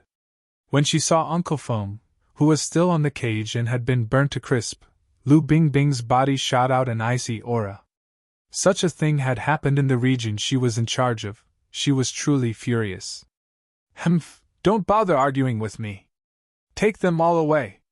I'll interrogate you all one by one and learn what the truth is. As the deputy police director of the northern region, she had received information from someone on the inside that there was an illegal fighting arena within the Amethyst Dragon Palace. As such, she had immediately brought over a police squad. As she waved her hand, a drove of police officers rushed in and started preparing to transport the people here to detention. Because there were so many people to detain, many of the police officers who were standing by the entrances and exits were now gone.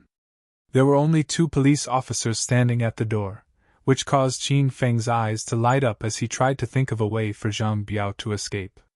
If Qin Feng was caught, he would be released very soon as he had the Acropolis city's Qin family's power behind him. However, Zhang Biao was different. He already had a criminal history and had killed 2 people for Qin Feng. If he was caught, he was done for. Master, there are 20 elite police officers here. According to the system's calculations, if Master tries to take Zhang Biao and flee, both of you will be shot and killed within 8 seconds. Just as Qin Feng was about to move, he heard the little pig's voice echo in his mind. This scared Qin Feng into standing incredibly still. The little pig continued to speak. Master, my recommendation is that you buy a super smoke bomb to instantly fill the room with smoke. That way, Master will be able to help Zhang Biao quickly escape. Little pig, are you dumb? If I threw out a smoke bomb, I wouldn't be able to see anything either. Master, you're the dumb one. When buying a super smoke bomb, the system also gives a pair of goggles that allows the wearer to see normally, in spite of the smoke, the little pig proudly said. Qin Feng didn't know how to respond. He could only swallow his frustration and spend 200 hedonist points to buy a super smoke bomb. Why were those things so goddamn expensive? Master, if you can't understand how high-tech the system's items are, then don't complain. The super smoke bombs are much more advanced than your world's smoke bombs. Moreover, the smoke they release is completely harmless, so even if you breathe in a lot, you'll be completely fine. Be satisfied already, Master. Ever since the little pig had destroyed Liang Xing's corpse using its fireball skill, it had become more and more conceited. However, Qin Feng couldn't retaliate at all. After all, the little guy could spit out fireballs. He didn't bother to continue complaining to the little pig and quickly activated the super smoke bomb, then threw it next to Zhang Biao. Immediately, clumps of smoke began to rise up with Zhang Biao at the center. In less than 5 seconds, the entire room was filled with smoke. Qin Feng immediately put on the smoke goggles and rushed over to Zhang Biao, his body still feeling incredibly light after unequipping the flying dragon armor. In just a few breaths of time, he arrived by Zhang Biao's side. Zhang Biao, be quiet and follow me. Qin Feng quietly spoke, as he pulled Zhang Biao towards one of the back exits. No one move! Squat down where you are! Squad 2, hurry and open the windows and doors to clear this smoke, Lu Bingbing's icily commanded. Anyone would be able to tell how furious she was just from the sound of her voice. Qin Feng moved incredibly quickly as the police officers opened all of the doors. He ran towards the back exit closest to him and successfully made it out with Zhang Biao. Zhang Biao, you go first. Take this card, it'll be enough to last you for a while. When everything settles down, I'll contact you. Qin Feng threw a bank card to Zhang Biao, then quickly ran back into the room. Zhang Biao had to escape, but he couldn't. Who didn't recognize his face in the Acropolis city? It would be pointless even if he did run. Zhang Biao made Qin Feng disappear. The muscular and incredibly tough man secretly wiped away a tear in his eyes as he determinedly also ran off. The smoke had spread quite quickly, but it was also easy to clear. Not long after Qin Feng arrived back at the third floor, the room became clearer and everyone could see again. However, there was someone missing, the muscular man who had claimed to have killed Hao Yun. Where's the man who was standing there? Hurry up and look for him, don't let him escape. As soon as the smoke cleared, Lu Bingbing discovered that Zhang Biao was gone, and immediately sent people to look for him. She suddenly turned to look at Qin Feng, her beautiful eyes threatening to pierce through him. Did you throw that smoke bomb? What smoke bomb? I thought you guys threw it in to scare us. That really gave me a great fright, Qin Feng said, feigning ignorance. Lu Bingbing stared into Qin Feng's eyes. When the smoke bomb had activated, she felt a gust of wind blow by her, as though Qin Feng had run past. Humph, all of you are coming back to the police station with you. I'll interrogate each one of you and get the information I need. Lu Bingbing's beautiful face caused Sima Tu and Zhou Kai to lust after her, but the aura she gave off was simply too cold. Although they had their desires, neither of them dared to try and get closer to her. The order within the room settled down, and most of the police were busy detaining and transporting the spectators. There were 3 police vans filled with people, and Lu Bingbing had to phone for more vehicles. Qin Feng, Han Ying, Sima Tu and Zhou Kai were driven in Lu Bingbing's police car. Lu Bingbing looked extremely displeased as she drove, and the temperature within the car fell a few degrees because of her. No one dared to say anything, but Han Ying, who was sitting in the passenger seat, would occasionally look at Qin Feng through the rearview mirror with a worried gaze. The car arrived at the North District Sub-Bureau and the 4 passengers got out. After getting out, Sima Tu and Zhou Kai started to make phone calls to arrange for people to take care of the matter. Qin Feng also took out his phone to call Uncle Fu, but as soon as he pulled it out, it was confiscated by Lu Bingbing. What are you pulling out your phone for? You're coming with me to the interrogation room. You can call whoever you want after telling me everything.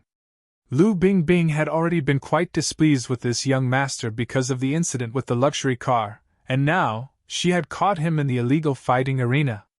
As such, she dragged Qin Feng into the interrogation room first. When she saw this, Han Ying felt a little anxious. She took out her phone and prepared to find people to take care of this. It was completely dark within the police station's interrogation room number 3. Qin Feng sat on a wooden chair, as Lu Bingbing suddenly turned on the desk lamp and pointed it towards him. The blindingly bright light made it difficult for Qin Feng to even open his eyes, making him wonder if this policewoman was a demoness. Name. Lu Bingbing's piercingly cold voice rang out, devoid of any emotion. She had only been transferred here from the capital a week ago, and as soon as she arrived she had vowed to take down the forces of evil in the Acropolis city. She was an extremely righteous and cold policewoman. Qin Feng. Through the gaps in his fingers, he could see Lu Bingbing's pretty face, and he smiled, saying, "Of course, you can also call me the seducer sage, young Master Qin." Although he had been taken to the police station, Qin Feng did not feel nervous at all. Zhang Biao had taken Hao Yun's death on himself, so with the Qin family's power, it wouldn't be long before he could leave. If you don't want to be beaten, act seriously. Lu Bingbing glared at Qin Feng as she continued to ask. Age. The perfect age for thinking about marriage. Miss Beautiful, do you want to consider it? My family's quite rich. Lu Bingbing was so angry that the icy aura around her became even colder, and her chest heaved under her uniform, making Qin Feng not want to leave anymore. I'll warn you one last time. If you continue to spout nonsense, I'll cripple you. Lu Bingbing realized that Qin Feng was one of those annoying types, so she stopped bothering with the basic questions and started asking the important ones. Tonight, you illegally fought in the Amethyst Dragon Palace and killed 2 people. Go through the events of the night. The frivolous expression on Qin Feng's face was swept away as he looked at Lu Bingbing with great interest. This woman was quite smart. She could tell that Zhang Biao was trying to take Hao Yun's death on himself, so she directly blamed Qin Feng for both Hao Yun and Uncle Feng's deaths. She was quite vicious. Combined with Lu Bingbing's cold and beautiful appearance, any normal person would fall into this trap. Beautiful policewoman, I'm not sure what you're talking about. Yes, I fought illegally, but I didn't kill anyone. The person who killed people already escaped. You should be capturing him. You can't just put the blame on me, Qin Feng said with a serious expression. Seeing that Qin Feng hadn't fallen for it, Lu Bingbing's voice became stricter. You'd best tell the truth. Was the person who escaped your accomplice? Were you the one who helped him get away? She asked. Qin Feng had a look of great injustice on his face as he replied. Oh, beautiful policewoman, don't lump me in with someone like that. He killed 2 people by himself. How could I have such a friend? Lu Bingbing couldn't hold in her anger anymore. When she saw Qin Feng for the first time, she immediately knew that he was a useless young master who only knew how to play and enjoy himself. She wanted to use force to make him submit.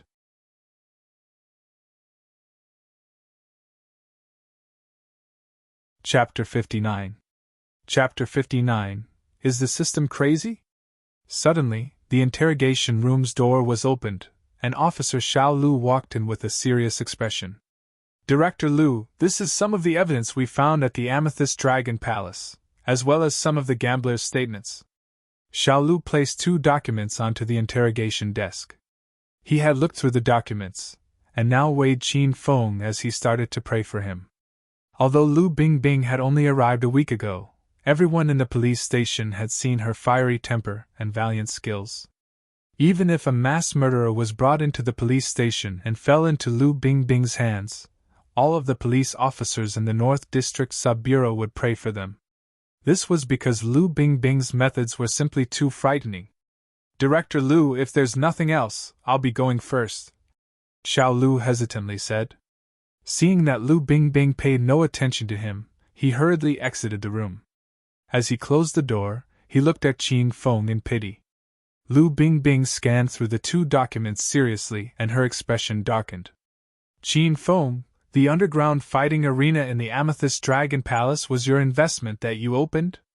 Lu Bingbing suddenly looked up and glared at Qin Feng.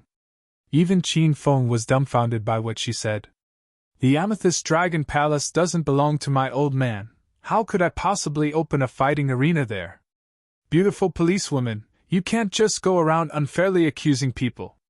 Lu Bingbing threw the document onto the table in front of him. He skimmed through the contract, which stated that he was buying the underground fighting arena. Qin Feng immediately understood what had happened. This was probably the big gift that Hao Yun said he was giving him. Hao Yun must have planned for Qin Feng to watch Zhang Biao be killed, then called the police on Qin Feng. Because his name was on the contract and the fighting arena had taken in tens of millions of dollars, as well as the fact that people had died, the Qin family would have to pay a hefty price for Qin Feng's safety, no matter how powerful they were. Qin Feng couldn't help but admit that this move by Hao Yun was quite savage. However, he had underestimated Qin Feng, and his plan was foiled by Qin Feng's abilities. In the end, he had died because of this scheme of his. He had truly suffered a double loss in trying to outplay Qin Feng. Are you still going to say that I'm unjustly accusing you? Seeing that Qin Feng had fallen silent after reading the document, Lu Bingbing continued to emphatically question him. Qin Feng raised his hands, innocently saying, I really didn't know about this. I'm sure there's someone framing me. Framing you? How could someone frame you with an underground fighting arena worth tens of millions of dollars? Do you really think I believe such a thing? Evidently, Lu Bingbing did not believe him at all. She then threw over another document and spat. Then what about you killing an old man in front of all of the spectators? Were you also framed into that? Qin Feng looked through the document and found that it contained the statements of many of the spectators. Countless eyes had seen him send Uncle Feng flying into the electrified cage, where he was burnt to crisp. Qin Feng simply couldn't dispute this matter. Moreover, Lu Bingbing didn't know who Uncle Feng was and thought that he was just a normal old man. When she thought of this evil, hedonistic young master killing a poor old man for fun, she wanted to execute him on the spot. Ding! The hedonist sovereign system has issued a quest. Hug Lu Bingbing for 10 seconds. Quest time limit, 1 hour. Successfully completing the quest will result in you receiving 100 hedonist points. Failing will result in the host being thrown into jail for half a year. Ding! The hedonist sovereign system has issued a quest. Train Lu Bingbing to be as gentle as a lamb and completely obedient to the host. Quest time limit, 3 months. Successfully completing the quest will result in you receiving 3,000 hedonist points. Failing will result in the host losing 2 women closest to him.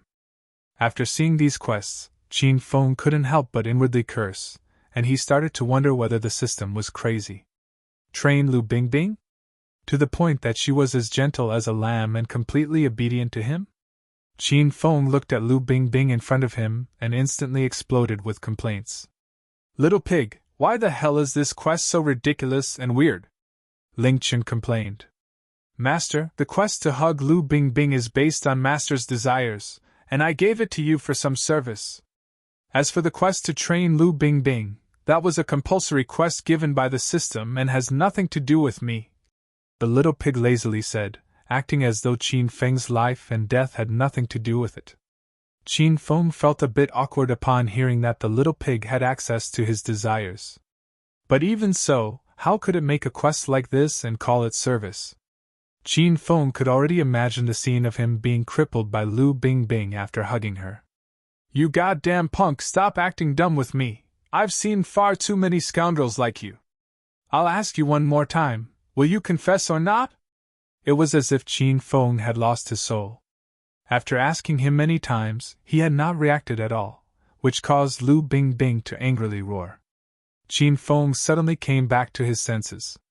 He didn't even consider whether he wanted to confess or not. Instead, he looked at the beautiful woman who was glaring at him and gritted his teeth as he sprang at her. Beautiful policewoman, there's no one else in this interrogation room, so play with Big Brother for a bit. Qin Feng was fast as lightning, and before Lu Bingbing could react, he had enveloped her in his embrace. A faint fragrance wafted into Qin Feng's nose. It wasn't the smell of perfume, but the natural fragrance of Lu Bingbing's body. Perhaps it was because Lu Bingbing regularly exercised and practiced martial arts, but her skin was firm and supple, and her figure was simply incredible. Qin Feng felt that he could use a single arm to wrap around her entire waist. The 2 large rabbits pressing against his chest were almost bursting from her uniform, and made Qin Feng feel dizzy. A multitude of thoughts raced through Qin Feng's mind, and Lu Bingbing was completely stunned. She had never been hugged by a man like this before, and never expected Qin Feng to do such a thing. It was as if her soul had been stolen, and she lay in Qin Feng's embrace without moving. Ding! Congratulations, host Qin Feng, for completing the quest to hug Lu Bingbing for 10 seconds. You have received 100 hedonist points. Gotcha! At this moment, the door to the interrogation room was once again opened, and Xiao Lu once again walked in. He had an anxious expression on his face, as though something big had happened.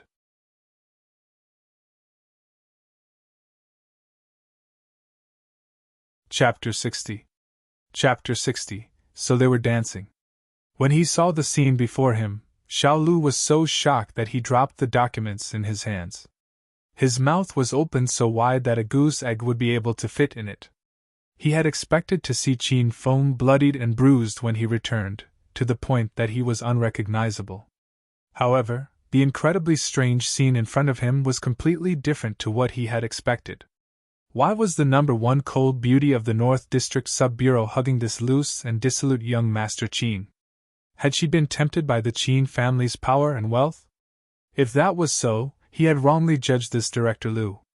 Xiao Lu was feeling quite annoyed. Lu Bingbing was a goddess to all males in the entire Sub-Bureau, so he wished that he could replace Qin Feng when he saw her intimately hugging him so tightly. Lu Bingbing snapped back to her senses when Xiao Lu entered and immediately shoved Qin Feng away. Her expression became furious to the extreme, and if Xiao Lu wasn't present, she probably would have executed Qin Feng on the spot. Director Lu, something important came up. Xiao Lu was in a great hurry. Otherwise, he wouldn't have barged in like this. Hurry up and spit it out! Lu Bingbing squeezed each word through her teeth. Director Lu, the head bureau's Director Ma just called. He told you not to act recklessly and that he's heading over right now. He'll make the decision when he arrives. Xiao Lu wiped off some cold sweat from his forehead. He never thought that the Qin family was so powerful. Qin Feng had been here for less than 10 minutes and yet, there were already major officials calling. There's also Mayor Niu. He just called to tell us that he would be here immediately, and not to do anything extreme. There's also Secretary Wang. He's overseas at the moment, but he said that his assistant would be here soon, and that we need to comply with the orders from the higher-ups. Also, all right, enough, you can leave. Xiao Lu hadn't finished speaking, but Lu Bingbing didn't want to hear it anymore. After chasing Xiao Lu out, she glared at Qin Feng and said, Looks like you have powerful backers. Otherwise, you wouldn't have acted so arrogantly. However, let me tell you that I, Lu Bingbing, am an incredibly righteous person. I can't stand you useless and hedonistic young masters. No matter what sort of backing you have, I'll still beat you until you submit if you're in my territory. Qin Feng wondered if Lu Bingbing had weighed too many female warrior shows when she was younger. However, when he saw her lock the door to the interrogation room, he couldn't help but start to feel nervous. Could there be some sort of unwritten rules in this police station? Director Lu, it's only the first time we've met. Don't you think that this development is a bit too fast? Qin Feng smiled as he looked at Lu Bingbing. She almost wanted to cough up blood and didn't waste any words as her slim, beautiful legs swept towards him. Although her legs were long and slim, they made a cleaving sound as they flew through the air. Luckily, Qin Feng was able to react quickly and he twisted his body. Lu Bingbing's foot landed on the chair that Qin Feng had been sitting on, splitting it in two. Holy fudge, you want me to turn this fiery-tempered policewoman into a gentle and obedient little lamb? Can I spend hedonist points to get rid of this quest? I'll give as many as you want. When he looked at the destroyed chair, Qin Feng felt incredibly shocked. Luckily, he had reacted quickly, otherwise, his bones probably would have been broken. Director Lu, are you inside? Hurry and open the door. Director Ma, Mayor Niu and Secretary Wang's assistant are outside. Xiao Lu's voice came from outside the door. Hearing that reinforcements had arrived, Qin Feng hurriedly went over to open the door. But how could Lu Bingbing allow Qin Feng to do as he wished? She stood with her back against the door and chillingly declared, Qin Feng, if I don't break your dog legs today, my name isn't Lu Bingbing. So you don't like your name. How about you change your surname to mine, and become my wife? Qin Bingbing, that doesn't sound too bad.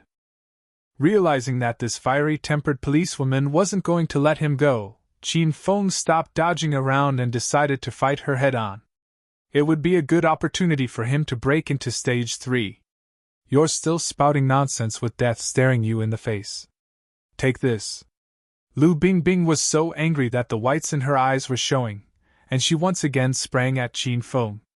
This time, she was much faster, and the pressure she was emitting was much stronger. Although her fists were quite small, they were filled with power, and were not to be underestimated. Qin Feng countered with his own punch, but didn't use his full strength.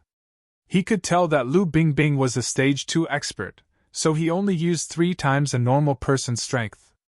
However, Lu Bingbing was unable to defend against a top-grade external technique like the Thunder Tiger fists. She stumbled back, hitting the corner of the table, and was about to fall to the ground. Qin Feng shook his head. How could he allow such a beautiful policewoman to fall? His figure flashed as he arrived beside her and caught her with his arm around her waist. Both of their movements were quite elegant, as if they were dancing a waltz. Qin Feng had an evil smile as he looked down at Lu Bingbing. Her face was flushed and her chest heaved. Killing Qin Feng 100 times wouldn't be enough to relieve the anger that she felt. At this moment, the interrogation room's door was broken door. The two police officers who had shoulder-charged the door fell through, as a large group of young men wearing official-looking uniforms walked in. They were all important figures from various government departments within the Acropolis city. If anyone saw this scene, they would probably feel blinded. The number of officials gathered here made it seem like there was an important meeting going on. All of them were dumbfounded, and they all looked at Qin Feng and Lu Bingbing strangely. From the outside, they could hear the sounds of fighting, so they thought that the violent Lu Bingbing was torturing Qin Feng. As such, they had decided to break down the door, but after entering, they saw Qin Feng intimately holding Lu Bingbing. They were dancing. "Feng are you all right?" Qin Huang rushed in. However, after seeing Qin Feng, all of his worries disappeared. With so many people now at the scene, Qin Feng couldn't continue to take advantage of Lu Bingbing. He let go of her waist as he replied, "Dad, don't worry, I'm completely fine." After the father and son talked for a bit, a few other officials walked over. Qin Feng saw Han Ying and the other two princes walking with them. Han Ying looked incredibly worried, while Zhou Kai and Sima Tu looked quite displeased. "Director Lu, you don't need to look into this matter anymore. It was a misunderstanding. You can let them go now." As the director of the head bureau, Director Ma had been worried for the entire night. 10 minutes ago, he had received calls from two senior officials from the capital regarding the Acropolis city's Qin family. Under this sort of pressure, he didn't dare to make any mistakes. Let this brat go. Evidently, Lu Bingbing didn't care about the hierarchy. She maintained her cold and arrogant demeanor as she said, "Director Ma, I have 2 pieces of evidence that are enough to make Qin Feng sit in jail for the rest of his life. How can we just let him go?" Director Ma's face almost started to turn green. However, this hot-tempered little policewoman in front of him wasn't someone to be trifled with. Everyone felt that Lu Bingbing's background was quite mysterious, but didn't know who was backing her. However, Director Ma knew that she was from the capital's Lu family. The Lu family was a powerful family whose mysteriousness made him feel incredibly small in comparison. "Director Lu, I have the say in this matter, so don't interfere anymore." Under the pressure from various sides, Director Ma decided to side with the Qin family. After all, he simply couldn't afford to offend those 2 senior officials. They could remove him in a matter of minutes. Lu Bingbing was so angry that her face seemed to be covered with frost. She was about to continue arguing when another group of well-dressed men walked into the interrogation room. The relatively spacious room was now filled with a crowd of important figures. "Who said that we can just let this matter go? 2 people died, can you just let that go?" The new group of people was led by a white-haired old man. He was the senior figure in the Acropolis city's Hao family, Hao Long Tian. He had erupted in rage when he heard that his beloved grandson had been killed by Qin Feng, and decided to use all of the Hao family's power to deal with him. A battle between 2 large families had quietly begun. After looking around, Hao Long Tian's gaze fell on Qin Feng and his eyes burned with fire. If he could, he would have personally killed Qin Feng on the spot. A life for a life, that's what justice is. Even if it's the Qin family's boy, he won't be able to escape the judgment of the law. The people that the Hao family had brought were all important figures, and apart from the officials from the Acropolis city, there were also some officials from the neighboring cities. In fact, there were even some people from the capital. This sort of lineup didn't lose out at all to the people the Qin family had brought. When this wave of people come in, Sima Tu and Zhou Kai's eyes lit up with excitement. Half of these people had been invited by the Sima and Zhou families. There were 4 big families in the Acropolis city, and it seemed that 2 of them were about to start fighting. The Sima family and Zhou family could simply stand by and watch, but had decided to help the weaker Hao family. They were all hoping that the Qin and Hao families would suffer great losses, and that they would reap the benefits. If that happened, they would each control half of the Acropolis city. "Department Head Zhao, why have you come?" When he saw that even the department head Zhao from the capital had arrived, Director Ma felt that he was on the verge of collapse. He knew that in a battle between 2 large families, many different powers would be dragged in. If I didn't come, you'd be releasing a murderer. Director Ma, do you even know how to do your job? It seems that I need to report your behavior today to the higher-ups. Department Head Zhao threatened as he glared at Director Ma.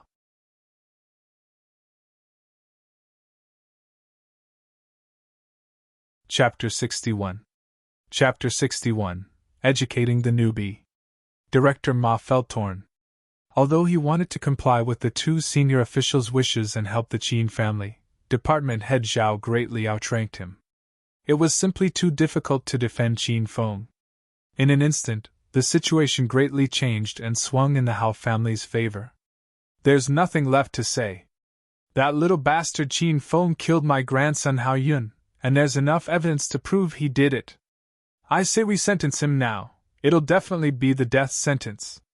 The room quickly fell silent, as though Qin Feng had really been given the death sentence. The only sound that could be heard was heavy breathing, and even Qin Huang wasn't able to defend Qin Feng. A lazy and unhappy sound cut through the silence. "Since you disrespected me first by calling me a little bastard, I won't give you face either. Rotten old man, what right do you have to sentence me to death? And when did you see me kill your grandson? That guy was killed by a muscular and bearded man, who has already escaped. You should be hunting him down now." What did you just call me?" Hao Yun's grandfather suddenly coughed as his face twisted. He pointed at Qin Feng and roared, "You little bastard, even if you didn't kill Hao Yun, you definitely killed an old man.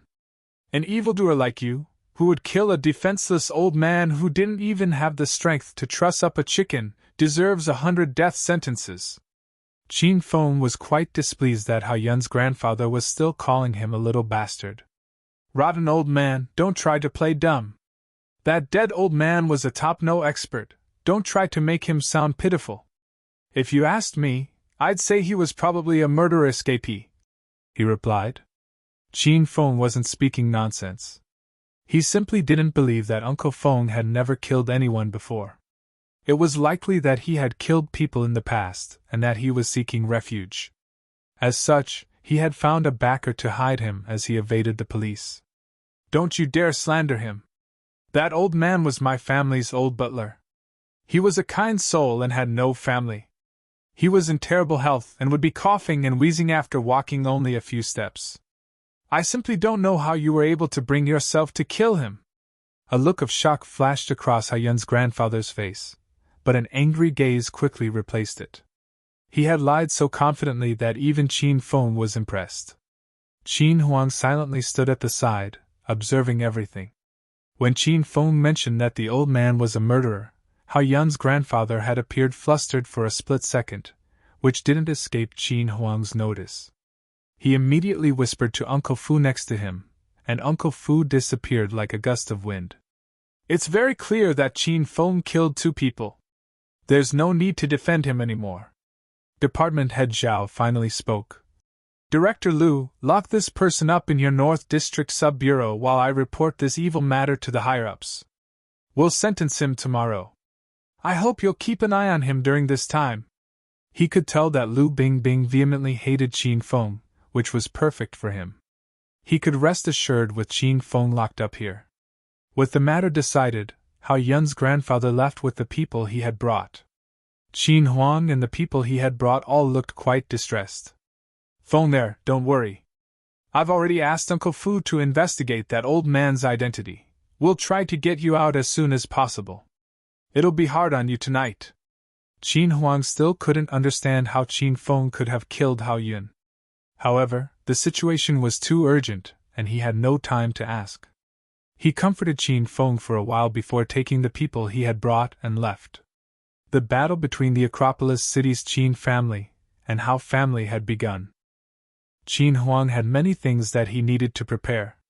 The two groups of people had come and left quickly. Only Lu Bingbing and Qin Feng remained in the empty interrogation room. Director Lu, I was quite enjoying our dance just then, but it was ruined by all those people rushing in. Do you want to continue?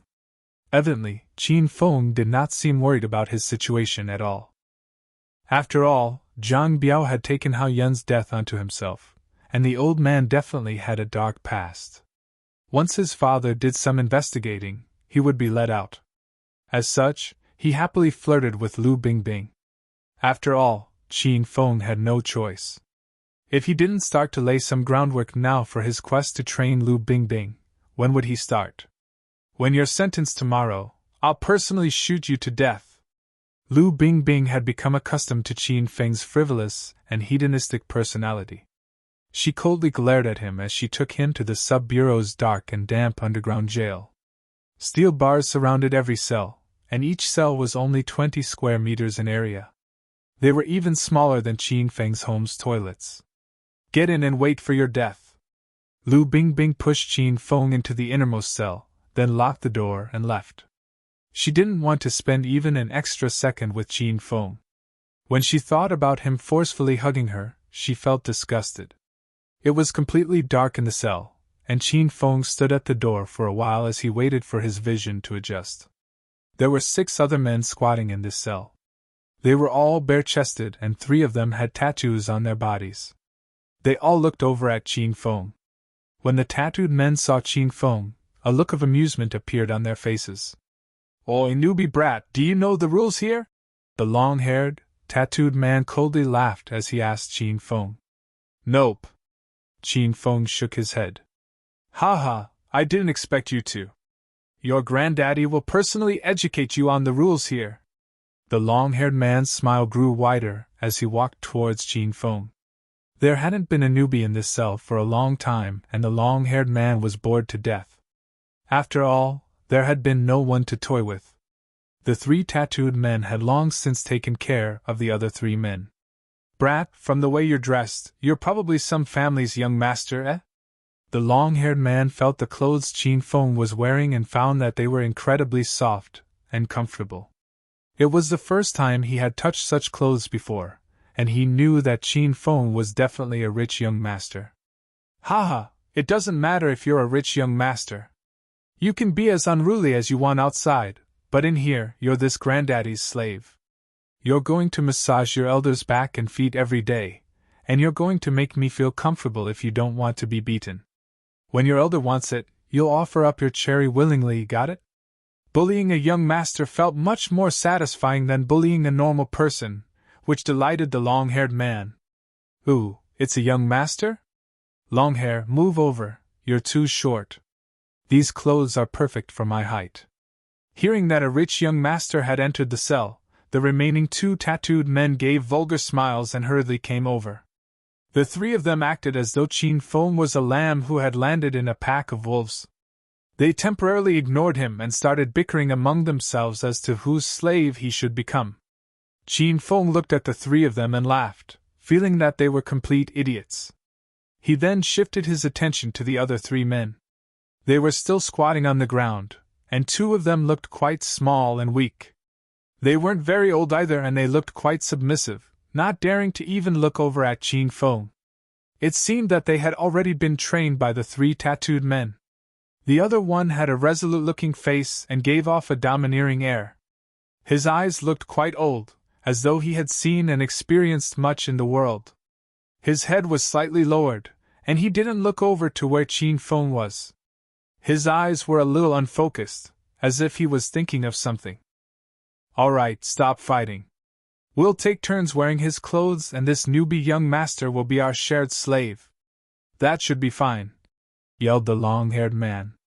Also, your elder found this brat first, so I'll wear his clothes today. He'll be my slave today, and I want to have him alone tonight. You two can arrange whatever you want for tomorrow and the day after tomorrow. This was the conclusion that the three tattooed men had reached. Qin Feng belonged to the long-haired man today, so the other two men sullenly sat back down. Brat, hurry up and take your clothes off, and let your elder do some relaxing. After that, give your elder a massage. If I'm not happy with you, I'll make you regret it. The long-haired man's face suddenly became serious. He looked quite vicious and was trying to scare Qin Feng into submission. Qin Feng felt that this person was quite amusing. Perhaps he had been here too long, and his mind had deteriorated. Qin Feng cleaned his ears as he lightly smiled and replied, Haha, what if this young master isn't willing?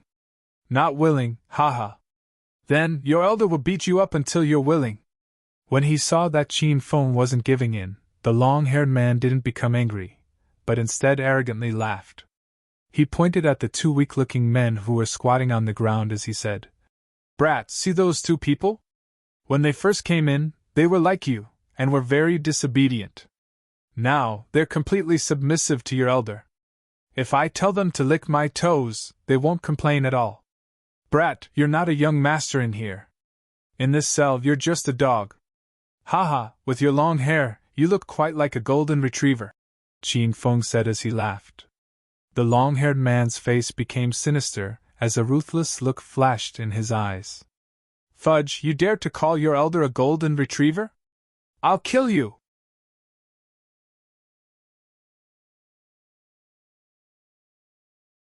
Chapter 62. Chapter 62, Mysterious Man. As he spoke, the long-haired man leapt towards Qin Feng.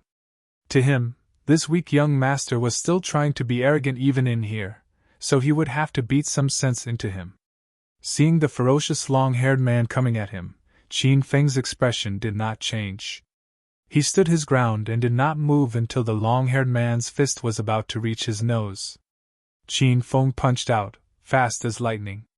Qin Feng only used 4 times a normal person's strength in this punch, which accurately smashed into the long-haired man's nose.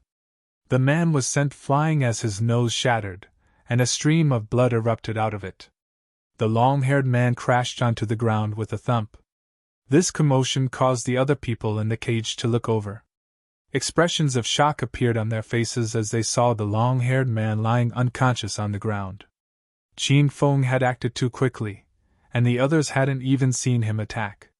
When they looked over, they only saw the long-haired man lying in a pool of blood, and didn't know what had happened.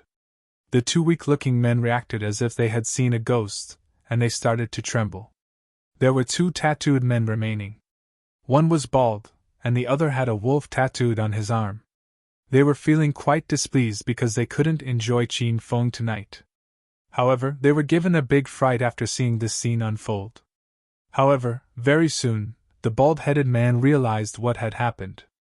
The long-haired man was the best at fighting out of all of them, while Qin Feng looked like a weak pretty boy. The bald-headed man concluded that Qin Feng had taken the long-haired man by surprise, and knocked him over. Fudge, you dare to sneak attack Longhair? Do you want to die? Hurry up and kowtow 3 times, otherwise your elder's gonna kill you. The bald-headed man wasn't in a hurry to deal with Qin Feng. It wasn't that he was afraid of Qin Feng, but because the long-haired man was unconscious, he could have Qin Feng to himself tonight. He hadn't experienced a tender and good-looking man like Qin Feng in a while, so he didn't want to injure Qin Feng too much. Even if he had to beat him up, he would do it after he satisfied him. There are quite a few madmen in this jail. Do you want to become like him as well? Qin Feng said as he lightly smiled. Goddamn brat, you don't know what's good for you. I gave you the opportunity, but you're not taking it, so your elder will smack you to death. As he spoke, the bald-headed man charged over ferociously. Qin Feng smiled and shook his head, then lightly kicked, sending the bald-headed man flying. His head smashed into the firm wall, knocking him out instantly. The others hadn't seen what had happened to the long-haired man, but everyone saw clearly what had happened to the bald-headed man. The remaining man with the wolf tattoo on his arm felt his legs weaken. He was a veteran in brawling, but it was the first time he had seen someone so powerful before. Qin Feng beating someone up looked as effortless as him killing a mosquito. Although he feared Qin Feng deep down, he maintained a tough exterior. He slightly trembled as he said, "I'll have you know, your elders learnt martial arts before. If you don't obediently listen to me." Qin Feng couldn't bear to watch this man try to act tough while shaking. Before the man could finish speaking, Qin Feng's leg swept out, and just like the bald-headed man, the man with the wolf tattoo flew through the air and hit his head on the wall, and also fainted on the spot. This 3-versus-1 battle seemed to have finished before it even began. The remaining 3 people who were squatting on the ground looked at Qin Feng with strange expressions. This was especially so for the 2 weak-looking men. They were so scared that they uncontrollably trembled. However, a light lit up within the eyes of the man with the weathered face, and he looked at Qin Feng with great interest. "Be big brother, I'm called Little Ma. I can give you massages and clean the cell, just please don't hit me. Big brother, I'm called Little Yuan. I can do those things too, so please don't beat me. I'll do whatever you say." The 2 weak-looking men kneeled in front of Qin Feng. They were frequently oppressed and bullied by the 3 tattooed men, and they never thought an even stronger person would come along. They were so scared that their faces became slightly green, and they wished they could die. They both mourned as to why their lives were so difficult.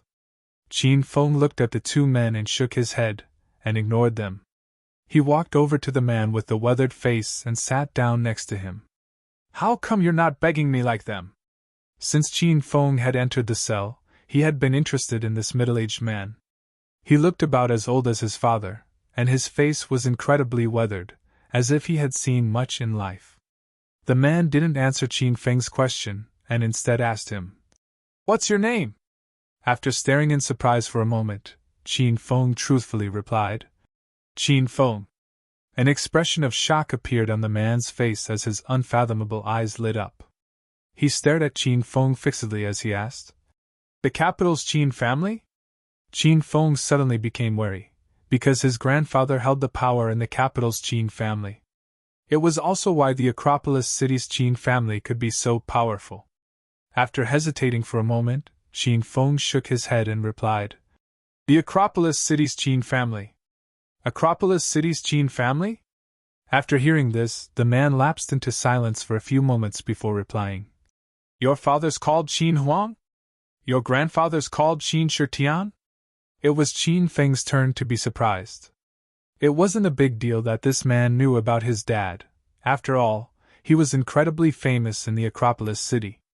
However, the capital's Qin family was incredibly mysterious, and even Qin Feng didn't know much about it. How could this man call out his father and his mysterious grandfather's names so casually? Evidently, he seemed to have some understanding of the Qin family. Qin Feng was quite surprised as he asked, "You know me?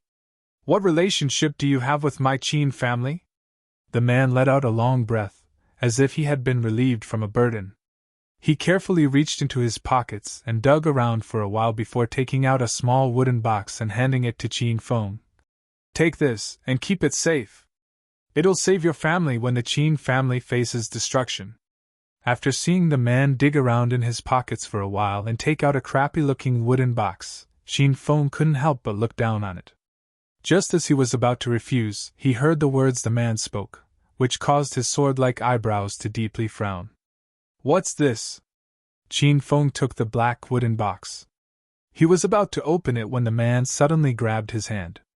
The man's hand was covered with scars, and felt like a clamp. It tightly gripped Qin Feng's hand, and although Qin Feng tried to use his full strength to break free, he couldn't budge an inch.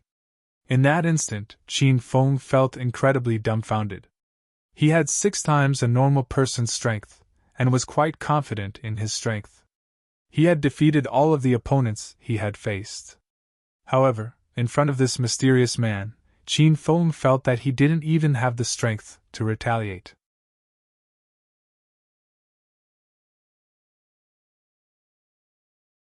Chapter 63. Chapter 63. Leave it to me.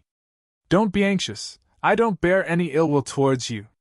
It's just that you shouldn't open this box right now. After leaving here, find a safe place to store it. Only after you possess absolute strength should you open it, the man said in a low voice to Qin Feng.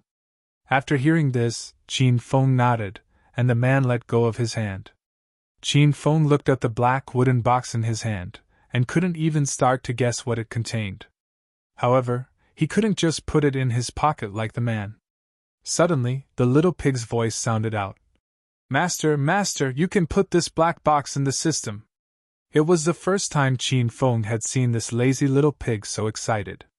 I thought the system can only store things that belong to the system, Qin Feng said in confusion. The thing in this black box has a mysterious connection to the system, so hurry up and put it in the system, master. The little pig acted in a threatening manner, as if it was very eager for Qin Feng to put the box in the system. With a slight thought from Qin Feng, the black box disappeared, and then appeared in the system's inventory. The little pig excitedly played with the black box. It seemed to like the box as well, and valued it greatly. I don't know your name yet. After putting the box away, Qin Feng was quite curious about the man, so he started to ask him questions. I'm called Codename Y. Codename Y? Qin Feng was a bit confused by this name. Just think of it as a code name from the finest and most mysterious organization in all of China. Don't look down on these code names, because behind every code name is a world-shaking major event. Any person from the organization is able to create a reign of terror and carnage. As he spoke, Codename Y's eyes seemed to become a bit hazy. It seemed like he was reminiscing as he spoke. He didn't give off the feeling of boasting. After hearing all that, although Qin Feng didn't completely understand, he could feel that Codename Y was an important person. Then why were you caught and locked up here? I wasn't caught. I happened to discover my leader's secret, and betrayed the organization. As such, in order to hide from the organization, I attacked someone to hide in here. While Qin Feng chatted with Codename Y, Captain Lu was cautiously taking an important phone call in an office of the North District Sub-Bureau. Xiao Lu, do you remember all the things I've entrusted you with? Hao Yun's grandfather said in a sinister voice. Although he couldn't see him, Xiao Lu could imagine his vicious face. Xiao Lu hurriedly patted his chest as he promised. Don't worry, Sir Hao, leave it to me. After tonight, Qin Feng won't exist in this world anymore.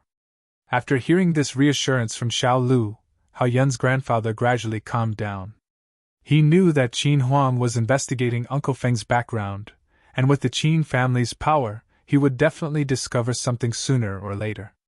When that happened, it was almost certain that Qin Feng would be released. As such, Hao Yun's grandfather contacted Captain Lu of the North District Sub-Bureau to secretly get rid of Qin Feng before that happened. After hanging up, Captain Lu let out a long breath of relief. When did a small figure like him ever have the opportunity to talk to an important figure from the Acropolis city's 4 big families? Although it was only talking through the phone, Captain Lu's entire body was covered with cold sweat. This was because if he said anything wrong, he might not live to see the next day. After quickly calming himself down, Captain Lu's face became serious. He saw that it was nearly 1 a.m., and he started to walk towards the underground jail. Captain Lu quietly walked down to the underground jail, and entered cell 8. Inside was a thug he knew. It would be perfect for him to ask this person to get rid of Qin Feng. As soon as the cell's door was opened, a muscular and bald-headed man grinned and hurried over. It was Tai Meng, who Qin Feng had screwed over a few days ago. Big brother Lu, why have you come? Meng Zi, have you become used to staying here? Captain Lu had received quite a few favors from Tai Meng in the past, and the two of them were fair-weather friends. Seeing that Captain Lu had come to find him in the middle of the night, Tai Meng felt quite excited. Big brother Lu, who could become used to staying in jail. Are you here to let your bro out? Tai Meng looked at Captain Lu in hope. I can't just let you out right now, because a fiery-tempered female deputy director just came. She's incredibly strict, so I can't do whatever I want. Captain Lu patted Tai Meng's shoulder as his expression became serious, and he said in a low voice, However, there's an opportunity for you. If you do it well, Big Bro here not only guarantees that you can get out tomorrow, but that you'll achieve meteoric success. Big Brother Lu, Is there really such a good thing? Tai Ming was so excited that his eyes almost became red as he stared at Captain Lu. When has Big Bro ever lied to you? I'll tell you the truth. It was the Hao family's elder who gave this order. The Hao family's elder was an incredibly important person. Tai Ming was instantly interested. How could he give up such a rare opportunity? Tai Ming immediately expressed his interest. Big Brother Lu, what is it? I'll do anything. Captain Lu didn't dally. He whispered to Tai Ming. You know the Qin family's hedonistic young master, Qin Feng?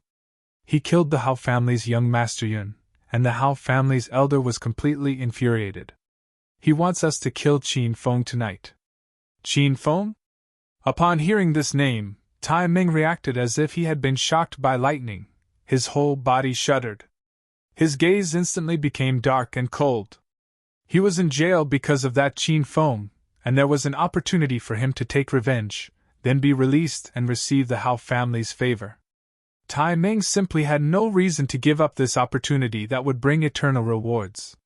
He immediately agreed. Big Brother Lu, you've found the right person for this. There's hatred between me and Qin Feng, so don't worry, tonight will be the night that brat dies. Very good. Do you need me to help you find some helpers? Captain Lu's expression also became dark as he coldly asked. Big Brother Lu, which cell is that brat in? Tai Ming felt that he alone was enough to take care of Qin Feng, that hedonistic young master. However, just to make sure everything went to plan, it would be better for him to take a few people with him. Because of all the years he had spent as a thug, he had quite a few connections. He knew half of the people in this jail, and if Qin Feng was locked up with people he knew, that would save a lot of trouble for him. Cell 12, the innermost cell on the right-hand side. Captain Lu replied. Then there's no need. I have 3 brothers in there. The 4 of us are enough to take Qin Feng's life. Tai Ming knew that in cell 12, there was the long-haired man, bald-headed man, and the man with the wolf tattoo. He patted his chest and assured Captain Lu the job would be done. Seeing that Tai Ming was so confident, Captain Lu didn't say much and led him to cell 12. Qin Feng and Codename Y were still chatting. Qin Feng had learned many shocking things from Codename Y, and had received much information about some hidden experts. After hearing about those things, Qin Feng realized that he didn't have that much strength. Moreover, he could tell that this Codename Y was an important person in the past, and perhaps even Uncle Fu wouldn't be able to put up a fight in front of him. There are people coming, sit away from me. Remember, you must keep that box safe. I hope we can meet again in future.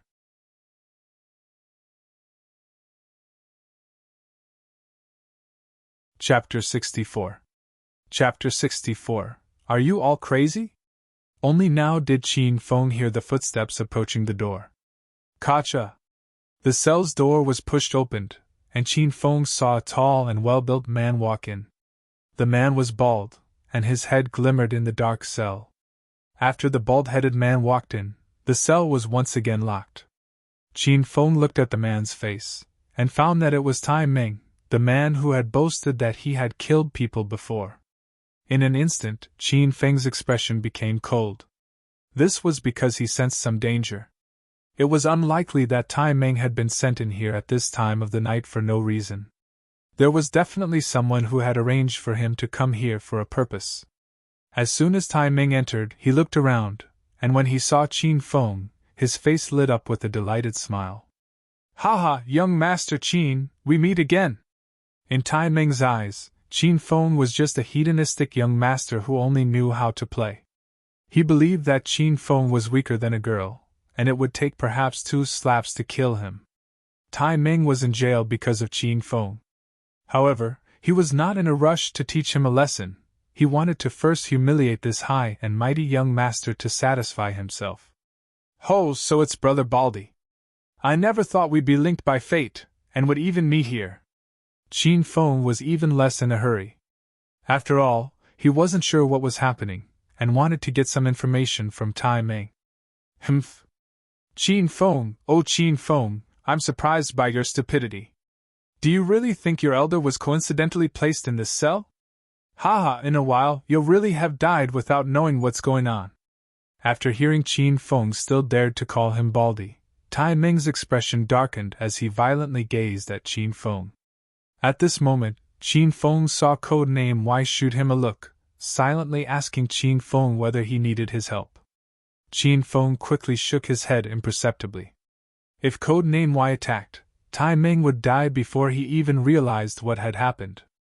Brother Baldy, this young master can't exactly understand your words. Does someone want to kill me?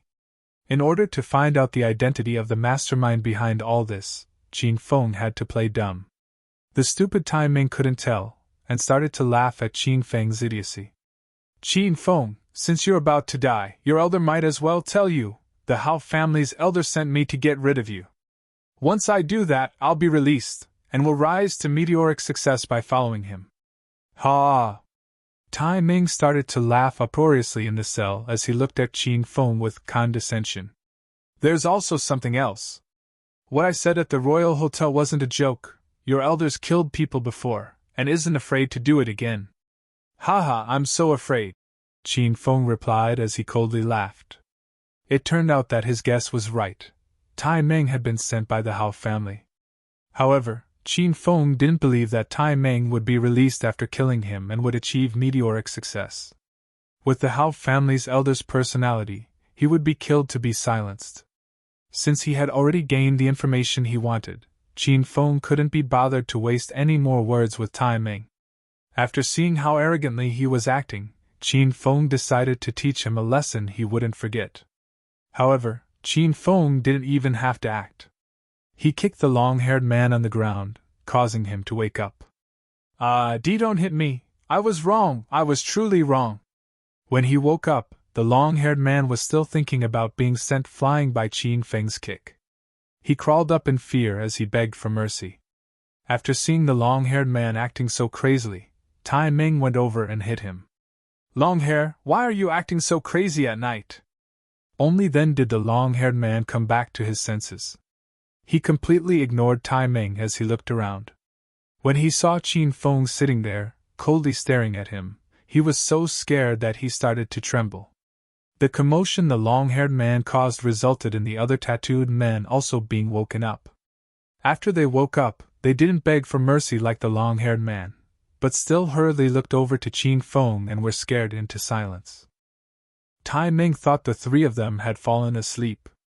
Seeing them wake up, he laughed as he said to them, Brothers, I'll tell you a piece of good news.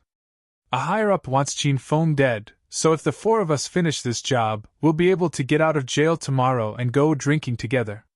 The three of them quickly recognized Tai Ming. They weren't very close, but because they were all part of the underworld, they often went drinking together. After hearing that Tai Ming wanted to kill Qin Feng, the expressions of the three men darkened. They hurriedly distanced themselves from Tai Ming and looked at him in disgust. If he wanted to die, he could die alone. The three tattooed men had all personally experienced how strong Qin Feng was. They couldn't receive a single blow from him before being knocked unconscious. How could they dare to offend him again? The long-haired man was the first to react, and made it clear that he wasn't with Tai Ming. Tai Ming, why are you spouting nonsense in the middle of the night? Piss off back to your own cell, otherwise the three of us won't show you any courtesy. The bald-headed man and man with the wolf tattoo also started to yell. Fudge, Tai Ming, what's wrong with your brain? Young Master Qin is our boss. If you want to do anything to him, you'll have to get through us first. The three men were worried that Qin Feng would misunderstand and think they were working with Tai Ming. As such, they stopped wasting words and sprang towards Tai Ming. Before Tai Ming had realized what was happening, he had been beaten black and blue by the other three men. Fudge, are you all crazy? I wanted to help you guys, but you... After being beaten up for no reason, Tai Ming was so angry that he wanted to cough up blood. He was so angry that he started yelling, but before he could finish, the long-haired man stuffed his mouth with a dirty sock. Fudge, you still dare to ramble? It seems like you've grown tired of living if you dare to have thoughts about our young Master Qin. Brothers, we'll beat this guy to death tonight. The three tattooed men used all of their strength in beating up Tai Ming, and didn't pretend at all. They were simply too afraid of Qin Feng misunderstanding the situation. In the end, the three of them gave Tai Meng such a harsh beating that their fists ached. Tai Meng's face was covered with blood, and he was on his last breath. "All right, that's enough. He'll really die if you continue." After seeing that Tai Meng couldn't even cry out anymore, Qin Feng ordered the three men to stop. The three men immediately let out long breaths and weakly sat down on the ground. The two weak-looking people had been so shocked that they couldn't even speak, and they looked as if their eyes were going to pop out. Weren't these the incredibly arrogant and domineering tattooed brothers? Right now, they seemed like Qin Feng's dogs, and they were incredibly humble and respectful. The two of them were completely flabbergasted. Code-name Y's expression hadn't changed. He had closed his eyes, and it was hard to tell if he was asleep or thinking about something. The night passed without any further incidents. Early the next day, Hao Yun's grandfather brought a group of people to the North District Sub-Bureau. Captain Lu had long since been waiting at the entrance to the police station, and he immediately smiled and greeted the old man as he came over. "Ah, Sir Hao, you're here." Hao Yun's grandfather was in no mood to waste words with Captain Lu. He immediately cut to the chase. "Xiao Lu, has the matter been taken care of?" Qin Feng had killed his beloved grandson, and he hated Qin Feng to his bones. He hadn't slept the entire night, and had come early in the morning, eager to see Qin Feng's corpse. "Don't worry, Sir Hao, I've arranged for someone to take care of it. I'll take you there now." Captain Lu hadn't gone to check for himself, but he thought that even if Qin Feng was a monster, he would definitely be dead by the hands of Tai Meng and the three tattooed men working together. As such, he confidently led Hao Yun's grandfather towards the jail. As they reached the underground jail, a damp and moldy smell hung in the air. How could someone of Hao Yun's grandfather's status come to a place like this? However, he completely disregarded the environment and followed Captain Lu to cell 12. Gotcha! Captain Lu knew that the Hao family's elder was in a hurry to see Qin Feng's corpse, so he quickly opened the door. After stepping into the cell, Captain Lu and the Hao family's elder could only see the outlines of people, but not their faces. A person was lying on the ground with a pool of blood around him. Captain Lu suddenly became excited as he ran over to the person on the ground. It was evident that it was Qin Feng.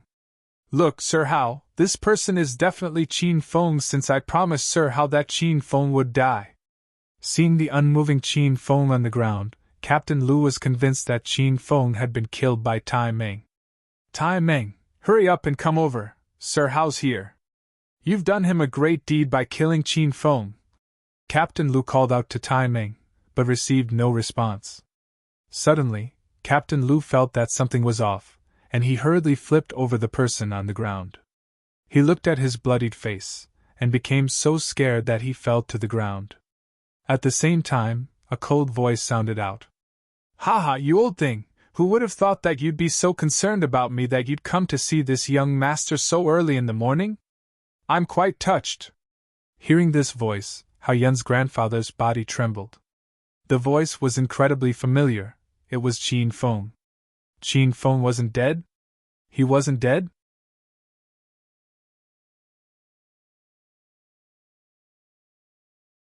Chapter 65. Chapter 65. A shocking punch. The realization that Qin Feng wasn't dead felt like a bomb exploding in the Hao family's elder's head. He had heard Captain Lu continuously promise that Qin Feng would be killed, and he also believed that Qin Feng was dead. However, seeing Qin Feng was standing in front of him, looking perfectly fine, the Hao family's elder was so enraged that his wrinkles started to tremble. "You rotten old thing, what are you trembling for so early in the morning? You came to see if I'm dead, right? Sorry to disappoint you, but this young master won't be killed so easily. Also, I can let you in on a secret. Hao Yun was killed by this young master, but what can you do about it?" The Hao family's elder was angry to the point of vomiting blood. Qin Feng's eyes shot out a chilling light as he continued. "From what I know, Hao Yun, that piece of trash, forced 32 female students into bed with him. 2 of them committed suicide, 5 of them reported the matter to police, and 25 of them, because they couldn't get over what happened, ended up going into prostitution. However, you used the Hao family's power to suppress all of that, and allowed Hao Yun to continue doing whatever he likes. I admit, I'm not some sort of righteous person, and I'm also quite dissolute. However, even a beast wouldn't be able to do those sorts of disgusting things. As one of the Acropolis city's 4 princes, Qin Feng seemed to get along with the other 3 princes in public, but their relationship was incredibly rocky. In order to protect himself, Qin Feng had long since asked Uncle Fu to investigate each of the other 3 princes. He had found that out of all of them, Hao Yun had committed the most evil deeds. Before, Qin Feng was just a hedonistic young master, and was quite uncaring and aloof. However, after obtaining the system, which gave him many quests related to the beauties around him, he started becoming more involved with them. Lin Bei, whose life was so difficult, Zhao Lingxian, who was so proud yet lonely, Bai Qing, who was cold yet hurt, Yun Xiao, who acted strong, but was quite weak deep down. All of them had their own stories, and when Qin Feng entered their stories and became the main character, he had started to develop feelings for them. Qin Feng felt quite pleased after thinking back to the fact that he had killed Hao Yun. As Qin Feng rambled about all of the evil deeds Hao Yun had done, the Hao family's elder's face became incredibly sinister, and his withered hands shook uncontrollably. Qin Feng, I'm going to kill you! Your elder's going to personally kill you today! Suddenly, the Hao family's elder became berserk, and his face twisted savagely as he rushed towards Captain Liu and grabbed the gun at his waist.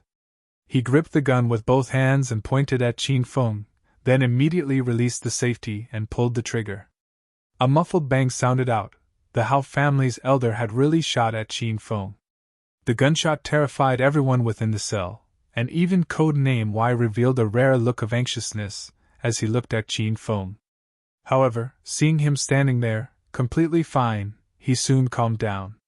Perhaps no one else saw Qin Feng's movements, but Codename Y clearly saw that the instant the gun fired, Qin Feng tilted his head, easily dodging the bullet.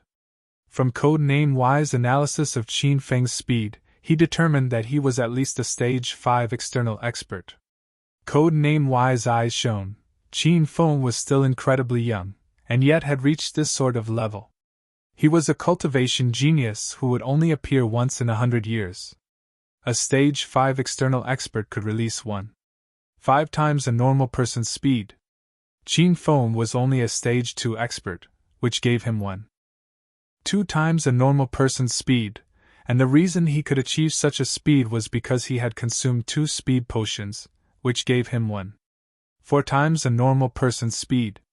This was the first time Qin Feng had attempted to dodge a bullet, and with the Hao family's elder standing so close to him, he couldn't help but put all of his effort into dodging.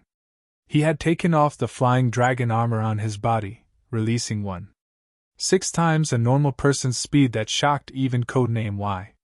However, even with 6 times a normal person's speed, trying to dodge a bullet at such close range was still a difficult feat if it wasn't for the fact that the Hao family's elder was quite old, and his hands were trembling out of anger. It would have been incredibly difficult for Qin Feng to dodge the bullet. As such, the bullet's trajectory was a bit skewed to begin with, which made it easier for Qin Feng to dodge it. However, how could any of the other people see what had happened? They only saw that the Hao family's elder had shot at Qin Feng, but Qin Feng was perfectly fine, and didn't even move. This scared the wits out of the 3 tattooed brothers. They inwardly rejoiced that they hadn't tried to kill Qin Feng with timing. That would have been suicide.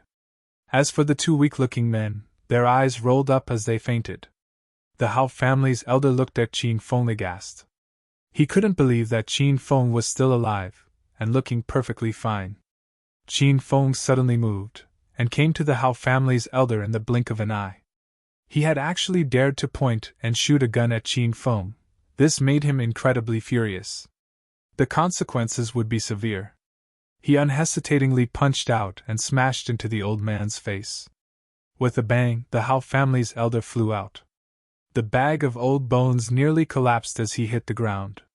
Don't think that I wouldn't hit you just because you're old, Qin Feng calmly spoke after landing that domineering punch. He definitely wouldn't show mercy to an evildoer like the Hao family's elder. What's more, this old man had tried to silence him in jail. There was no need for Qin Feng to give him face. These incredibly shocking turns of events left Captain Lu completely dumbfounded, and his eyes were full of dismay. His mouth was wide open, and could probably fit 2 big goose eggs. He knew Qin Feng's background, and knew that there was some conflict between the Qin family and Hao family. However, he never thought that someone would dare to hit the Hao family's elder. He was sure that even Qin Huang wouldn't dare to be this arrogant.